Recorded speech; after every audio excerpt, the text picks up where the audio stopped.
Chaptermed. Shasta.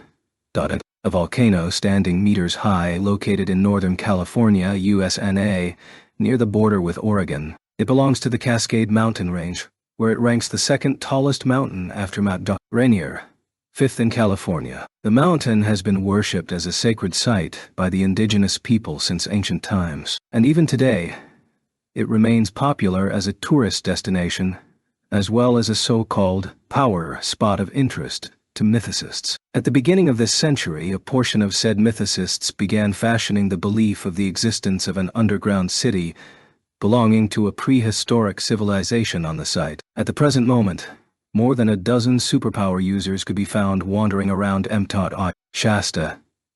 They are wandering about, but by no means lost. They roam the mountain in search of any historical ruins they could find, for they do not know the location of any, nor do they know if any such places even exist. These people are a part of FAIR's survey team, and they have moved away from the tourist route so as to avoid the eyes of the public. FAIR, fighters against inferior races, those who fight against the persecution of the inferior race, is an extremist criminal organization composed exclusively of magicians. While FAIR hasn't yet been the subject of a public criminal investigation, it's still under the watchful eye of the authorities as a potential threat to public safety. As a matter of fact, the majority of the members comprising FAIR have been found guilty of committing actual crimes, and the remainder of the members have no reservations about deviating from the law themselves. FAIR's goal is the attainment of a society dominated by magicians. Their core belief is that magicians, the superior species, should govern the inferior species,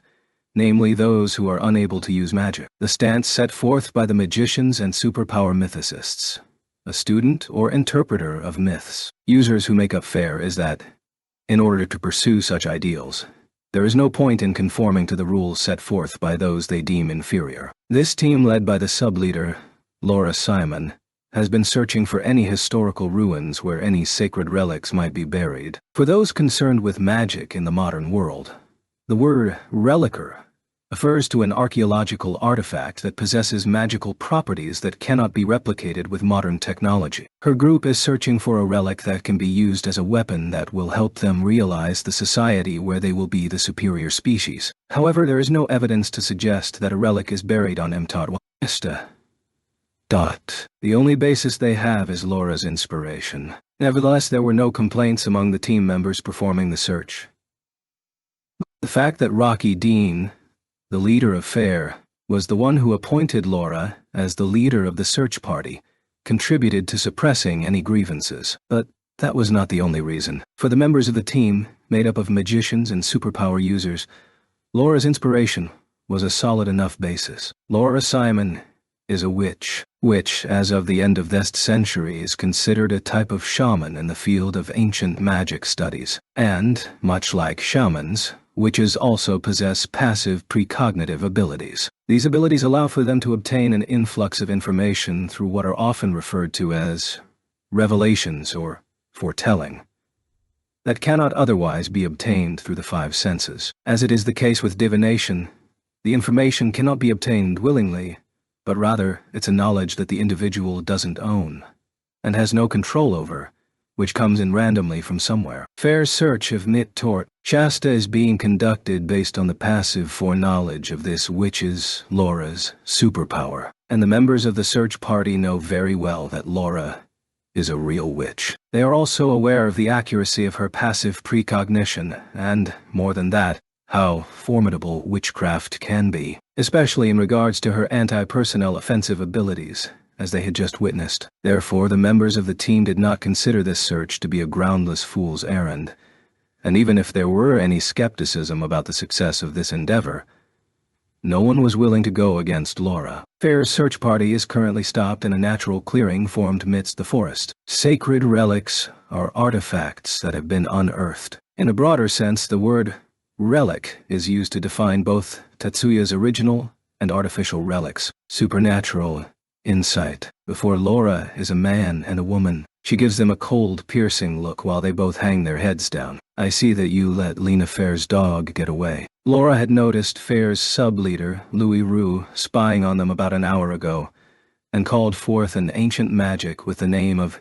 Mistletoe Arrow against him. She then ordered these two to go and capture the wounded Louis Roux. "Oh, you were terribly sorry, Miss Simon." The man was the one to squeeze out an apology in a pale face. The woman, the other one, remained silent with her head down, in her best efforts to avoid eye contact with Laura. "I suppose it was inevitable that he managed to get away," Laura stated nonchalantly with a sigh. "However, I don't want any more disturbances. Keep a strict eye out so no one, be it fair or anyone else, gets near us. Am I clear?" "As you wish, ma'am. As you command." The man and the woman then stepped out of Laura's line of sight. "You both as well.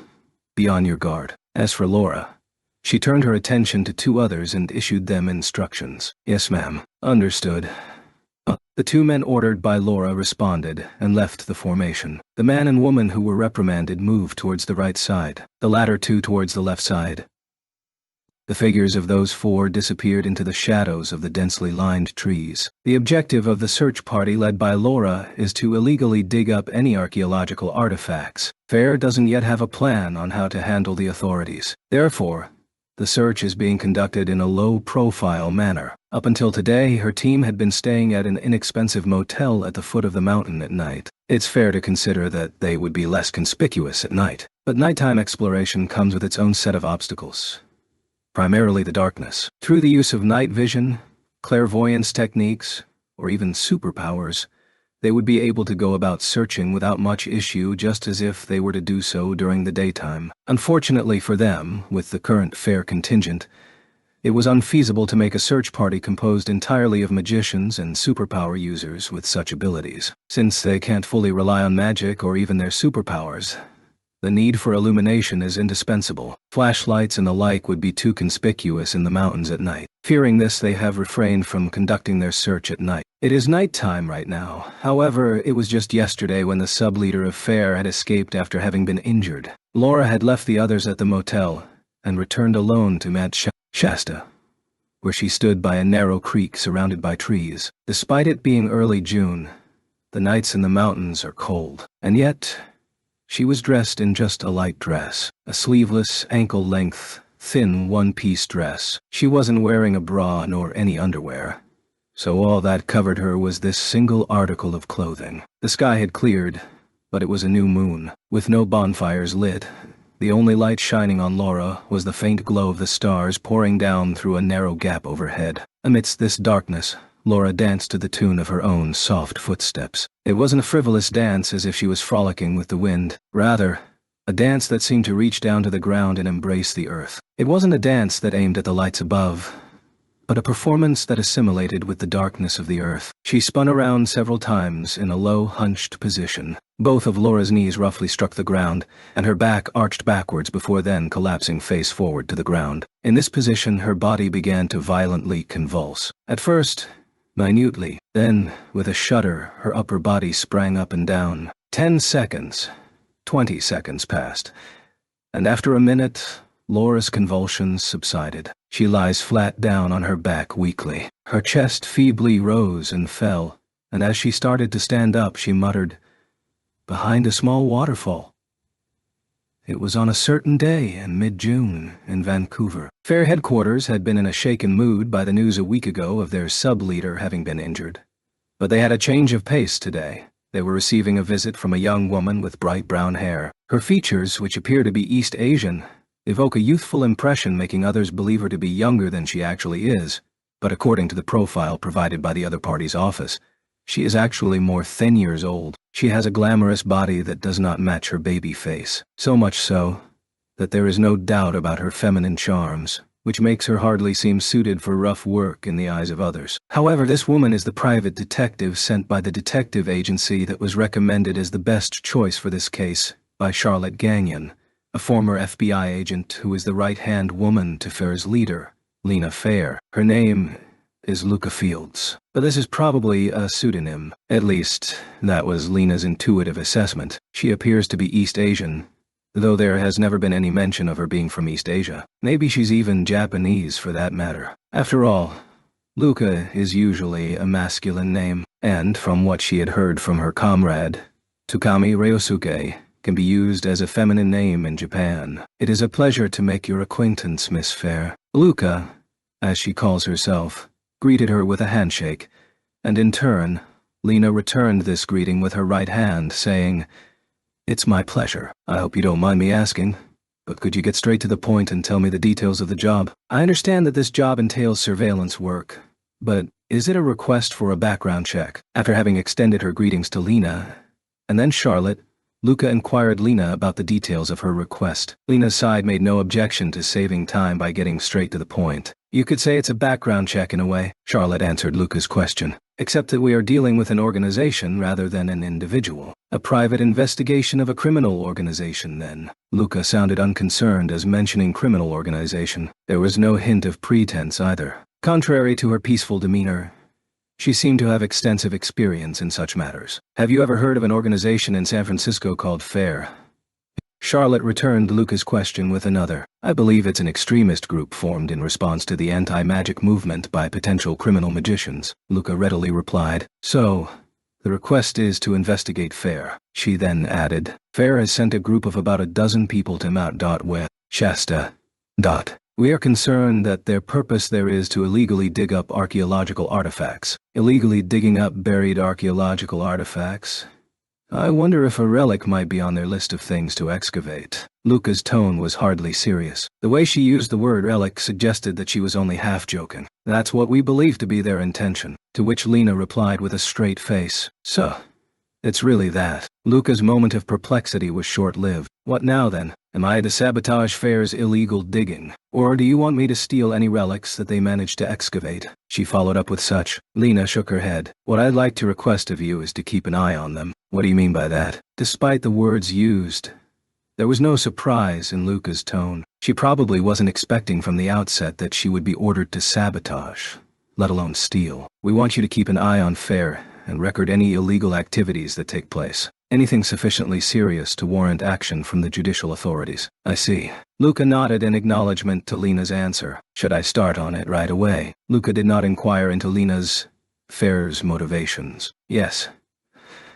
As soon as possible. A team from FAIR has been at Mount Shasta for more than a week already. But, mind you, it's dangerous." Charlotte cautioned before allowing Luca to give her final answer. "We sent one of our people there before contacting you, and they returned with injuries that were no laughing matter." "Are they a licensed magician?" Even after hearing that someone had been injured in the process, Luca showed no signs of unrest. She merely inquired in a perfunctory manner. Charlotte nodded her head in response, and said, "Yes, and may I ask what rank they are?" "It's C.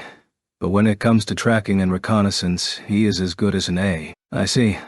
Luca also didn't show any signs of doubting her words when hearing that the rank of his license doesn't reflect his abilities. "Do you know what sort of attack caused the injuries?" "Unfortunately, no." A shadow fell over Lena's face. "I suspect that he was most likely attacked with witchcraft by Laura Simon, FAIR's sub-leader." "Witchcraft? A type of ancient magic, right? Well, I'll figure out something about it." There wasn't so much of a hint of arrogance or bravado in Luca's words, nor did she come off as having unshakable confidence in her own skills. She stated it as if it were somebody else's problem, and then pulled out a document from her bag. "I'll be happy to accept your request. Could you please sign this for me?" Lena, with a puzzled expression that she couldn't hide, took the contract in her hand. "Late June, Shasta Trinity National Forest, California. From among the trees, Ono Haruka, also known as Luca Fields, was peering through a portable telescope with a recording function. Just as Lena Fair noticed, Luca Fields is a pseudonym. Her real identity is that of Ono Haruka, a Japanese national who was formerly a counselor at the National Magic University-affiliated First High School and an undercover non-regular intelligence operative with the Public Security Agency of the Ministry of Police. But both of these identities are in the past. It was thanks to her past identities that she found herself in the difficult spot where she had been forced to assume a false name and work as a private detective in America. Around 2 years ago, a serious feud erupted internally among the Japanese intelligence agencies. A serious conflict arose between the Public Security Agency of the Ministry of Police, and the Internal Affairs Bureau, Information Management Bureau of the Cabinet Office, concerning the organizational expansion policy for these two non-military departments. On one hand, the Internal Affairs Bureau envisioned the strengthening of their intelligence capabilities by employing criminals as unofficial agents, and on the other hand, The Public Security Agency adamantly opposed the involvement of criminals, considering that the majority of intelligence activities are conducted through unlawful or even illegal means.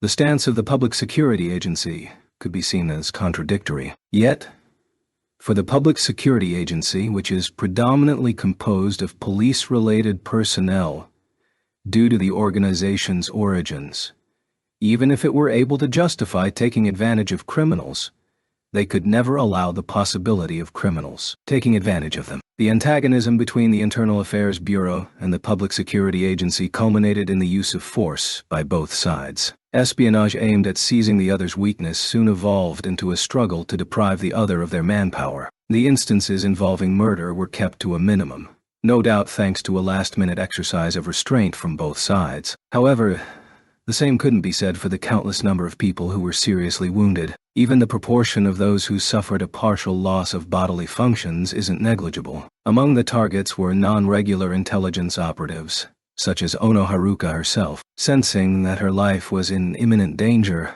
Haruka decided to escape. She didn't become an intelligence operative out of her own volition to begin with. She was almost, if not entirely, coerced into working for the Public Security Agency. She always regarded herself as a counselor first and foremost, and always wanted to quit working as an intelligence operative. There simply wasn't any incentive for her to continue that job in a situation where she could lose her life as a result of friendly fire. Most of all, she had been a non-regular intelligence operative who committed unlawful acts for many years while working for the Public Security Agency. The number of inconvenient secrets that she learned of is more than the number of fingers she could count on her hands. Even adding her toes into consideration, it wouldn't be enough to account for them all. There was just no chance that they would accept a letter of resignation and let her leave in peace. So, the only alternative left to her was desertion. However, even though they unhappily accepted her letter of resignation in the end, there was indeed no way that they were going to turn a blind eye and actually let her leave. Haruka is a so-called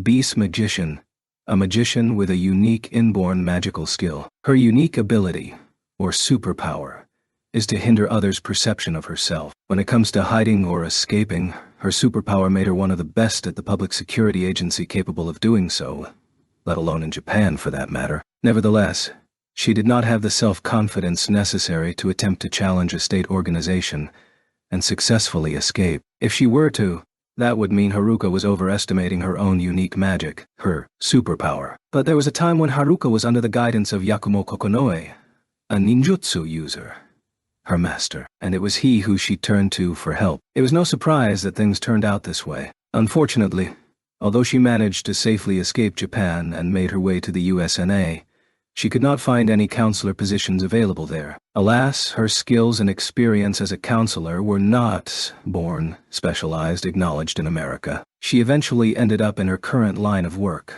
relying on her unique abilities to make a living. Although Haruka was reluctant to take up the profession of being a private detective, she became one because of the sense of crisis she felt that her life, probably, would be in danger if she were to set foot back in Japan.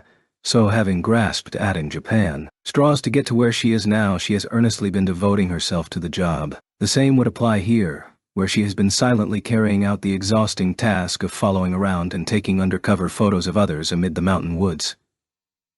Fair's search party, consisting of 9 men and 4 women, was moving up a small stream carrying small shovels and pickhammers. If they were to keep going along this path, they would eventually reach a small, little-known waterfall after a few minutes. As to why Haruka knows about it, despite the low visibility, is because this is not the first time that Fair has headed for the waterfall. Yesterday they carried large tools over their shoulders to behind the waterfalls, and shortly after, they came back seeming disheartened. Perhaps the presumable cave or space behind the waterfall is too cramped for the use of any long-handled tools. She guessed they wanted to start excavating as soon as they found the location in which they needed to start digging.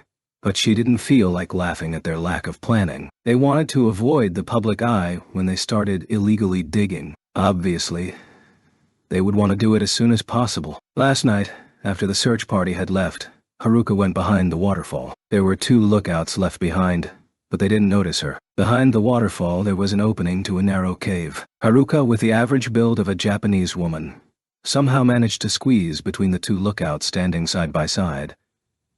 As one might expect, there was barely enough space to raise a pickaxe overhead. There were no visible light sources, She could only see with an infrared scope, but once inside she saw that there was no sign that things in the cave had been disturbed. But there was something there. Haruka could sense it. Unfortunately, she couldn't tell if what she was sensing was a buried relic or not. But one thing is certain.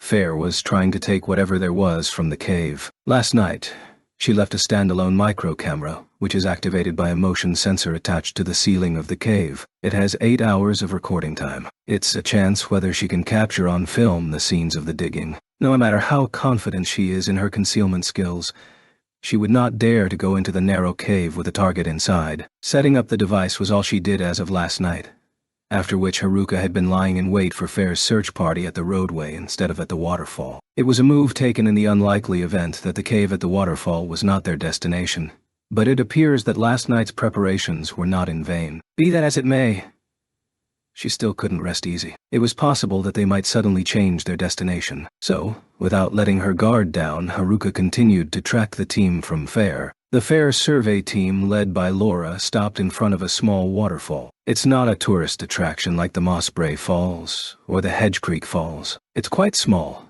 situated off from both the tourist routes and the hiking trails. It is not even on the map for that matter. One could argue that it has been hidden away until now. Maybe it was thanks to an unnatural process of a system standing apart from modern magic that has kept it hidden. It was easy to raise such a suspicion, as there was not a soul in the area, nor even a sign indicating that anyone had even been there. Such was the place they were in. Laura was the one to take the initiative, and went behind the waterfall. Hidden there is a cave barely wide enough for 2 adult women to walk side by side. Though the ceiling is high, it tapers off sharply along the upper part. It is perhaps more appropriate to describe it as a crevice rather than as a cave. She slowly walked, shifting the light in her hand to illuminate here and there across the rocky surface, stopping after proceeding for about 7 or 8 meters. Dig here. At Laura's prompt, a female member of the search party sauntered over to stand in front of where she was shining the light. After passing the light and exchanging places with the female member, Laura stepped out of the cave. 2 male members of the team then entered the cave, one with a pickaxe and the other with a shovel and a bucket. One of them was most likely in charge of carrying out the soil.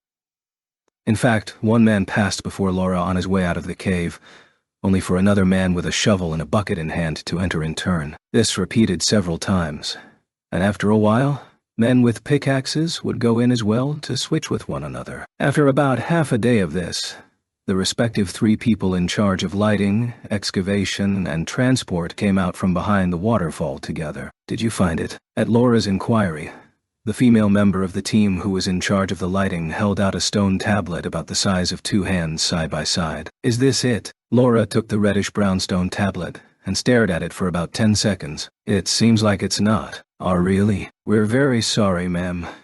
Not only the woman who presented the excavated item, but the male members who came with her out of the cave as well, bowed their heads frantically with pale faces. Their frightened behavior is not something to be solely accounted for by their hierarchical relationship within the organization. Fortunately enough, it didn't turn out the way they had feared. I don't expect anything else to be found anytime soon.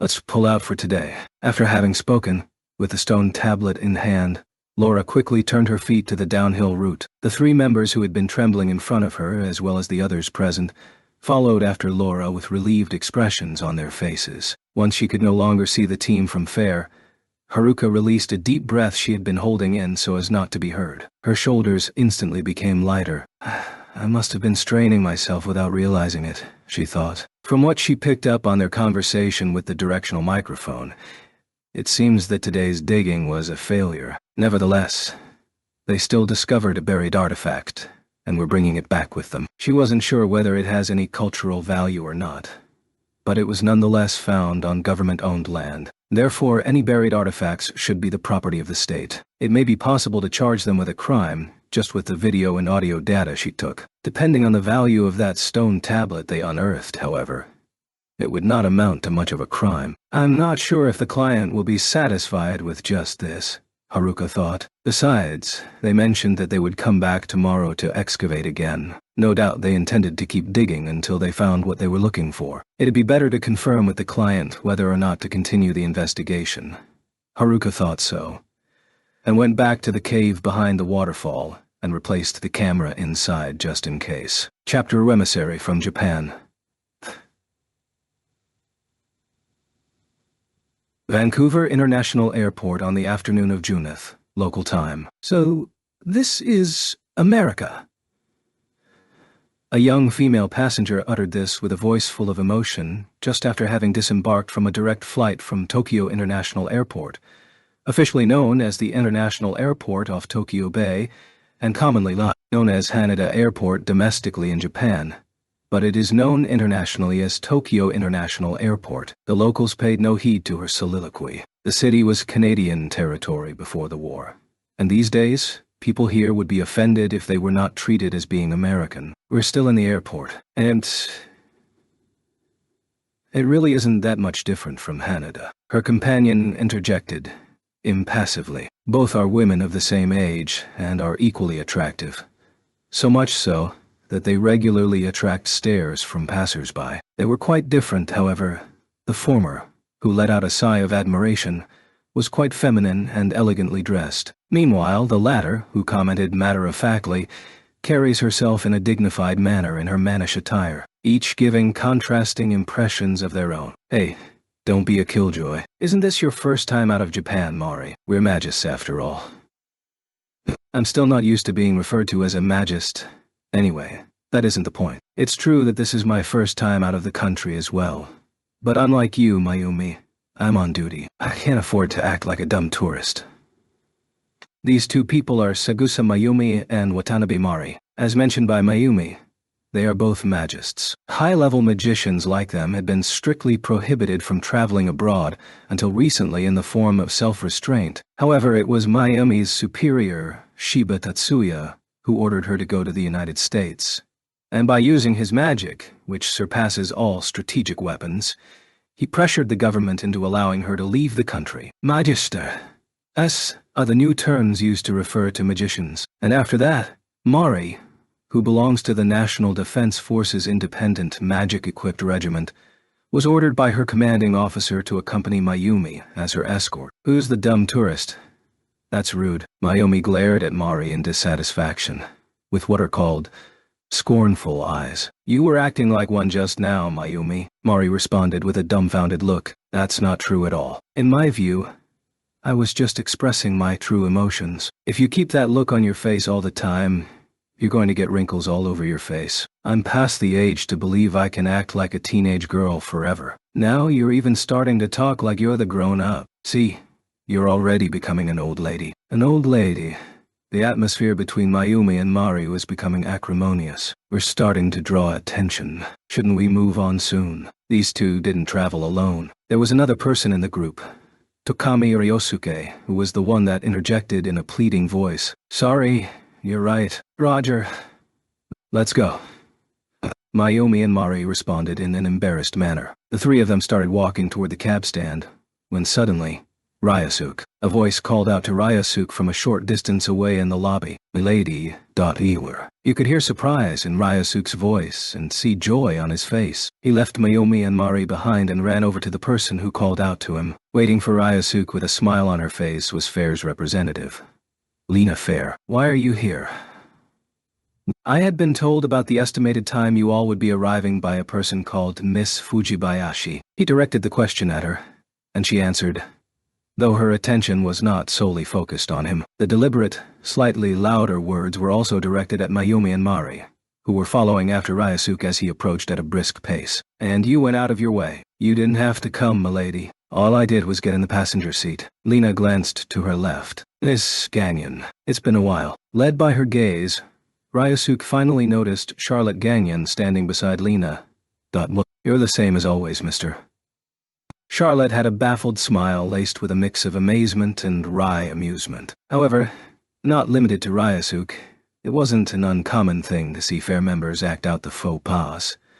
Lena is the only one I see, especially among the male members. Thank you very much for the reception. I'm Sagusa Mayumi from the Magian Company. At this point, Mayumi joined the conversation and greeted Lena and Charlotte.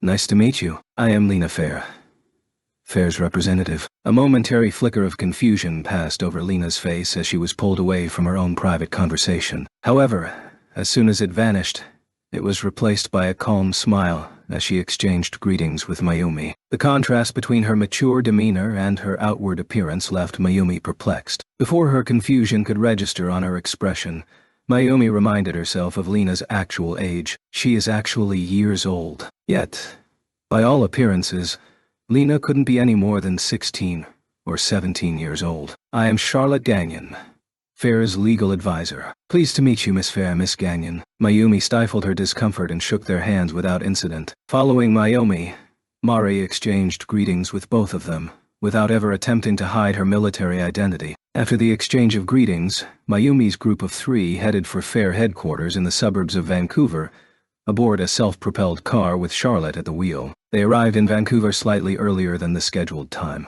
so considering the time zone they're currently in, they can still check in at the hotel later on since it is still morning. Their original plan included taking a cab from the airport directly to Fair headquarters, so having Lena and Charlotte pick them up by car was quite convenient for Mayumi, though Ryosuke was persistently apologetic about it. Since they were told that they would later be taken to the hotel in the same car, Mayumi left the self-propelled car with only her briefcase and Mari a large handbag, inside which there is a small pistol in a disassembled state that is virtually undetectable by metal detectors and X-ray scanners. When they arrived, Mayumi's group was led to what seemed to be a conference room. The chairs and table design emphasized practicality, so it didn't look like the room was meant for receiving others. It could be perhaps that there isn't one at Fair headquarters. Miss Segusa, I have been informed that the purpose of this visit is to deliver a message to us. Lena, after exchanging diplomatic pleasantries with Mayumi across the table where black tea was being served,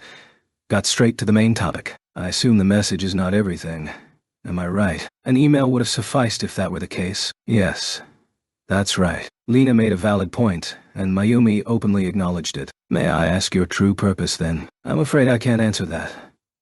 Is that so? Please don't misunderstand me. If there is a hidden meaning, then I have no idea what it is since all I know is what I have been told. What do you mean by that? Charlotte was the one who asked back. Lena, on her part, had clear confusion in her expression. The instructions I received from Mr. Shiba were...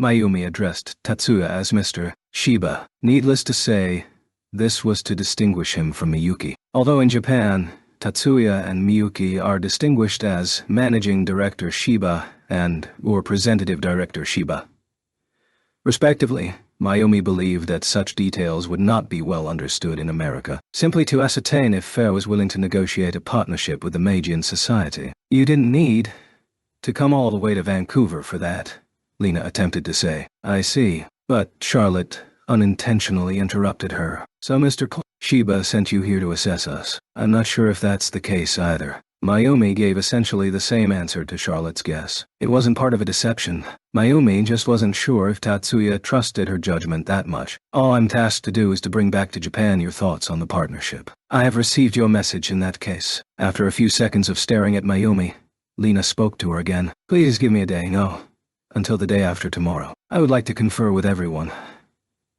Of course. Absolutely. Mayumi accepted Lena's proposition with a nod. The day after tomorrow, then. At what time would you like me to come? She proceeded to ask. How about 3 o'clock in the afternoon? Understood. We will meet you the day after tomorrow at p.m. Yes.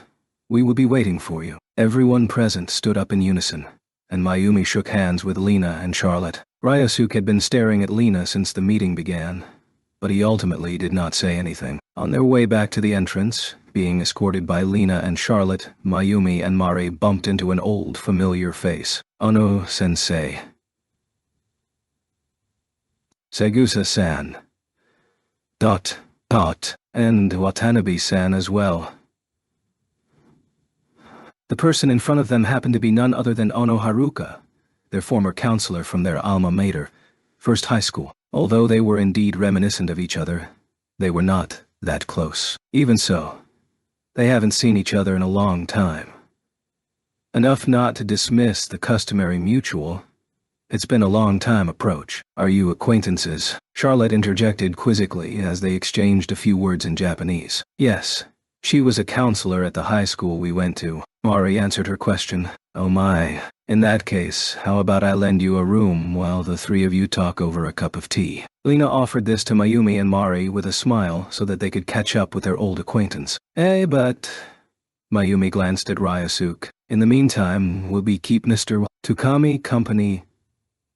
Charlotte suggested this after seeing Mayumi's hesitation. Mayumi knew immediately that her aim was to simply listen to the information that Ryosuke had obtained while in Japan. I see. Then, I'll take you up on that. With that note, Mayumi accepted Charlotte's offer. Lady, who was that woman just now? Ryosuke was the first to speak once they arrived at Lena's office. She seemed to be an ordinary person, but she isn't one of ours, is she? By ordinary person, Ryosuke naturally was referring to those who do not possess the gift of magic. If it were Mayumi now, she would have followed Tatsuya's lead and referred to her as being a part of the majority. But Ryosuke has not been as influenced by Tatsuya's words as she has. There's no need to worry about her, Charlotte placated Ryosuke. The anxiety showing in his tone was due to worry over the possibility that she is a spy working against their organization. She is Luca Fields, a private detective. Even though that name turned out to be a pseudonym, I'm still confident that she is trustworthy. A private detective. Yes. She's a member of the detective agency I worked closely with when I was an agent. Ryosuke, who had made no attempt to hide his suspicion, lowered his wariness for the moment upon hearing that they were working with a collaborator from her days at the FBI. Did something go wrong that would cause you to request the service of a detective? We talked about this the other day, remember? About Fair and what they're up to at Mt. Asta. The other day, that is, was about a month or so ago. Lena used astral projection to appear before Ryosuke in Aizu, and there she shared with him that Fair was preparing to send some of its members to Mt. Asta. What are those guys from Fair up to this time? Are they still trying to obtain a relic? We knew for sure that they must be vandalizing some kind of historical ruin, but we still don't know for sure what they're after. That's why we hired the detective to find out. They're vandalizing a historical ruin. Isn't that clearly a crime? That whole area is government-owned land, so yes, it's definitely a crime to illegally dig there. Charlotte agreed with Ryosuke's words. We've been trying to get our hands on some evidence to prove that Fair has been breaking the law for the past 10 days or so, but it is not until now that we've gotten what we were looking for. Charlotte then adds this. Milady. What's the matter, Ryosuke? Why the pensive look on your face? Lena asked back with a slightly uneasy smile. Can't I also help you with that? You want to monitor Fair at Mount Tart, Shasta. Ryosuke nodded with an overly emphatic expression. No. Lena dismissed his request without a second thought. Why not? Although Ryosuke didn't raise his voice, it was noticeable from his tone of voice that he was saddened. Because it's dangerous. Lena answered without faltering, with a composure befitting her age. We sent Louis to Mt. Shasta before we hired Miss Fields. But before he was able to get his hands on any evidence of them committing a crime, he was discovered and subsequently had to return after being injured. He wasn't seriously injured, but his injuries weren't minor either. Lena's expression grew tense, probably thinking back to that moment. Louis Rue's fighting prowess is well known to Ryosuke. He knows that it isn't impossible to beat him, given his fighting style. But in terms of overall strength, Louis Rue is undoubtedly the better fighter. Louis Rue is the sub-leader, and Ryosuke recognizes him as such. His offer to help with the investigation into Fair was not the fruit of some deeper consideration. It was more of a spur-of-the-moment decision, an impulse, or perhaps a blind sense of duty, grounded entirely by a desire to be of service to her. The surprise must have helped him to cool down somewhat. Ryosuke's expression faded into a pensive look. Also, I want you to continue working with Mr. Shiba as our liaison. Just as Lena said this, there was a knock at the door. Without waiting for Ryosuke's answer, she answered the knock with a come in. Miss Sagusa's group is done with their conversation. Lena replied, I understand, to the member at the door, and stood up to see them off. Ryosuke followed her without a moment's pause. As you ordered, milady?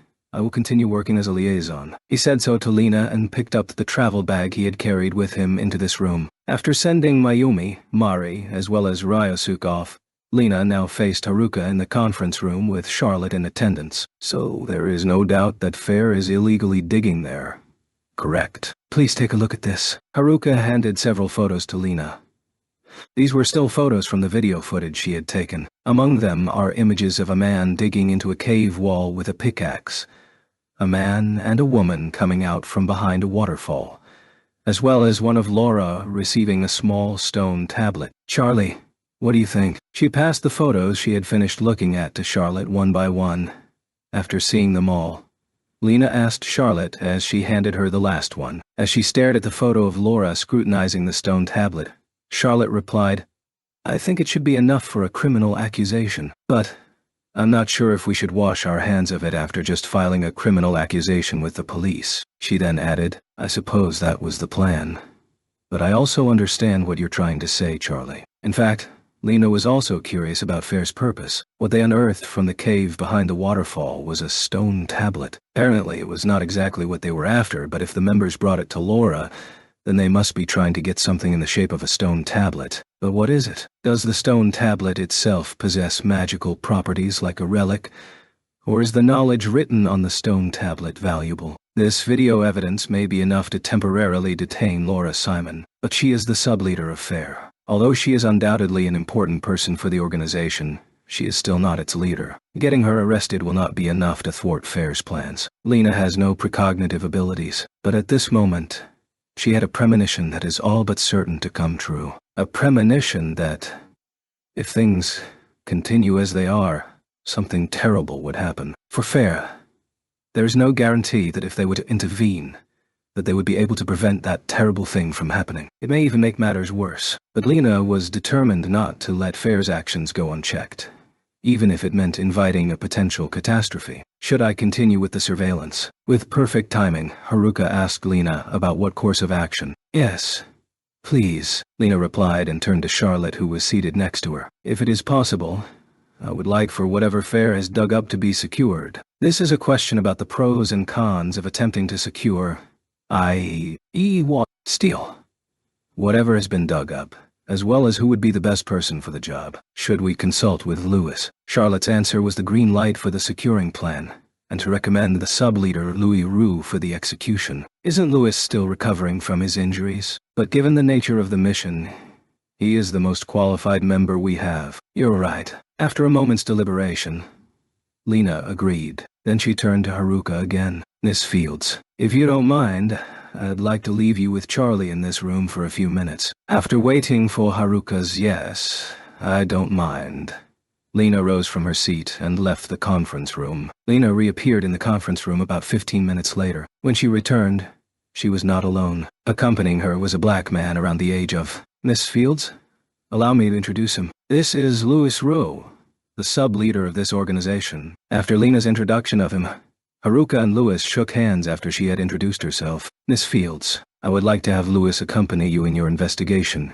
if that's all right." Haruka was not too surprised by Lena's request. She had probably anticipated this turn of events from the moment she had been introduced to Louis. "I have one condition." These words, too, seemed to have been prepared in advance. "Please tell me, if the need to escape arises, I will be acting independently. If that's okay with you, that is." Lena and Charlotte both widened their eyes at this unexpected condition. For his part, Louis remained calm. "You mean that you will be abandoning anyone who's slowing you down?" There was no sarcasm in what Louis said. He confirmed what she meant in a matter-of-fact tone. "As long as I am alone, I can escape no matter how many opponents there are, as long as they don't use weapons of mass destruction. On the other hand, I'm hardly, if at all, a fighter. My skills can't help anyone other than myself." "By that, you mean your ability?" "My particularity."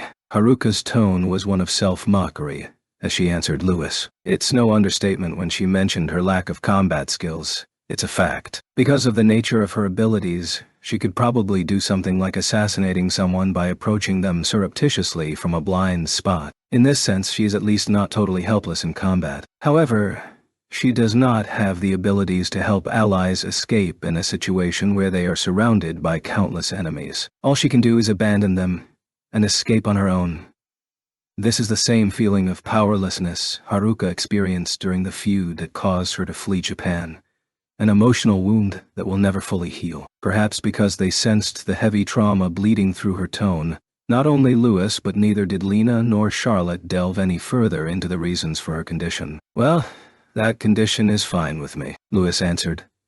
thus deciding that he would accompany her. That evening, a military transport plane inbound from Japan landed at Fairchild Air Force Base, Washington. The eyes of the servicemen stationed on the runway were drawn to a young female officer as she came down the loading ramp. She was certainly the proprietress of a glamorous appearance that fully justified the attention. Her tightly coiffed hair gleamed golden even in the poor light. Had she been in the sun with her hair down, the blonde hair would have no doubt brilliantly shimmer in the wind. Yet her gorgeous blonde hair wasn't the only thing to her charm. Her eye-catching sapphire blue eyes drew attention to a face worthy of the unparalleled beauty moniker beyond any exaggeration. It was an appearance that bordered on the inhumanly perfect. For all that, it was the energetic, lively, sunny aura that radiates in abundance from her that must be what keeps her from ever coming across as artificial. Were she not a human being?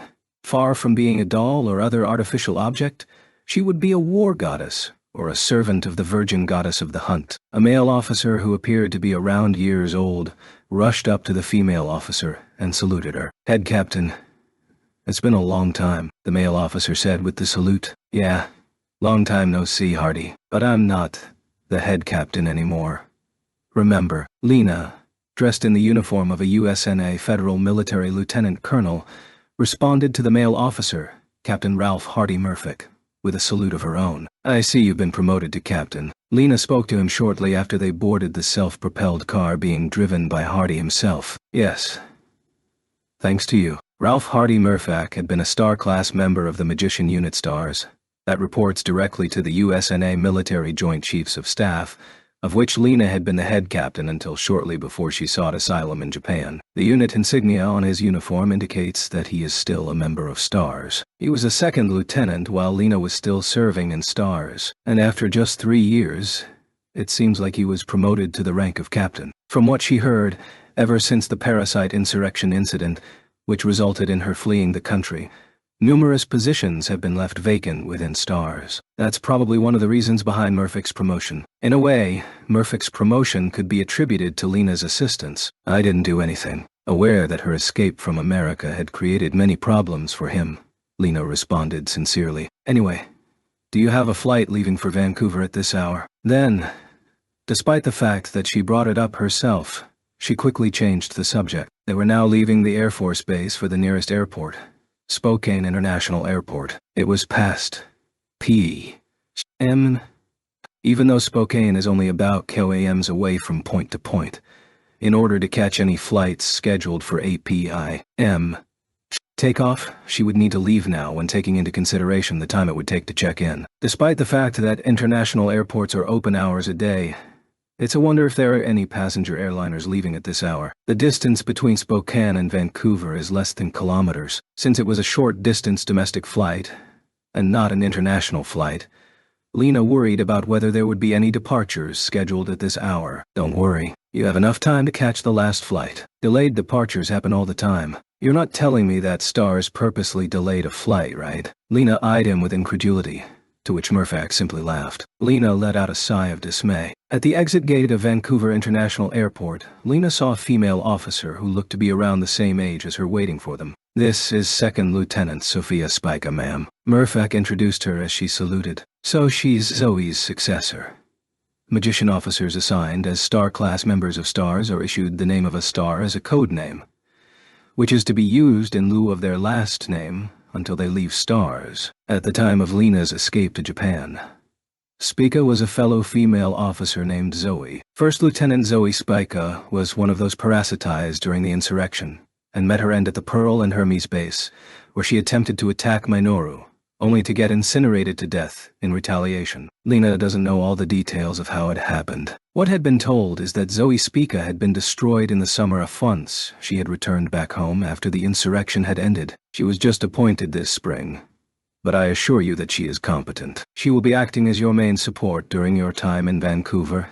Head Captain, or rather, Lena. It'll be an honor to work with you, Lieutenant Colonel. Please feel free to call me Sophia. Sophia referred to Lena as Lieutenant Colonel. It's a reminder that Lena was unilaterally granted the rank of Lieutenant Colonel by the USNA Federal Military General Staff Headquarters, who vehemently claim that Lena's discharge from service is only superficial for all intents and purposes. Although Lena is now to do Rena, a naturalized Japanese citizen in name and status. The USNA federal military still records her as Lieutenant Colonel Angelina Kudo Shields. It'll be nice to work with you too, Sophia. Please call me Lena. And I'd prefer it if you were informal with me, Lena responded, attempting to imply I'm actually discharged from the military, so you don't have to treat me like I'm a soldier. Incidentally, this time she will be using the alias Alina Brooks, provided to her by the USNA federal military, so calling her Lena is still valid and reasonable. Got it? Lena, it is. Please call me Fifi then. Maybe it's thanks to the flexibility of her young nature. Sophia adapted her attitude to match Lena's wishes. Lena changed from her military uniform into plain clothes at a hotel adjacent to the airport. Sophia did the same. Murfak will be using this room, and Lena will move to another hotel. After a brief farewell to Murfak in the room, Lena left in a self-propelled car with Sophia at the wheel to the hotel where they will be lodging at. It is the same hotel where Mayumi's group is staying. On their second day in the USNA, Mayumi and Mari decided to take a tour of the city of Vancouver. Lena's request for time to consult with those at FIR internally left them with a whole free day, so they decided to walk around the city to help get rid of their jet lag at the same time. Tukami-san, we'll be counting on you today, Mayumi said with a bright smile, and Ryosuke covered up his desire to sigh with a forced smile. Having lived in this city for 4 years, Ryosuke had been elected as their tour guide. Well, do you have anywhere in particular you'd like to go? I'm not sure, so I'll leave it up to you. With the burden of choice pushed upon him, Ryosuke thought, well, I guess I'll just stick to whatever seems appropriate. Ryosuke took Mayumi and Mari downtown. Because it would be too bothersome to think too much about it, he simply took them to the nearest place that came to mind, but they both seemed to be enjoying themselves. As a result of the time difference, when they left the hotel it was already lunchtime. Because it was Sunday, the streets were quite crowded with tourists as well as the locals. Mayumi, how about we take a break? They had an already late breakfast before leaving the hotel, so one could imagine that they shouldn't be hungry yet. However, Mari nonetheless suggested such a thing. Mari, you're already hungry. It was a perfectly genuine question. There wasn't any implicit teasing in what Mayumi said. No, not hungry. Then why? Let's go there. Mari didn't answer Mayumi's question and decided on a location without asking her opinion. She was pointing to an upstairs cafe with large windows facing the street. While Mayumi, Mari, and Ryosuke were casually wandering around downtown, Lena, who had disguised herself into an inconspicuous appearance, was following them along with Sophia Spekka. An hour had passed since they started tailing them. She was finally starting to get used to it, but the amazement still lingered in Sophia's mind. An unremarkable appearance. Ordinary chestnut hair, brown eyes, and a face that was well put together yet not outstandingly so. It probably leaves less of an impression than if she were oddly bad-looking. That's how Lena looks now. Although her physique has not changed, she hardly looks like the same person. So, this is Sirius's special magic parade. Sophia joined Starlight, the Star's training institution, after graduating from middle school, having been recognized for her magical qualities since the time when she took her first aptitude test in an elementary school.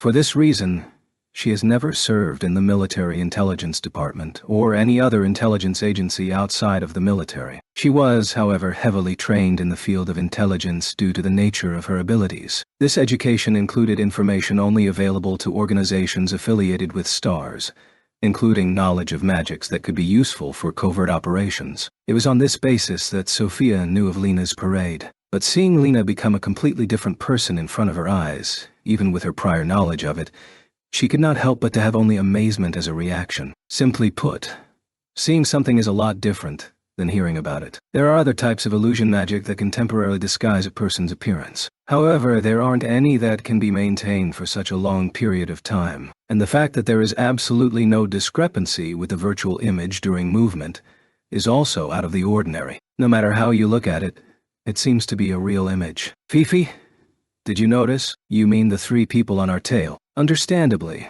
she was still feeling amazed at what she'd seen. Even so, this didn't dull her senses, which had been sharpened through rigorous training. Good.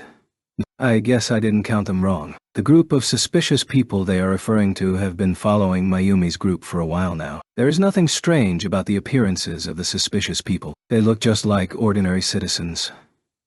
However, they have unmistakably been tracking Mayumi's group with their eyes. That's the definition of a suspicious person. Seems like they're not following them like us, but relaying surveillance. They must have formed teams of 3, and they're taking it in turns to be ahead of them. As per Lena's request, Sophia talked to her as she would with a friend. They are about the same age, Sophia being only 1 year older than her. That may be why they don't seem to have any resistance to each other, even though they have just met. They're following them and anticipating their position. That's quite sophisticated.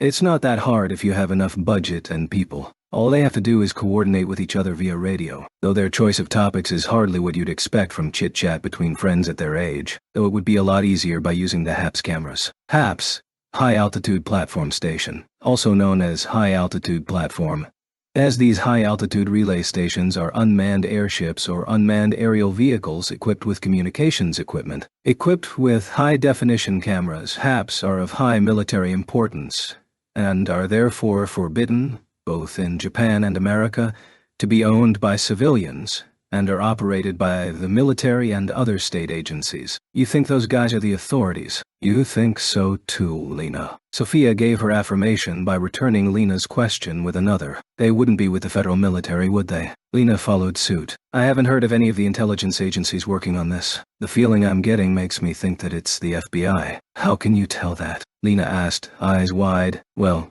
sort of. There was no nuance of pride in Sophia's tone, but the same can't be said wholly for her facial expression. Perhaps it is just her youth. That's great. But why would the FBI be following Mayumi and the others? I don't know either.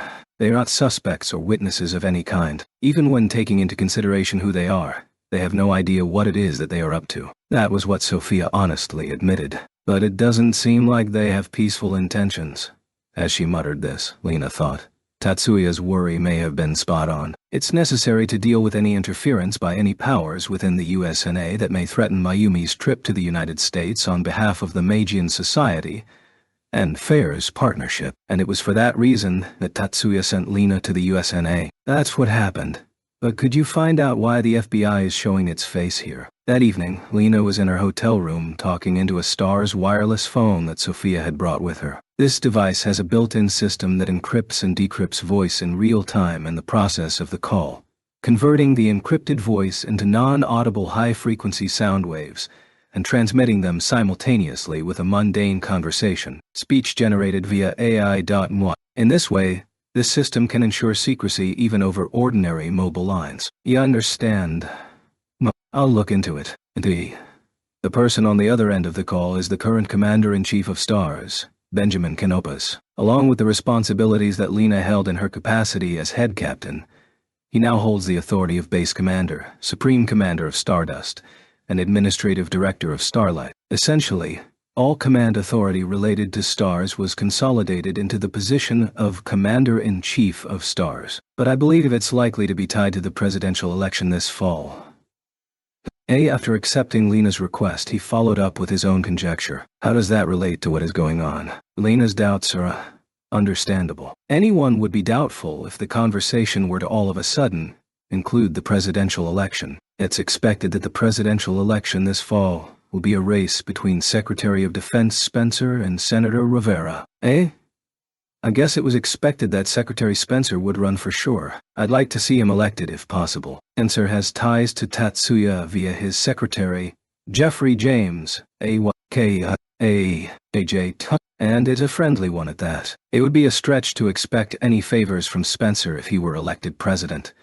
But at the very least, the risk of hostile maneuvering would be reduced. That's what the federal military would really like to see as well. It's not a matter limited to the USNA, but the military has an obligation to remain neutral with respect to elections. As in any democratic nation, this is not mere idealism, but an earnest guiding principle that has direct bearing if not followed, which can lead to a political crisis. Therefore, a military in its right mind should not meddle publicly in elections. However, apart from the guiding principles as a national organization, it has a vested interest in the policies of the nation. It is only natural for an organization, as well as for human nature, to be tempted to support candidates from whom they can expect benefits. Between Secretary Spencer and Senator Rivera, Spencer is clearly more preferable to those in the military. That aside, it's a running rumor that Senator Rivera has a lot of influence in the FBI. A politician having influence in the FBI, is that even allowed? One of the duties of the Federal Bureau of Investigation is to investigate corruption among politicians. Due to its nature, it ought to pose a much greater problem to be subject to the influence of a particular politician than any other intelligence agency. Nothing ever seems to go according to the guiding principles. Canopus's tone, marked with resignation, however, reminded Lena of the circumstances that compelled her to flee the country. I guess you're right. Sorry for cutting you off. So, what do you think Senator Rivera is plotting with the FBI? It's probably not the senator himself who's up to something, but his campaign staff. More specifically, let me see. FBI. Federal Bureau of Investigation. Lena waited silently while Canopus was in mid-thought on the other end of the phone call. I can think of two possibilities. One would be to try to accuse Miss Sagusa under false charges. Considering the FBI's operational jurisdiction, it should be difficult for them to forcibly arrest her for a misdemeanor. The FBI's caseload remained unchanged throughout this century.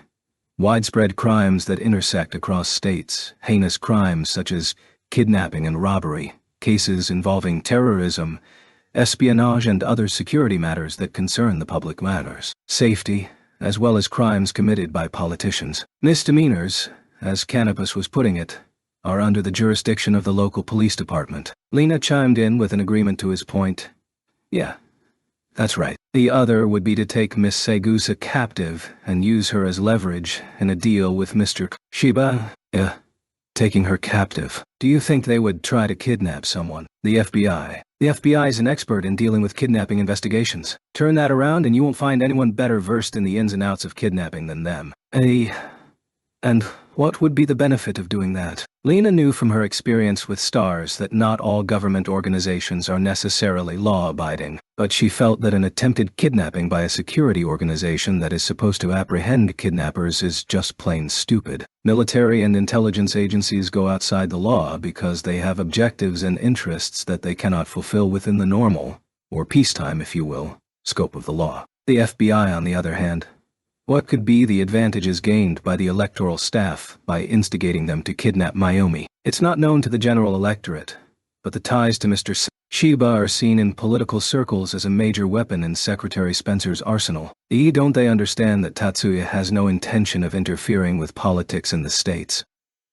Lena said don't, instead of I don't think. Although unaware of it, she took pride in the fact that she understands Tatsuya to that extent. There are simply too many politicians who see Mr. Shiba as a threat. I don't like the analogy, but it's like having ties to a dictator who owns weapons of mass destruction. So, they're here to try to wrangle concessions from Tatsuya, and not to sabotage the society's partnership with FAIR itself. Are they trying to take out of play one of the Secretary of Defense's powerful cards by jeopardizing his relations with Tatsuya? Is that what you mean? It wouldn't say much of an attempt to take out of play, but rather to eliminate it altogether. When Tatsuya sent Mayumi, he was not counting on Spencer's support from the start. The fact that he sent her as well is enough proof of that, as Lena is aware. So even if something happens to Mayumi, Tatsuya's stance on Spencer will probably not change. In Lena's opinion, what Rivera's campaign staff is trying to do is completely out of line and a waste of time and effort. What a pain. Irritation welled up inside Lena. She was becoming angry because even if what Rivera's campaign staff is plotting happens to be pointless, she still has no choice but to thwart it, putting a stop to a meaningless conspiracy. Could there be a more pointless and superfluous job than this? Still, she could not leave it alone. It was impossible to turn a blind eye to the situation. Lena pressed her free hand to her forehead. Ben, could you please check it out anyway? Roger that, Lena. Perhaps it was her imagination, but Canopus's voice sounded like it had a tinge of sympathy in it. I'm back. Welcome back, Fifi. About an hour or so after the call with Canopus ended, Sophia returned to the room. Any problems? I didn't see anyone suspicious in the hotel. She wasn't having an evening out. Sophia was scouting to ensure that the people they spotted during the day weren't up to any tricks. I put up an alarm just in case, so as long as I'm here in the hotel, I think everything should be fine. The selection process for Star-class members of STARS is based on their direct combat abilities. So in addition to her striking power, She is also an expert in the field of intelligence, most notably with her use of a special kind of magic suitable for counterintelligence. The name of this magic is tentacles. It is a non-systematic magic capable of remote and simultaneous psychometry, in which a psion information body is established as a post that, when comes into contact with a person, through the resulting interference between psions, the information on the psions surrounding that person's body is conveyed to the caster. Although it's a convenient and sophisticated magic that can detect intruders and even identify their psionic patterns, it's not a magic that Sophia is often prideful about, mainly due to the nomenclature of the name tentacles. The developers gave it the name tentacles, in a sense like tactile hairs or antennae, but it was from the word tentacle that it took its name from. Not wanting to be treated as the tentacle woman, Sophia herself uses the name alarm instead of tentacles. So, that alarm of yours is magic, right? Can you maintain that while sleeping? Sophia was recruited after Lena left STARS, and Lena doesn't know yet of Sophia's capabilities or lack thereof. It's fine, I'm used to it. Unfamiliar with what she can and can't do, Lena trusted her words and decided to rest. At the same time, Mayumi and Mari were about to get into bed. They are sharing the same room. Naturally, Ryosuke has his own. Mayumi, I'm turning off the light. Yeah, go ahead. Waiting for Mayumi, who was sitting on the bed, to answer, Mari turned off the room light. The weak glow of the bedside light did not reach the corners of the room, but Mari made it to the bed without fear of walking in the dark. Mari. D. Mayumi, lying sprawled on the bed, spoke to Mari, who was also flat on her bed. What was that this afternoon? Mari didn't ask back. What do you mean? You mean when we took a break at the upstairs cafe? Perhaps she wasn't expecting for it to be brought up. Yeah. That. You weren't really tired then, were you? Of course not. A hint. It's easier to see the streets from a seat upstairs. Do we really have to make this a quiz? Do you mean there was a stalker? A stalker, hey? No. I guess that's the right word, is it? There really was a stalker. Mayumi rose up briskly. It wasn't really a stalker, but there was someone tailing us. By contrast, Mari replied in a calm voice, still lying flat. There were two that I was able to confirm, but there were probably others there. I think they were a team, and were coordinating with each other to keep an eye on us. How can you be so calm about this? Mayumi exclaimed, her voice breaking. We have to be calm right now. Maris's answer only made Mayumi stifle more screams, however. Don't worry, I have plenty of training to deal with nocturnal assaults. I have anti-personnel sensors and gas sensors already in place. While you were taking a shower, that is. So, don't worry and get some rest. But, though, I'll have to be in a shallow sleep to be able to respond at any time, so I won't be able to perform at 100% during the day. Mayumi, if you also don't get enough sleep, we might not be able to handle any unforeseen circumstances. Got it. I'll handle things during the day, so I'll leave the night to you. Yeah, please do. She could tell that Mari had closed her eyes. Mayumi also laid down once again. There were many things on her mind, but Mayumi tried not to think about anything, forcing all the bothersome thoughts out of her consciousness. Any normal person would fail miserably in attempting to stop their thoughts. It would only result in having even more tangential thoughts. But for magicians like Mayumi, they have trained to control their own state of consciousness and their own state of mind. Keeping her mind clear, she fell into a deep sleep. Conspiracy. Junith A. M. Sen. Local time in Vancouver. Lena, they're here. Get up. Sophia's voice was all it took for Lena to raise her body from her bed. They really came, huh? There wasn't a trace of drowsiness in her fed-up remark. She stood up as quickly as she got up, stepping into her shoes that she usually keeps lined up beside her bed. Do we capture them? Or should we drive them away? The similarly roused Sophia asked about the course of action. She didn't even seem remotely bothered by Lena's prompt transition to combat readiness when she should be naturally drowsy. Sophia knows that Lena had previously been Sirius's of STARS. As far as Sophia is concerned, it is only natural to expect Lena to behave like a soldier due to her military discipline. If her Japanese friends could see Lena now, they would probably rub their eyelids and look at her again incredulously. It's a shame, but we don't have anywhere to keep them locked up, nor any means of interrogation right now. We're not prepared enough to capture them, so let's just drive them away. Sophia's question brought up a valid point. Roger that. There were no objections during the conversation. I'll go on ahead first. Lena, Back me up. Lena doesn't know exactly what kind of combat magician Sophia is, but her skills earned her a first-magnitude star codename at the very least. I'll leave it to you. Stay sharp. Although she has no espionage skills, Lena, who can use parade, is better at covert operations than one would expect. Thus it was decided, however, to leave things in her hands for the time being. Sophia planted alarm.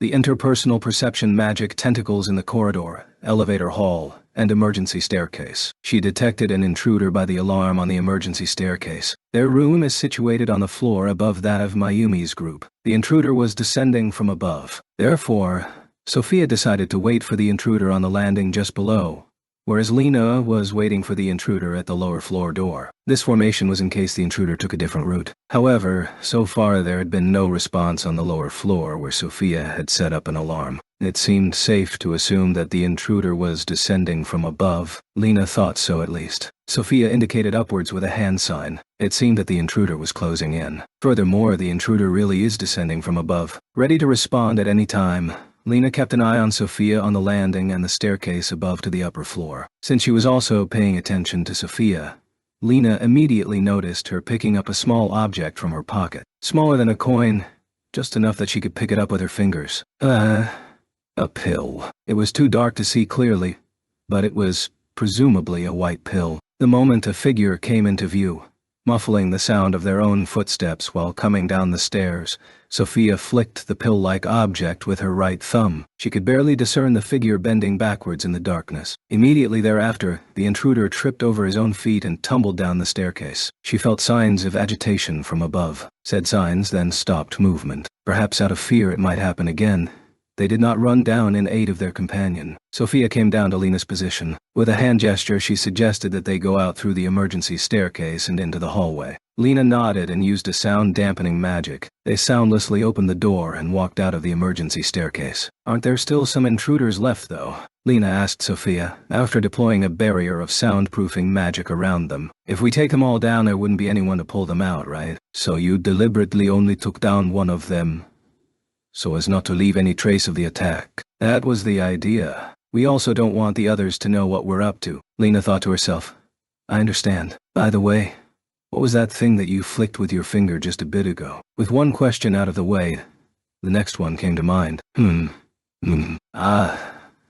This. Sophia pulled out something like a flat bead from the same pocket as before. Similarly as before, it looked like a rather large pill. What is it? It's a solidified powder of a type of synthetic drug that you inhale through your nose. I use magic to send it to about the tip of the enemy's nose, and I turn it back into a powder. It's highly toxic, so you just need this much to induce acute intoxication. So that's what made the guy fall over. If they leave their body behind, he will be caught red-handed for drug use. I'm pretty sure they'll do their best to pick his body up, though, since he won't be able to move on his own. Though Sophia is explaining in a serious tone of voice, it was quite noticeable that the corners of her mouth were slightly upturned. It was an unconscious, uncontrollable smile on her part. A smirk, like she is committing a crime for the fun of it. She's quite mean, Lena thought. Maybe this is just the kind of personality to expect from someone who specializes in espionage work. She seems dependable in that sense, I guess. Lena thought next. It has been a while. So Lena and Sophia used the emergency staircase to return to their room, as there weren't any signs of the intruders. On the afternoon of Juneth, in the former Canadian territory of Vancouver. Mayumi, accompanied by Mari and Ryosuke, were meeting with Lena once again. Have you gotten used to the time zone difference, Miss Segusa? Yes, I'm all right. Mari and, not to mention, Mayumi showed no signs of sleep deprivation. That's thanks to the fact that, contrary to their expectations, no one broke in while they were sleeping, so they ended up not being woken up in the middle of the night. Both Mayumi and Mari were oblivious to what occurred outside their room. Ryosuke, who was asleep in another room, was also unaware of what took place. I'd like to discuss your offer. Lena ended her preamble at that and proceeded to the main topic. I'll begin by saying that a partnership with the Magian Society would be a most welcome opportunity for us. I believe there is a need to refine the details of the agreement, but we would like to make a statement to the effect of the agreement. I understand. Mayumi bowed at Lena's words. On the surface, this marks the end of the business she was sent to America for, but she felt that it was somewhat unexciting. If it's all right with you, could you please elaborate, even briefly, on the items of concern? Mayumi inquired of Lena as such. As you may be aware, we are currently in the midst of an antagonistic relationship with an organization called FAIR, to which Lena replied after a moment's hesitation. Despite the fact that there have not been any arrests of its members, the Janice's duo that were caught in Japan are not the only ones who have been involved in crimes. Just by having a relationship with such an organization, even if it's an antagonistic one, brings the consideration of many that FAIR may also have a dark side of their own as well. That's just the way the world is. Lena does not think that would prompt a rejection from an emissary sent by that Chiba Tatsuya. However, although it is not a criminal act, it is still true that FAIR itself engages in espionage-like conduct against FAIR. It was just not something that she would casually confide in someone she first met 2 days ago. And this being only the second meeting so far. No, I'm afraid I'm not. When you say antagonistic relationship, to what extent do you mean? So much so that they would try to break in and try to steal from my company. Mayumi's response wasn't far off from what Lena had predicted, but it was well beyond her expectations, however. Besides Mayumi, Ryusuke also couldn't hide his surprise. Were you stolen from? No. It ended in a failed attempt. A duo called Janice's did manage to break in, but we were able to drive them away. Is that so? It's good that there weren't any losses, at the very least then. Both Lena and Ryosuke are well aware of the events where the former FAIR members, Janus, broke into the stellar reactor plant and felt in search of a relic. Ryosuke was very much a concerned party to this incident after all. They aren't surprised, because the incident itself was brought up. Neither of them were expecting Mayumi to know about the identity of Janus. It was not surprising that she discovered this information if you consider the facts. Mayumi wasn't involved in the capture of Janus. All that she did was repel the duo alongside Ryosuke. It was the older sister and younger brother of the Kuroba family who drove them into a corner. And Tatsuya, Miyuki, and Lena were essentially the ones who captured them in the end. FLT.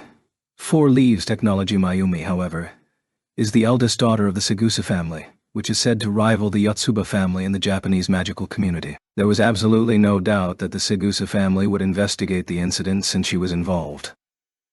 The Yotsuba family didn't seem particularly zealous about concealing the incident, so, even though she doesn't know about the circumstances involving their capture, Mayumi did find out about the general identity of the criminal magicians that she fought. Considering their involvement, if you say you're in conflict with FAIR, then so are we. As long as it doesn't escalate to the point of an illegal armed conflict, I don't believe it'll pose much of an impediment to our partnership. Something like an armed conflict is just as outrageous to us. I can firmly assure you that we, FAIR, do not use force, except for the purpose of self-defense. Then there should be no problem. Mayumi responded with a radiant smile. Self-defense is often used as an excuse to use violence. Behind that smile was a complete understanding of this fact. Lena turned her head at the sound of tapping on the passenger side window pane to find Captain Murphic standing there saluting her. Lena, who is in the driver's seat of a self-propelled car, unlocked the door. Murphic readily slid into the passenger seat. You figured it out pretty well, huh? Lena's query could mean 2 things. How did you know I was here? And how did you know it was me? They're in a rental car that Sophia had arranged for them, and the current Lena has an appearance of a totally different person with the use of parade. Second Lieutenant Spica passed the car's license plate number to me. I see. By the way, where is Second Lieutenant Spica? After satisfying Lena's curiosity, it was now Murphic's turn to ask. She's checking the area to make sure there aren't any others like the ones we saw last night lurking around. She should be back soon. As if on cue, Sophia could be spotted coming from behind shadows of a building. Holding a takeout cup in each hand, she walked in a stride that was neither too fast nor too slow. Her figure blended in with the environment, as if she was just another local. Sophia came to stand beside the car. Lena rolled down the window and received her drink. Want me to drive for a while? No, I'm good. Thanks. Sophia didn't waver in the slightest at her answer and just opened the backseat door and climbed into the backseat behind Lena. Fifi, how was it? Lena went ahead and asked Sophia for her report. There was no one suspicious around. That includes the bunch from last night. I imagine they didn't want to stick around and stand out. So, is there a chance of what happened last night happening again? Yes, but not necessarily. They may attack during dinner time. Blending in with the crowd is another way of being inconspicuous, after all. Lena mulled over Sophia's assessment for a moment. At any rate, you don't think we're going to be attacked here, right, Fifi? Yeah. Although it might be dangerous to take our eyes off of them completely. I can take over the watch here. Murphy followed up after Sophia spoke. I did some investigating and I can confirm that the group you found were illegal FBI operatives. Were you able to identify them? No. Not that much. In response to Lena's question, Murphy shook his head ruefully. But I am confident that the FBI is moving operatives around, and their aim is without a doubt the kidnapping of the Japanese person sent by Mr. Shiba. Neither Lena nor Sophia were surprised by Murphy's words. They simply thought, so, it's really true. Incidentally, it became a custom among Star-class members of Stars to address Tatsuya with Mr. as a sign of both respect and fear. Not only the staff of the Secretary of Defense, but also the General Staff Headquarters is feeling very apprehensive about this. Lena could understand that sentiment. Well, I'm sure that's a given. I don't think they would want to needlessly strain their relationship with Tatsuya. Precisely. Murphy was not speculating but affirming, knowing via Canopus that the General Staff Headquarters feels exactly the way Lena had just mentioned. For that reason, the Dias agreed to supply us with personnel for this case. They are not elite, but they will be useful on surveillance that requires manpower. Murphy is not steeped in the malady of belittling the majority, which is a common practice among high-level magists. He evaluated the personnel sent by the DIA on a true merit basis, and it seems that they are all second-class or lower. But he still holds a good point. As long as the numbers aren't used incorrectly, they are an effective asset in their own right. Got it? I'll leave this to you then. Murphy got out of the self-propelled car, and Sophia moved to the passenger seat. Lena started the car and headed for the hotel. Once back at their room, Lena was immersed in her thoughts with a glass of iced café au lait in front of her. Lena, what are you thinking about? Sophia naturally wondered, as she had been in that state long enough for the ice in her glass to melt completely.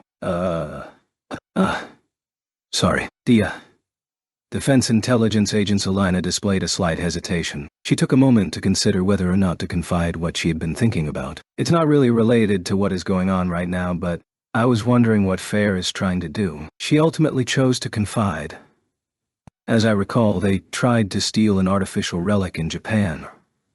Right. Yes. And after that, there was a raid on the relic excavation site, which turned out to have been a request from Fair after all. She spoke honestly in hopes of finding a way out of the impasse she wandered into. Sometimes, not even a discussion, just a casual chat, can bring up unexpected leads. In that case, isn't obtaining a relic their ultimate goal? They're an organization that's committed to fighting against non-magicians, so they probably want magical weapons, right? Fair's official name, Fighters Against Inferior Race, is not publicly known, but it's not something difficult to find out. Even without governmental authority, it can be ascertained by those with the know-how of how to do such a thing, such as detectives or journalists. The reason it has not turned into a social issue yet is simply because so few are interested in it. I think so too, but something about it just doesn't add up. Well, I don't think something like a relic that can store a magic sequence can be found buried just anywhere. Supposing they discovered a relic with the same properties,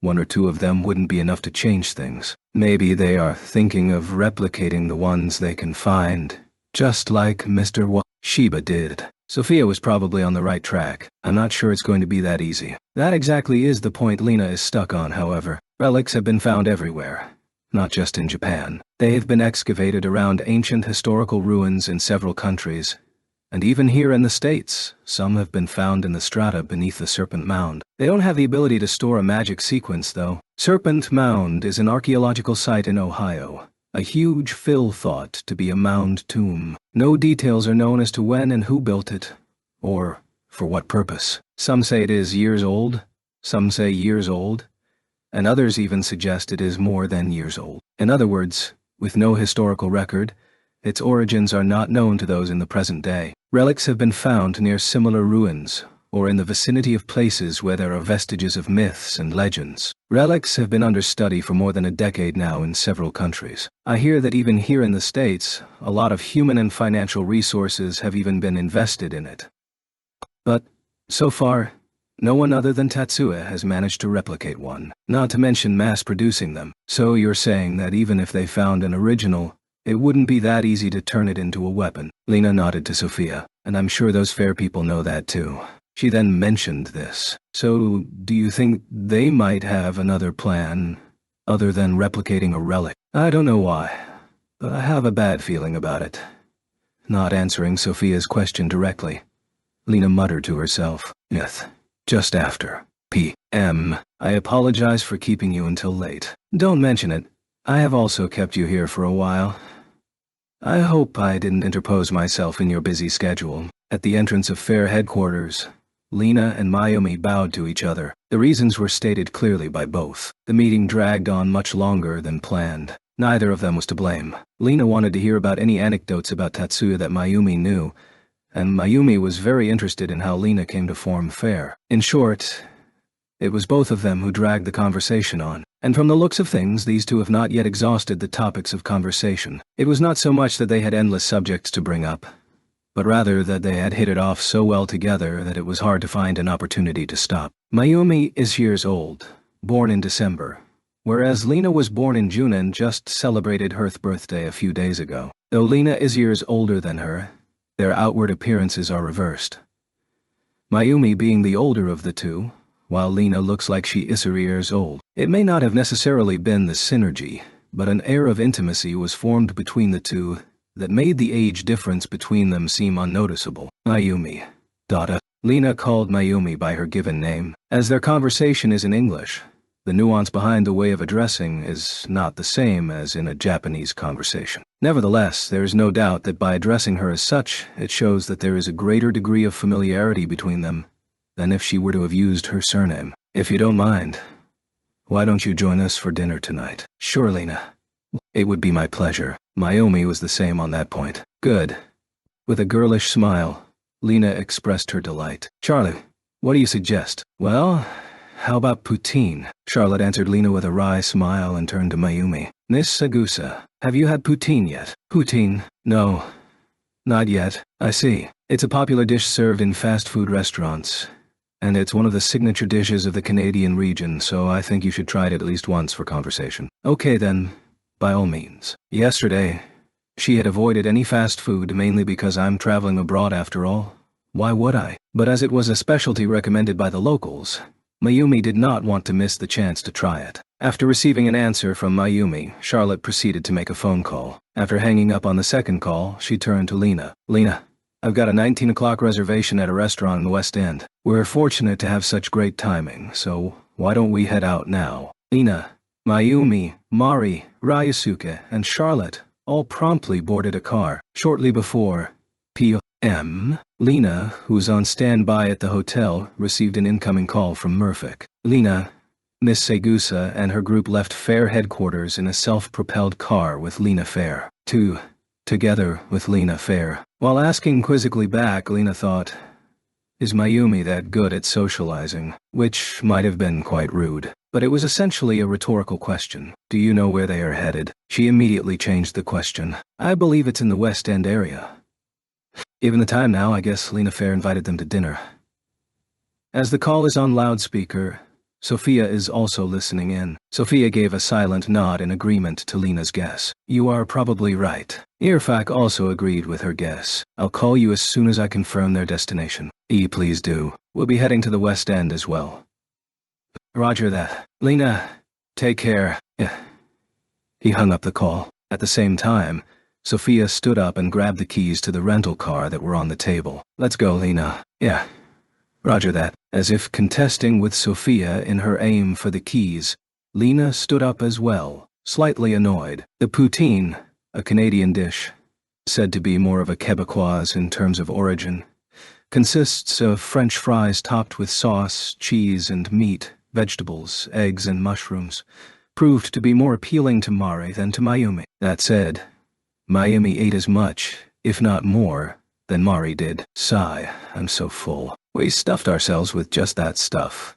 Mari's exasperated voice greeted Mayumi's satisfied voice as they left the restaurant. As a local, I'm glad you liked it. Lena smiled in good faith. When I heard it was fast food, I thought it wouldn't be enough for dinner, but I was mistaken. Traditional poutine is just sauce and cheese, and what they sell in fast food restaurants is a cheap and delicious form of that. Mayumi's take wasn't entirely mistaken, however. They had a wide variety of toppings because poutine is a specialty at that restaurant. It was just as Lena said that the restaurant was of a high grade. Would you like us to take you back to your hotel? No thanks, Miss Gagnon. We can't have you drive us back after having had a drink. We'll call a cab. Charlotte offered to drive them back, but Mayumi politely declined. I haven't drunk enough to get drunk, though. The amount of alcohol Charlotte consumed was not enough to be legally considered drinking under the influence. Besides, not only Ryusuke, who had lived in the USA before, Mari also thought that the amount shouldn't be a problem, but Mayumi was adamantly fastidious about the don't drink and drive principle. Perhaps she had some bitter memories of drinking, because not only did she refuse the offer of the one-way trip, she even insisted to Charlotte, though not in a very strong tone, that, I think it would be better if you call a cab. Okay, I understand. Then at least let me see you off. Sensing the stubborn policies contained in Mayumi's soft demeanor, Lena offered a compromise. I'm sorry to impose. Thank you very much. Mayumi did not ask to leave first because she thought it would be better to give Charlotte a little time to sober up before driving right away. Then let's wait somewhere out of the way. Ryusuke, could you call a cab? Yes, milady. Lena smiled back at Ryusuke, who nodded happily and began to lead the way. Mayumi narrowed her eyes a little at Ryusuke, who was carrying out Lena's instruction with all the vigor of a loyal dog. The expression on her face could be taken as either a smile or a look of dissatisfaction. As Lena's group of 5 walked toward the far side of the restaurant parking lot, Lena and Sophia watched them from a self-propelled car parked a short distance away. What's the point of me being here? Lena unexpectedly grumbled in the passenger seat of the car. What's wrong?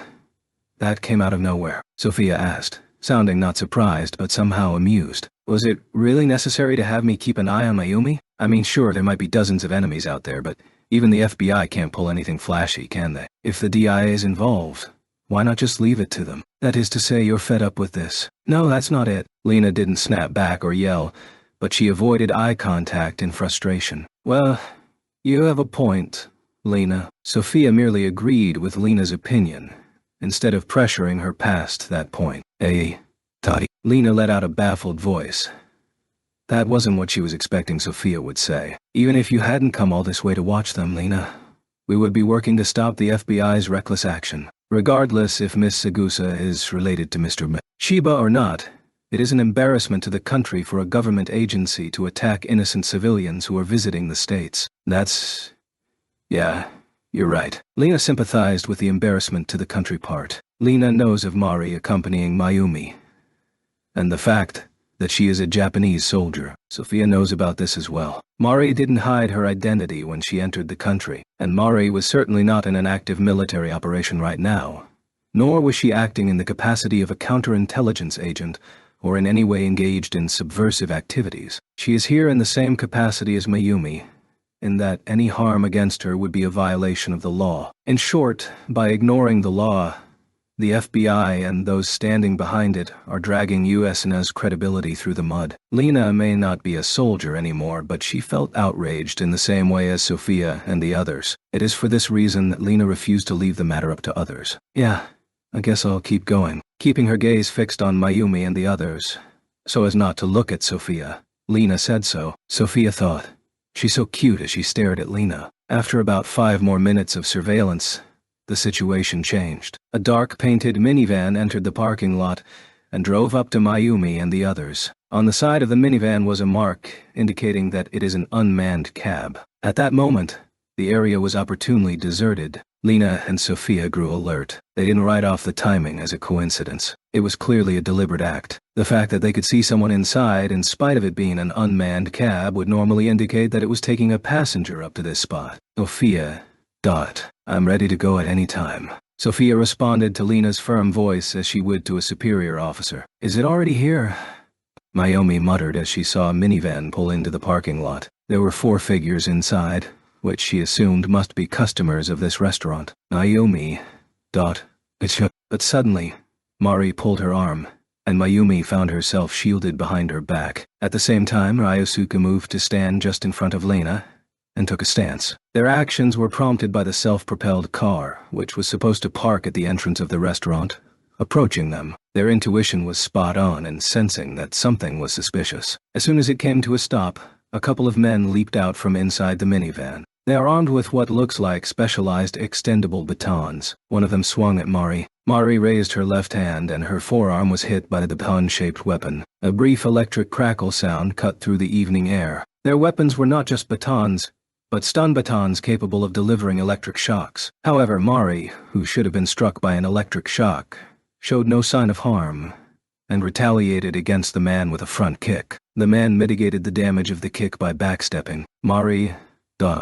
no problem. Mari responded to Mayumi's worried voice while still looking forward. There was no time to give her an explanation, but hidden beneath Mari's summer jacket, which she hadn't taken off all day long, are protectors that she has strapped to her forearms and upper arms on both sides. The protectors are made from an artificial leather that uses a highly insulating material that hardens in response to an impact. Taking notice that she appeared to be distracted in her reply, another man attacked Mari. A third man kept Ryusuke in check, and a fourth man tried to circle around and attack Mayumi. She swiftly attempted to deploy an activation sequence by pouring scions into her completely thought-operated typecad. Mayumi, stop. But Lena stopped her from doing so. The restrictions on magic use are more strict in this city. Mayumi interrupted activating her magic. Given she had intended to use magic to intercept the man, she was not in a position to escape from the assailant. Ryusuke knocked away the man that came at her. Back up. Ryusuke held out both hands and pulled Mayumi and Lena behind him simultaneously. It was a fairly rough way to be pulled, but neither Mayumi nor Lena protested. Way to go. Mari commended Ryusuke's handiwork in a coarse tone. I'll leave them to you. Mari then entrusted Ryusuke with watching over them while handling a two-man offensive. Sure.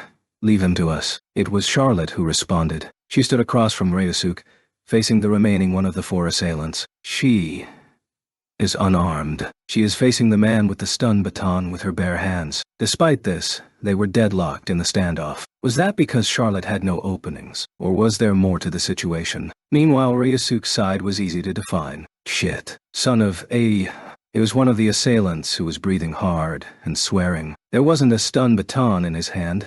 Ryusuke had already knocked it out of his hand, and now he had a small-sized knife in hand. Ryusuke was not in a hurry to go back up Mari since he was dealing with his opponent's attacks. He didn't feel at a disadvantage in fighting against armed opponents barehanded. He was also surely racking up damage on his opponent. As expected, the one who seemed to be having the hardest time was Mari, who was dealing with two opponents by herself. That said, she wasn't fighting dangerously either. A clear indication of this was the growing frustration on part of her opponents. The FBI is supporting them. Nevertheless, during this illegal operation, they are the ones who want to avoid having the police get involved. The longer this drags on, the more advantageous it would be for Mari and the others. The two men who had been up against Mari took a wide step back. Seeing this, the other two men also backed away. Maybe they realized that the situation was not in their favor and decided to retreat. Hey. Right. The two in the front signaled some sort of cue. The two on both sides nodded silently. All four of them took out a thin, elongated device from their back pockets in unison. Cyan light emanated from the hands gripping the devices. CADs. Are these guys magicians?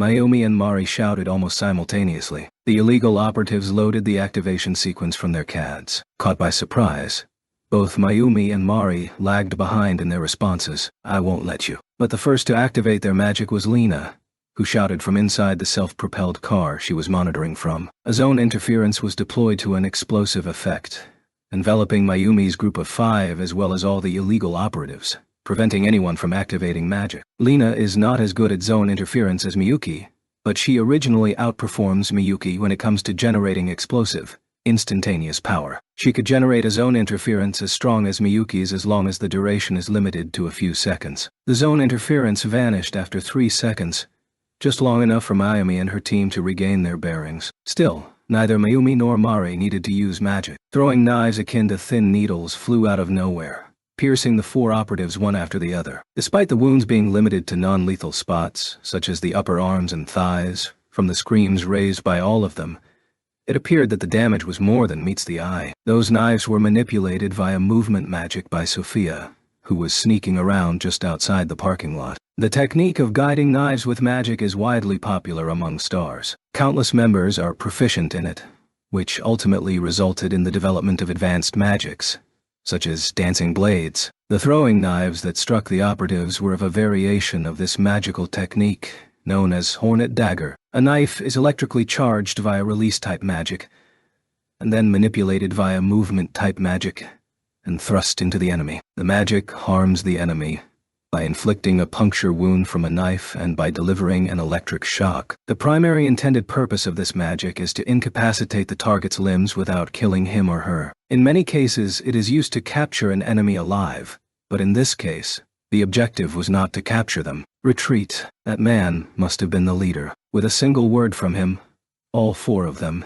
including himself, ran back to the vehicle they used for their assault, with knives still very much lodged in them. As the self-propelled car sped off, neither Mari, Ryusuke, Charlotte, nor Sophia, who was hiding outside the parking lot, made a move to stop it. Where did those knives come from? Not a clue, Mayumi muttered, and Mari sincerely, albeit ruefully, replied, as to why she's in a foul mood, it must have been magic, but I couldn't pick up any sign of activation nor any trace left of it. This was the reason. If those knives had been aimed at us, I don't think I could have blocked them. Mari thought, angry at herself for her ineptitude. Yes. Whoever the caster at the beginning, the one that used zone interference, they were pretty powerful. The subsequent line from Lena, in a voice still fraught with tension, was not exactly a follow-up, but it did have some measure of effect in calming Mari's mind. The caster at the beginning. It was Ryusuke interjecting at Lena's words. Lady. Was the zone interference and throwing knives from different casters. Though he was interjecting, not questioning or judging, he noticed something suspicious and asked her about it. Yes, it looks like it was different people. Lena's answer was clear. It must have been evident to her. The technical control of the throwing knives was also quite advanced. But the magician who launched the zone interference probably surpasses me in terms of power. They surpass you, milady. For someone to be able to do that, could they be from stars? Upon hearing Ryusuke's remark, both Mayumi and Mari thought it was an exaggeration. The way he said it, it sounded as if Lena has magical power comparable to those from stars. Both of them vaguely sensed that Lena was not an ordinary person, but at this point, they were still underestimating Lena's abilities. Lena, who is in the driver's seat of the self-propelled car, unlocked the car doors when she saw Sophia approaching. Lena had shrewdly taken the spot in front of the steering wheel just after Sophia got out of the car. Good work, Fifi. Thanks. Sophia replied to Lena's words of appreciation in a casual tone as she climbed into the passenger seat. She had already relaxed from being in a combat mindset. Their response was not as good as I thought it would be. Sophia shook her head lightly at Lena's comment. Yeah, their magical skills were poor, but their execution was unexpectedly skillful. They didn't go down when the Hornet daggers hit them, and I think they escaped without even pulling out the knives to avoid leaving behind anything identifiable, like blood or skin tissue, or anything like that. Really? They had guts. Yeah. I don't think your average amount of training would get you that far. This makes me more and more curious about their backgrounds, like what they used to do before they were hired by the FBI. We'll find out when we catch them. Sophia brought Lena back to reality after she was lost in thought. You think they'll make another attempt? No, if they still plan to make another attempt, they will certainly need to change out members. Seeing Lena tilting her head, Sophia gave a sly smile. Lena, did you forget? It's not just the two of us over here. Lena reflexively raised her voice at the thought of having a separate team give chase, for this had never crossed her mind before. Sophia began to giggle at her. Didn't you specialize in direct combat, Lena? Let's get back to the hotel. Lena started the car and drove away. Sophia continued to giggle as she watched Lena, who was focused on looking forward, refused to glance back at the passenger side. The cab Mayumi's group had called had yet to arrive. Sophia didn't bother to mention the guards she stationed behind them in the shadows. By the time Mayumi, Mari, and Ryusuke reached their hotel, it was almost midnight. Sleep at last. Mayumi threw herself onto her bed, clothes and all. She lay on her back, mumbling to herself, I'm so tired, while extending every last syllable in emphasis. Mayumi, come on, get it together. Mari scolded her, but even her own tiredness showed in her voice as she spoke. Although not necessarily lying down, she herself was sitting languidly on her bed. Go on, Take a shower first and get a fresh change of clothes before bed. You're going to get your clothes all wrinkled if you are sloppy like that. Don't me. Are you sure you want to go straight to bed without taking a shower? Don't be so quick as to stop taking care of yourself. The last sentence was what sealed the deal, causing Mayumi to sigh as she started to sit up, only to immediately fall back onto her bed again. Oh no, I can't. You can go first, Mari.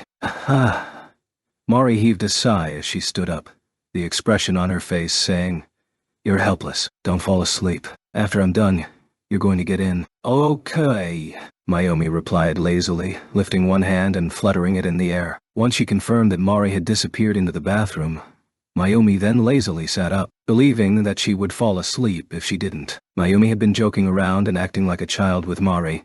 It wasn't really her intention to sleep without a shower. Like most adult women, she takes her appearance seriously, and she would also feel uncomfortable having her body be somewhat sticky all over. She didn't engage in any intense exercise that would have caused her to sweat so much, though it's possible that she could have been sweating due to the tension she was feeling, or even from cold sweats. The reasons for why they made it back to the hotel so late, and for their tiredness, is because they were being questioned by the police. It wasn't the FBI, it was the Vancouver Municipal Police. Not surprisingly, the restaurant had reported the assault against Mayumi's group in the parking lot. Being the victims of the incident, the police weren't particularly harsh with their questions, and having a lawyer, that is Charlotte, along with them had the added benefit of easing the police's scrutiny about the incident. But since they were all magicians, though Charlotte would technically qualify as a psychic, not a magician, the proceedings took longer than usual, as they had to confirm that the traces of magic left at the scene were not theirs and that they had not used their magic improperly. The FBI staff who had given the orders to the operatives probably wanted for Mayumi's group to be arrested,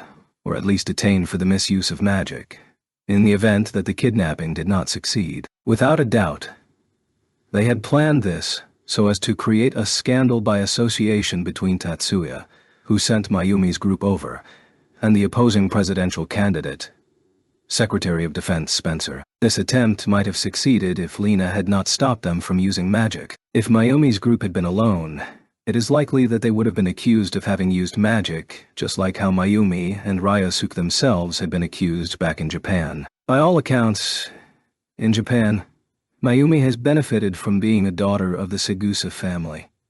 Even if she herself is unaware of it, one could say that she has been taken into account. So far, her use of magic throughout the city has been largely overlooked by the judicial authorities. Vancouver has particularly strict restrictions on the use of magic in public spaces. Mayumi had taken this information carefully into consideration prior to her trip. Even so, due to the virtual prohibition against even short-term travel abroad for magicians, she hasn't had any experience visiting a foreign country until now. She had no concrete notion of the differences between domestic and international travel. Consequently, she didn't have the lesson in mind about keeping an eye on the differences between countries. Mayumi almost fell into such a pitfall this evening. Lena had returned to the hotel much earlier than Mayumi. She had already taken a bath and was now relaxing. Captain Murfak reportedly captured the operatives in question. It was at this point that Sophia, who had gone out to assess the situation, returned. "Hardy, not the Daya. Of course we'll have to hand them over once we're done with our interrogation. Since they used some reasonably good magicians, it seems they decided to have stars do the preliminary work before turning them over. Were they brainwashed? In this case, by preliminary work, it generally means getting them to a state where they could ask questions. It's commonly believed in Japan that brainwashing is detrimental to magical skills, whereas the same doesn't apply in America. It is believed that even low-level magicians can greatly benefit from it by having their magical skills become more directional at the expense of versatility. That's something being looked into now, but it's not unlikely. Those guys used to belong to the Whiz Guard. The Whiz Guard are a domestic security force composed of low-level combat magicians who wouldn't even otherwise be considered for stars. Even being a low-level, they are still capable of performing at a practical level as magicians and as soldiers. Lena didn't even react after hearing that they are former Whiz Guards. For Lena, while in her early teens, she had been in the Starlight Elite course before advancing to stars, so she didn't even feel it necessary to learn about the Whiz Guard career path. From the sounds of it, the FBI pulled them out of jail after they were court-martialed and convicted. What the hell did they do to get convicted at a court-martial? This question was partially just a prompt for Sophia to continue speaking, especially since she herself doesn't have much interest in the matter. Remember the riot in northern Mexico 3 years ago? The former Mexican territory was annexed by the USNA and reorganized into 3 states. Of those, the state of northern Mexico encompasses the area north of the Tropic of Cancer, including the Baja California Peninsula. They were charged with assaulting the local population at that time. The sentence was imposed on the grounds that they had encouraged the rebellion of some of the state troops and caused them to turn against the federal military. According to the official records, that's what happened. Upon hearing this, however, Lena could no longer remain indifferent. This is because after the clash between the Wizguard and the state troops, Lena had been deployed to northern Mexico as Angie Sirius's along with her subordinates from STARS. At that time, they had a very difficult time getting the situation under control, and the trouble with the anti-magic movement left her with some bitter memories of the incident. But is that how it actually happened? Lena asked, catching on to Sophia's according to the official records. I'll have to do more digging to be sure, but it looks like the charges were forced upon them from the top. You mean they were made into scapegoats? Well, it sure looks that way. Sophia vaguely acknowledged Lena's wide-eyed words. Oh, Sophia muttered shortly thereafter, realizing now from Lena's reaction that she had been deployed as Angie Sirius's to quell the riots in northern Mexico. It's not like you're at fault for anything, Lena, Sophia hastily added. I don't know the details, but it must have been awfully hard just to get things under control, right? The Wizguard is a completely different organization, even though it's a part of the federal military. Even as Sirius, there's no way that you could have completely known what was going on. I know. I'm not someone who likes to beat myself up over things like that, so don't worry, Lena smiled back. However, her expression betrayed what she was feeling in her heart since things aren't as clear-cut as she says they are. Thus, the FBI's attempt to use illegal operatives ended in complete failure. But, even though it had been thwarted, it left a bad aftertaste in Lena's mouth. Chapter 2. Stone tablets. Thwarting the FBI's attempted kidnapping plot against Mayumi was not a very difficult mission for Lena, but it was quite time-consuming and laborious, leaving Lena with little to no time to focus on what was taking place on Mtarkat. Shasta. If it had not been for the unnecessary meddling of the FBI, which had been playing under the strings by the staff of the opposition party's presidential candidate, then the ensuing turmoil on the West Coast could have been prevented. The evening of Juneth. Despite it being evening time, it is still bright outside, with the summer solstice having just passed. Sunset is still a long way off. During their surveillance of Fair, Haruka and Louis Rue witnessed members of a digging team come out from behind a waterfall with excited faces, while carrying what appeared to be stone tablets in hand. The size of them is slightly larger than that of a letter-size paper. They aren't very thick, compared to the hands holding them. They are each about the width of a finger. There are 2 stone tablets, each held by one of the pair. Perhaps they are heavier than they appear. One is white, while the other is black. From where they were standing in the shadows of the trees, it was difficult to discern the smallest shades of color. Haruka turned up the sensitivity of her directional microphone. Beside her, Louis, with an earbud in one ear, was similarly fiddling with the volume. This is it. Good job, They heard Laura commending one of the people who had dug out the black stone tablet after she received it. Haruka and Louis exchanged looks. It seemed that Fair had found what they were after. And what should we do with this one? The excavator holding the white stone tablet gestured it forward and asked Laura. Haruka and Louis brought their attention back to listening in. I'm still not sure. Let's bring it along and examine it just in case. With that, Laura motioned for them to leave. How do you want to proceed now? Haruka asked Louis. I think we should leave with what we have for now. She then added this. It was her judgment that she had fulfilled the request, having gotten enough evidence to call the job done. Miss Fields, could you please deliver the data of the evidence to headquarters? Haruka had no objections to the instruction. What are you planning to do next, mister? She just couldn't shake the bad feeling that he was about to scare out a snake by poking at the brush. He himself doesn't mind if he gets bitten. However, he also didn't want anyone else to get caught up in it. I can't let Fair have that black stone tablet. It's just a gut feeling, but I'm sure of it. Are you going to try to take it away from them? Let's split up here. You should go to headquarters quickly. Not answering the question in this case was a clear affirmation. The words "that's reckless" threatened to escape from Haruka's mouth. Okay. Take care, mister. But she ultimately didn't say it. Haruka quickly left the scene. As soon as she went behind the shadows of the trees, Louis couldn't feel even a hint of Haruka's presence. Laura, who is carrying the black stone tablet herself, with a member holding the white stone tablet right behind her, was feeling a mix of excitement and impatience as they headed for the open land where their self-propelled car is parked. She kept her expression and demeanor calm as usual, so at least to the members of the digging team she seemed calm and collected. But, secretly in her heart, she was beginning to feel frustrated with the discrepancy between her desire to bring back what had been uncovered as soon as possible and how fast, or rather how slow, her pace is.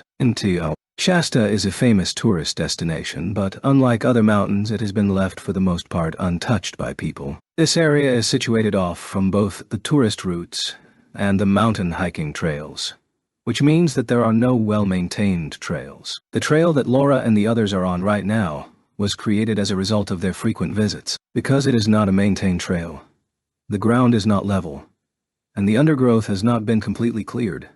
So it is necessary to pay close attention to whether there is anything underfoot. They're walking on a mountain trail, which inherently makes it more difficult to walk as quickly as they would otherwise on level ground. And on top of that, the conditions on this trail are terrible. To make matters worse, what they have in their hands is weighing them down a bit. Therefore, they naturally couldn't advance as quickly as they wished normally.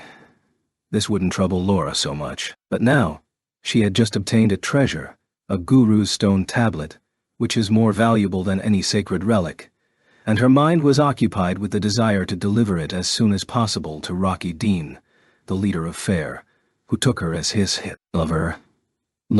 Was that desire out of loyalty, or love, or perhaps something else entirely? In fact, Laura herself is not sure. However, within her, the desire to devote herself to Dean comes first. If she were to give a name to this emotion, the word obsession might fill the role. Obsession narrows one's perspective. Perhaps it was because of this that she was late in noticing the signs that someone was stalking them, which is something she would normally have detected much earlier. Ono Haruka was once a disciple of Kokonoe Yakumo, not as one of Yakumo's monastic disciples, but as a ninjutsu user, a ninjutsu disciple in other words.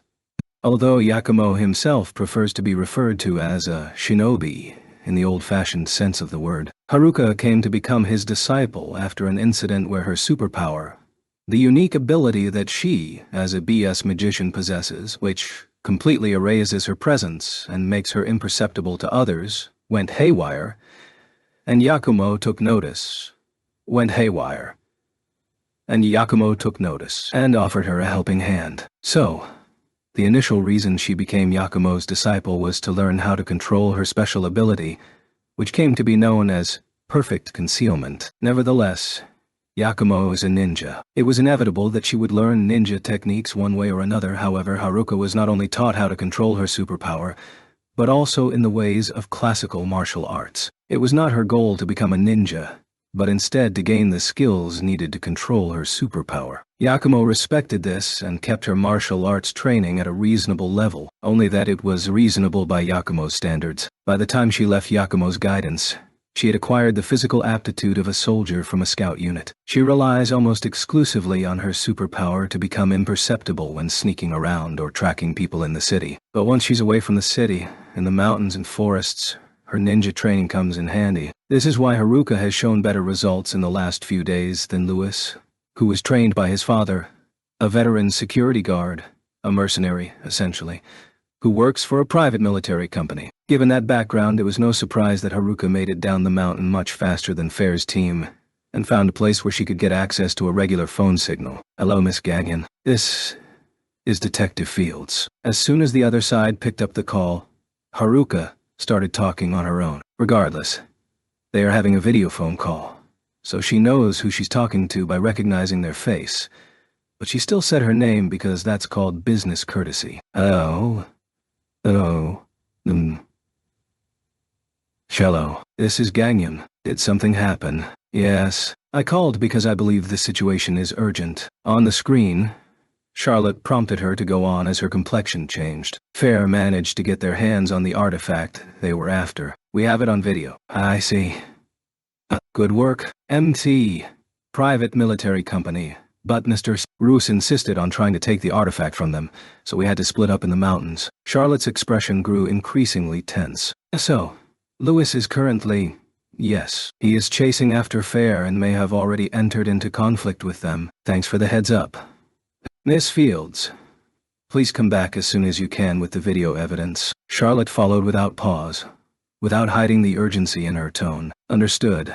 She had no intention of coming to the rescue in the first place, so Haruka had no objection to her instructions. The game is not over until you leave the forest and get into the car. This is what Louis thought to himself as he chased after Laura and her group under the cover of the trees. His magic is doppelganger. It creates a kind of duplicate, a simulacrum of himself, with illusory offensive power. While its main use is to create the illusion of an attack and inflict damage, it is not impossible to give the simulacrum physical interference power as well. Due to the problem of Louis's own magical power, the physical output that can be given to the simulacrum of himself is less than the arm strength of the average adult male. But that should be enough to carry away the stone tablet in Laura's arms. The simulacrum itself has no mass, so it can move at a reasonable speed. That leaves one problem. Laura is a witch. As one, her magical perception is very high. There is also the fact that witches excel in the art of attacking the main body of a person through a magical connection. If he could find an opening, he would be able to take the stone tablet. But, as a witch, it may be easier for her to track down Louis's simulacrum, that is his duplicate, than his blood and flesh counterpart. And it's also possible that, at the Kase Tai moment, if his true self were to touch the stone tablet, Laura could attack him via the stone tablet that she herself had been in contact with. It has been less than a month since their previous encounter, when Louis tasted bitter defeat at the hands of Laura. It happened at that time. He was hit by her witch's magic through his fleeing duplicate. Wouldn't I have a better chance against that witch if I used my own body rather than Doppelganger's duplicate? The idea incidentally popped into Louis's mind. Louis felt that it might be a surprisingly good idea. In other words, what if he were to flip things around? Have the duplicate act as the decoy while the main body takes the stone slab. Although he would be thrusting himself in the midst of more than a dozen enemies, 13, including Laura, to be precise, he could manage the disadvantage by using his duplicate as a diversion to somehow split them up. Let's go with this. His intuition was increasingly warning him that he shouldn't let them bring back that stone tablet. He was prepared to take some risks. With that in mind, Louis resolved himself. Charlie, have you had any luck getting in touch with Louis yet? At Fair headquarters in Vancouver, the leader, Lena, was unusually unnerved. Negative. It seems that he turned off the mobile signal on his device. Even Charlotte could not hide her uneasiness. They lost their composure after a phone call from Ono Haruka, a.k.a. Luca Fields, who alerted them to an unplanned action that Louis Roux had taken. And I told him not to overdo it. She was understandably apprehensive in sending Louis back for a similar job to the one in which he had been injured by Laura Simon's magic. So, right before he was about to leave again, Lena repeatedly stressed to him not to overdo it. I'll contact Miss Fields. Let's make an additional request for her to stop Louis. No, that is not possible. When we asked for her to allow Louis to accompany her, we agreed to her condition that if things were to become dangerous that she could escape on her own. To ask her to turn back now would be a breach of our contract. Charlotte put forth a distressed suggestion, but Lena didn't go along with it. Yes, you're right. Charlotte admitted her mistake. She was ashamed that she had suggested a breach of contract when she herself is a lawyer. But they couldn't just sit back and do nothing. What Louis is trying to do is just too risky. Lena is much more concerned about it than Charlotte is, evident by how pale her face has become. Lena, how about asking Mr. Tukami to help us? Ryusuke.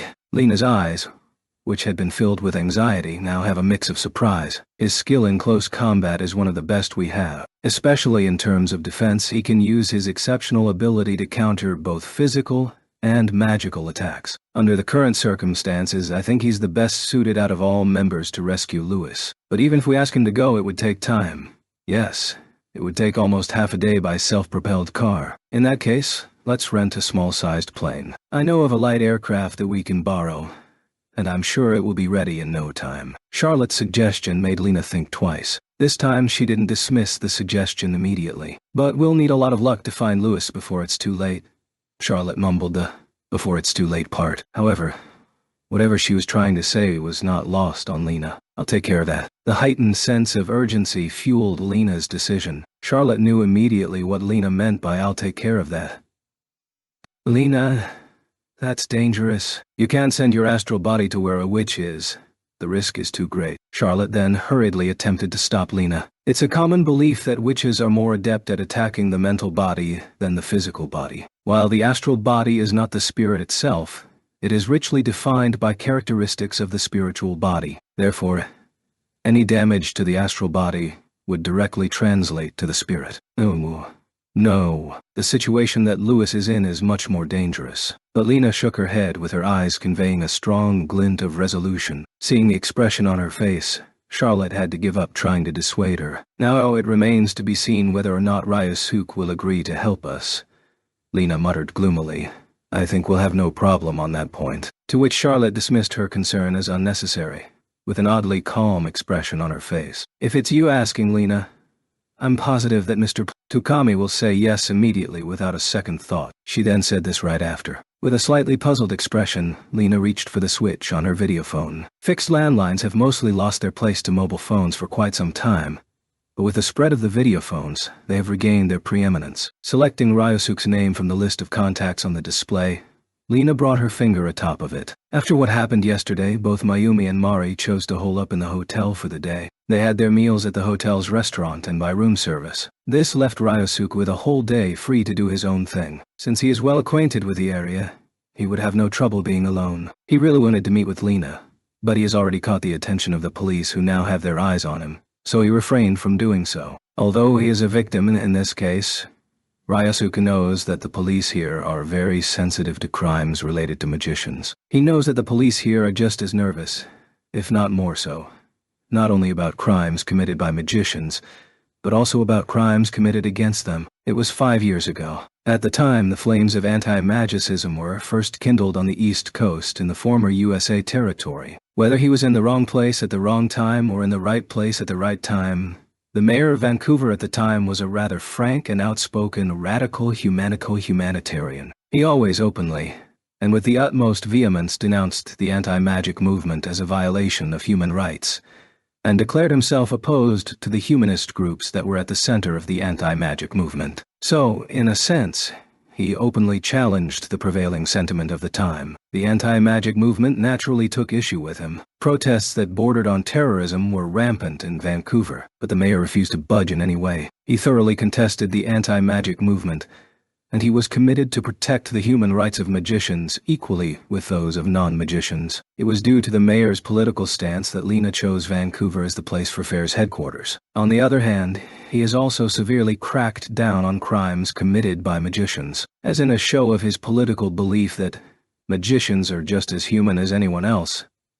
The mayor was highly reticent of being seen as favoring magicians. Consequently, the police adopted a strict approach to crimes in which magicians were involved, whether as perpetrators or victims. Even with the change in mayors, this policy has been maintained. Part of it has to do with the fact that the unauthorized use of magic in public spaces is treated much more harshly here than in any other municipality. When Ryusuke was still oblivious about this, at the time he was still earnest in his university studies here, he once used magic to catch a purse snatcher he happened to witness. The magic itself was not one that launches a projectile. Rather, it was a magic that wraps a barrier around his body. That is to say, reactive armor. Given it was in response to the purse snatcher pulling out a gun on him, it would have been justified self-defense straight away in any other municipality in America. But the police in this city are different. Although he has never been sent to a detention facility, he did have to spend a few days going to and from the police station to prove he was acting in self-defense. It was then, in fact, when he and FAIR, that is when he and Lena crossed paths when they came to his support. In that sense, it wasn't all that bad of an experience for him. A distinctive philosophy or political ideology that opposes the use of magic and the existence of magicians. Nevertheless, the incident was enough to instill in Ryusuke a reluctance towards the Vancouver Municipal Police and any potential problems that come with them. It might come as no surprise that this is why he had become overly cautious of them. With that being said, he was preparing to head out for dinner after settling on a cheap restaurant that doesn't aim at tourists. It was at that moment that his phone rang with an incoming call. American hotels have a built-in device that allows you to connect your cell phone to the in-room terminal and use it like a landline phone. The service allows video calls to be made without the need to change the phone number, while eliminating the need for the hotel as an intermediary. Since the service relies on the data of the mobile terminal, the name of the caller registered on the terminal is also displayed on the incoming call screen. The caller is registered as Milady. Ryusuke jumped at the opportunity and pressed the accept button. The person who appeared on display was unmistakably Lena. "I'm here. Do you need me for something?" Ryusuke opened the call with a tense tone. "Good evening, Ryusuke. Were you heading out somewhere?" Elena was completely unfazed by Ryusuke's gusto.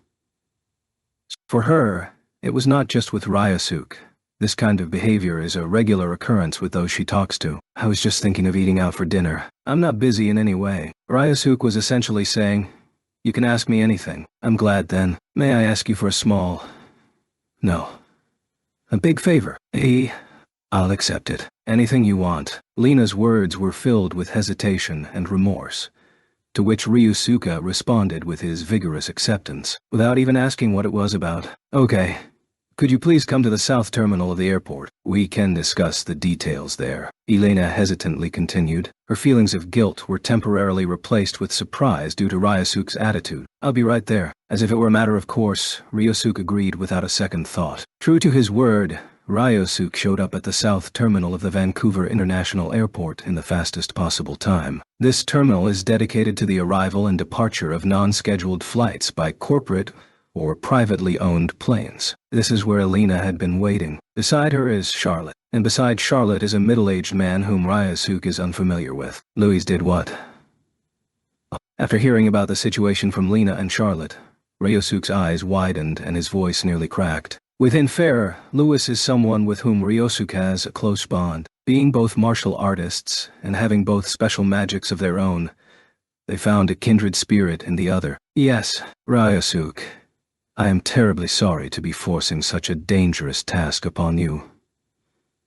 Please, there is no need to worry. Louis is my friend too. Milady, I have already told you before. I am happy to accept any task that Milady asks of me to do. Thank you very much. But, Ryusuke, be careful. Please, don't forget to take care of yourself and not do anything dangerous. I'm fully aware I'd never do anything to worry Milady." Ryusuke resolutely made a promise, or rather a pledge. There must have been no need for further reassurance. After nodding toward Ryusuke, Lena communicated with Charlotte by an exchange of glances. "Mr. Ukami, he will take you to Mittorch Shasta aboard a light aircraft." Following Charlotte's lead, the pilot beside her introduced himself. Ryusuke responded with an introduction of his own, and they shook hands. "Over there, I arranged a car with someone to drive you from the nearest town. Mind you, however, that the driver is not a Fair member, so expect only minimal support." "Understood. Before that, I want you to have this." With that, Charlotte handed him a device big enough to be held in one's hand. "Is this?"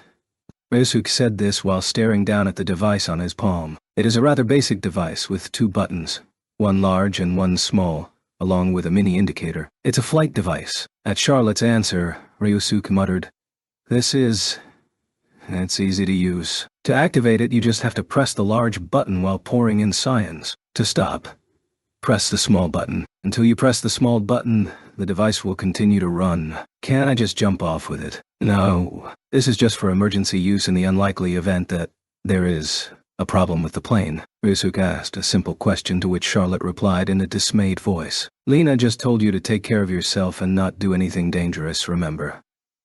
Please don't even consider doing anything stupid." "Yes, ma'am." Charlotte wasn't the only one to give him the hard stare.